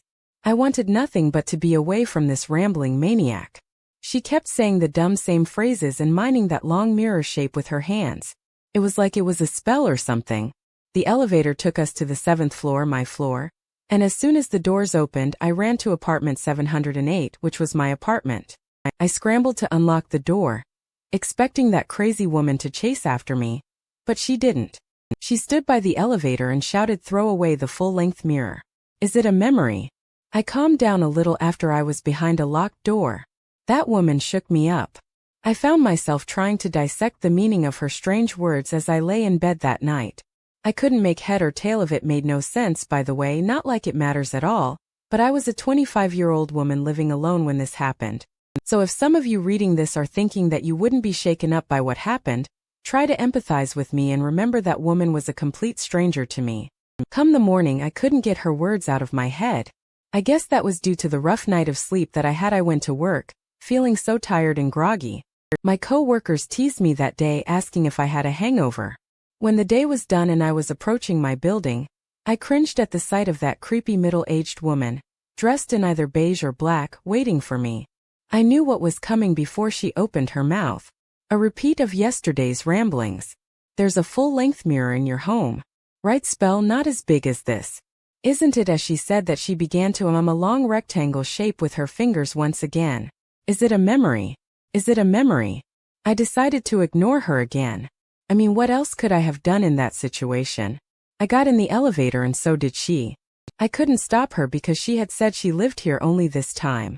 When I got out of the elevator on my floor, she followed me right up to my door. I did not like that one bit, so I spun around to give her a piece of my mind. Listen, lady, if you keep this up, then I'm going to go to the police. Okay, and then quick as a flash, as if she didn't hear, she continued with her ramblings. I live next door. Let me in and I'll show you. I will help you throw it away. It can't be helped if it's just a memory. I was sleep deprived and severely irritated, and this crazy neighbor had just gotten on my last remaining nerve, so I let her have it. What the hell are you talking about?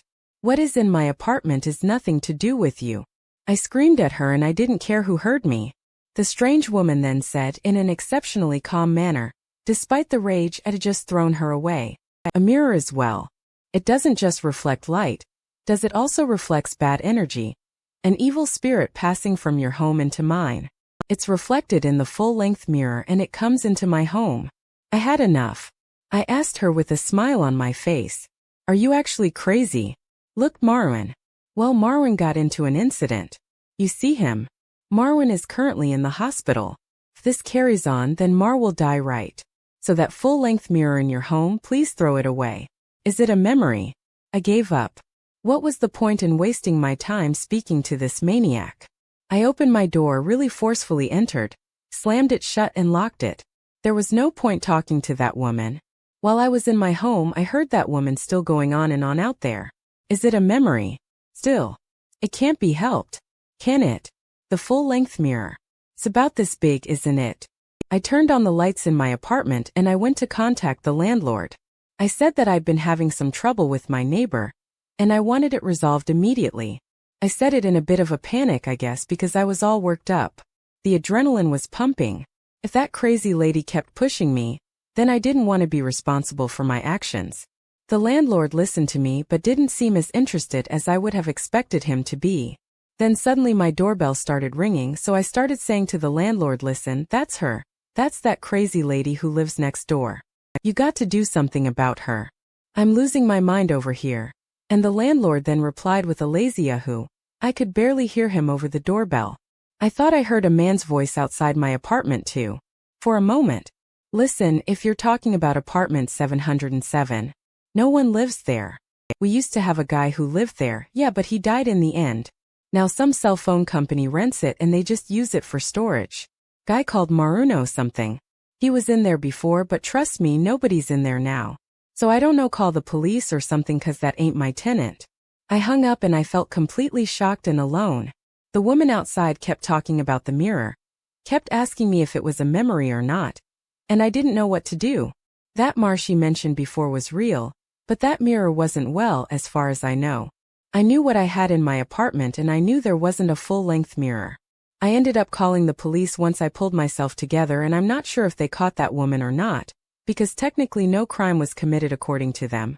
I mean, I felt as if she was stalking me, but apparently that wasn't the case. I did the best thing I could do for my mental health and I moved at the first chance I got. The next place I moved to wasn't half as nice, but at least I never encountered a fake neighbor as weird as that lady was. I really wanted to make sense of the words she was saying to me. I remember them verbatim. Is it a memory? What does that mean? I have no clue. I wonder if she's bothering the next tenant. On a side note, I guess ever since I had that unpleasant encounter, I don't like full-length mirrors that are about as big as this, and I don't wish to own one. I don't know why. Maybe I just want to be on the safe side. I don't want to end up like Marin. I guess this happened when I was in the 2nd grade. I felt sick in the morning, but I wanted to go to school that day. I managed the first period, okay, but then I was sent home because I was running a high fever. Luckily, we lived on the same street as the school. So instead of getting my parents out of work to come and pick me up, I just walked home. It was fine to walk home alone for me. I didn't ever worry. It was only a short walk. I let myself in and went straight to my bedroom. I got into bed and fell asleep before I knew it. I was sleeping soundly, I guess, but then I was awoken by a noise from downstairs. I honestly just thought it was my mom coming back from her part-time job or from shopping or whatever. The school probably called her. Since she woke me up, I figured that I might as well go downstairs to go and see her. I crept down the stairs quietly and I felt like surprising her that day. I likely had a smile on my face as I slowly went downstairs. However, that smile would soon disappear when I realized that my mom wasn't down there. Someone else was. It was our neighbor, a guy of about 50 years old. He lived next door. I stopped and stared at him. He had a knife in his hand seeing me at home. He panicked. Now I am old enough to know that he didn't expect company. He would have assumed that the house would have been empty, or I dread to think my mom would have been home alone. Before I could begin to process what I was seeing and begin to question what was happening, he spoke to me. Hey, can you keep a secret? No one needs to know that I was here. Okay, pal. My eyes were glued to the knife in his hand the whole time he was speaking. My brain was now in gear. Remember, I had just woken up and I had a fever. Now I was beginning to put 2 and 2 together while trying as best as I could. I was only a kid when this happened. I stared at that knife and I just thought to myself, I am in danger. I was so scared when the gravity of the situation set in that all I could do was nod yes. He smiled at me when I nodded, and then, to my surprise, he turned and left. I ran over to the door and locked it. I guess I must have forgotten to lock it when I got home from school. I wanted to tell my parents, but the thought that my neighbor might kill me if I told them he scared me so much with that knife he had in his hand that there was no way I could break the promise I had with him. I had to keep the promise, so I didn't say anything to my parents. About a month went by and life was kind of back to normal. I thought about the neighbor often and I didn't like being home alone after school waiting for my parents to come home, but I was surviving. One afternoon after school, I heard a knock at the door. I went to the door and it was the old man next door stood out there. He had a load of sweets and he wanted to give them to me. I was so stupid to open the door while I was home alone after what had happened. I know that now, by the way. I reluctantly accepted them and closed the door. He would run into me or come to the house once a month to give me some candy. After that, he always smiled and said, "Here you go, eat these." I didn't understand at the time why he was bringing me those sweets, but I guess it could have been to try to bribe my silence. I'm not sure, but I think that's what it was. I didn't like being rewarded for a reason I didn't understand. Felt wrong and a bit gross. I didn't like to see him smiling at me holding the candy. I could always picture him holding that knife. Instead, one time he came over with his candy while my mom was home, and my mom made excuses for me, saying, "Oh, he's just shy and stuff like that." When I didn't want to talk to him or make eye contact, my mom would laugh as she said that finding my shyness cute. I guess she didn't know the secret I was keeping for him. Months and months went by and then I heard the news that the creepy old neighbor of ours had passed away. It was like a weight had been lifted off of me. My parents thought that I would have been in bits because to them it looked like the old man and I had a deep connection inside. I was celebrating, not mourning. I didn't shed a tear for that man. Life moved on after that. I grew up, moved away and began a life of my own. I've always been a little edgy about being the only one at home. but over the years it's gotten easier. I went back to my hometown last weekend and was reminded of our neighbor. I was at some neighborhood party with my parents. Someone mentioned him and I listened in. That old guy. He loved betting on horses and playing the slots. Another person said, yeah, I just remember him being an alcoholic. He used to turn up to our house uninvited all the time, and I had to have strong words with him once to get him to go away. And another neighbor chimed in with, don't you think it's funny that all the thefts in the neighborhood went away after he passed on? That's when it dawned on me. He was there that day to rob us, and possibly more than that, had my mother been home alone, which was very likely because she worked part-time. Things might have gone very differently, so he was bribing me with sweets to keep his secret. He was going to rob us at the bare minimum. He was an alcoholic thief who preyed on our neighborhood. I can still see his face and the knife in his hand. It is a pretty traumatic memory for me. This is something that happened a few years ago that really stressed me out. I'm a guy and I was in my 20s and living home alone at the time. My next-door neighbor was an older guy who was probably in his 40s. He was also living alone. On the night that this experience took place, I got home from work at about 11:00 p.m. As I was walking down the hall to my apartment, I heard a loud scream coming from my neighbor's apartment. That scream was undoubtedly a woman's scream. I stopped in place a little ways from his apartment. I listened for a while. It didn't sound like a scream of pain. It sounded like one of anger. Then I could hear muffled syllables of words, but I couldn't make out what was being said. It sounded like the guy next door was having an argument. Well, he didn't seem to be doing all that much arguing. I didn't know he had a girlfriend. He was a pretty serious guy, kind of rigid, you know. I guess if he had a girlfriend, I could see her arguing with him. Oh well, not my issue, I thought. As I walked into my apartment while I was in my kitchen heating up my dinner, I heard the woman next door laughing. Ah, you guys made up, huh? She was certainly a loud lady again, not my issue. I thought as I ate. After a little while, I heard the woman shouting. Only this time it sounded like she had pressed her body to the wall that joins my apartment to his, and she was very audible. Hello, I'm coming to see you soon. I found that very weird, so I couldn't help but pay attention to her voice. I noticed that the old man wasn't saying anything. It was a little suspicious now. What the hell was going on next door? I stood still in my kitchen on edge. I had the feeling that something was about to happen, and then something did happen. There was a knock at my door. I went and put my eye to the peephole, and there was a woman I hadn't met before stood out there. I guess that she must have heard me coming because she spoke to me through the closed door. Hi, please, can I use your phone? The phone next door is broken. This was very unusual, but since I was on good terms with the man next door, I felt as if I couldn't refuse. I mean, what if the quarrel they had next door had escalated? Somehow. What if my neighbor was hurt? I didn't want to take that risk, so I went against the uneasy gut feeling I had about that woman and I opened the door. As soon as I opened the door, I regretted it. A woman in her 40s began shouting at me. She was all worked up and seemed to be incredibly anxious. She was shouting for help and saying something about being killed or killing. She wasn't making a great deal of sense. She had become so escalated. It was really stressful. As she was being so animated, I understood that she wanted to use my phone to call the police, so I showed her to my house phone. I told her to wait there a while whilst I went to check on my neighbor. His door was open ajar. I had never been in his apartment before and I was shocked by what I saw. Everything was turned over and upside down. It looked an absolute mess. I wasn't sure if this was usual for him, or if it was because there had been a struggle next door. Had his fight with the woman alone in my apartment gotten physical?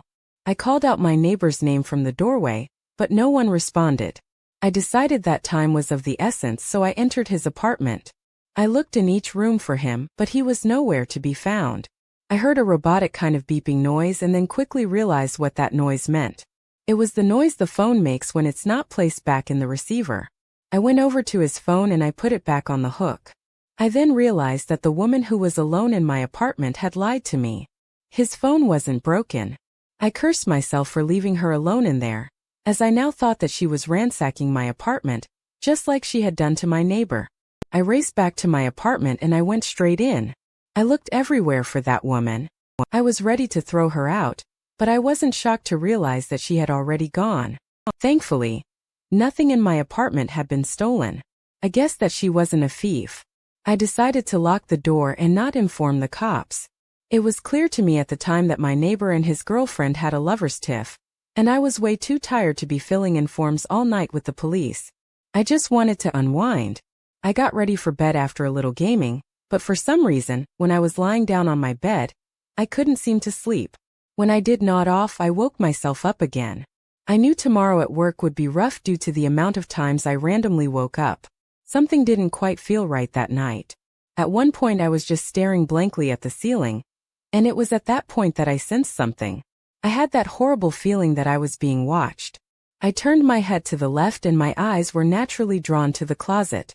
Did I check there? I tried to focus my vision on the slightly open door. I jumped out of bed instantly because I felt for sure that I had just came eye to eye with someone. There were eyes peering out of my closet. Did our eyes meet? I wondered for a split second, and then from the darkness of my closet, I heard a soft chuckle transform into a cackle. There was a woman in my closet, the woman from before. She didn't leave, she just hid. I launched myself to my feet, screaming most likely as I did. I ran out of my apartment. I was just wearing a t-shirt and some shorts. I ran and I hid in a light laundromat when the sun came up. I timidly returned to my apartment. I planned to call the police when I got in, but when I climbed the steps to my floor, I noticed that they were already there. Apparently my neighbor was the one who had called the police. I told him about what happened and I said that my place hadn't been robbed. He didn't say much. He just seemed to look so embarrassed. My neighbor came around later that afternoon with a gift certificate and an apology. He didn't tell me who she was or why she did the things that she did. I just ended up feeling so awkward about it. I couldn't bring myself to ask more questions. I still live next door to that guy and there hasn't been another incident like that one. Well, as far as I know, there hasn't been. By the way, my apartment had been ransacked by the time I came back in the morning. Things were all in disarray, but nothing was stolen. Just looked a mess. One odd thing, though, for some reason my phone was left off the hook, is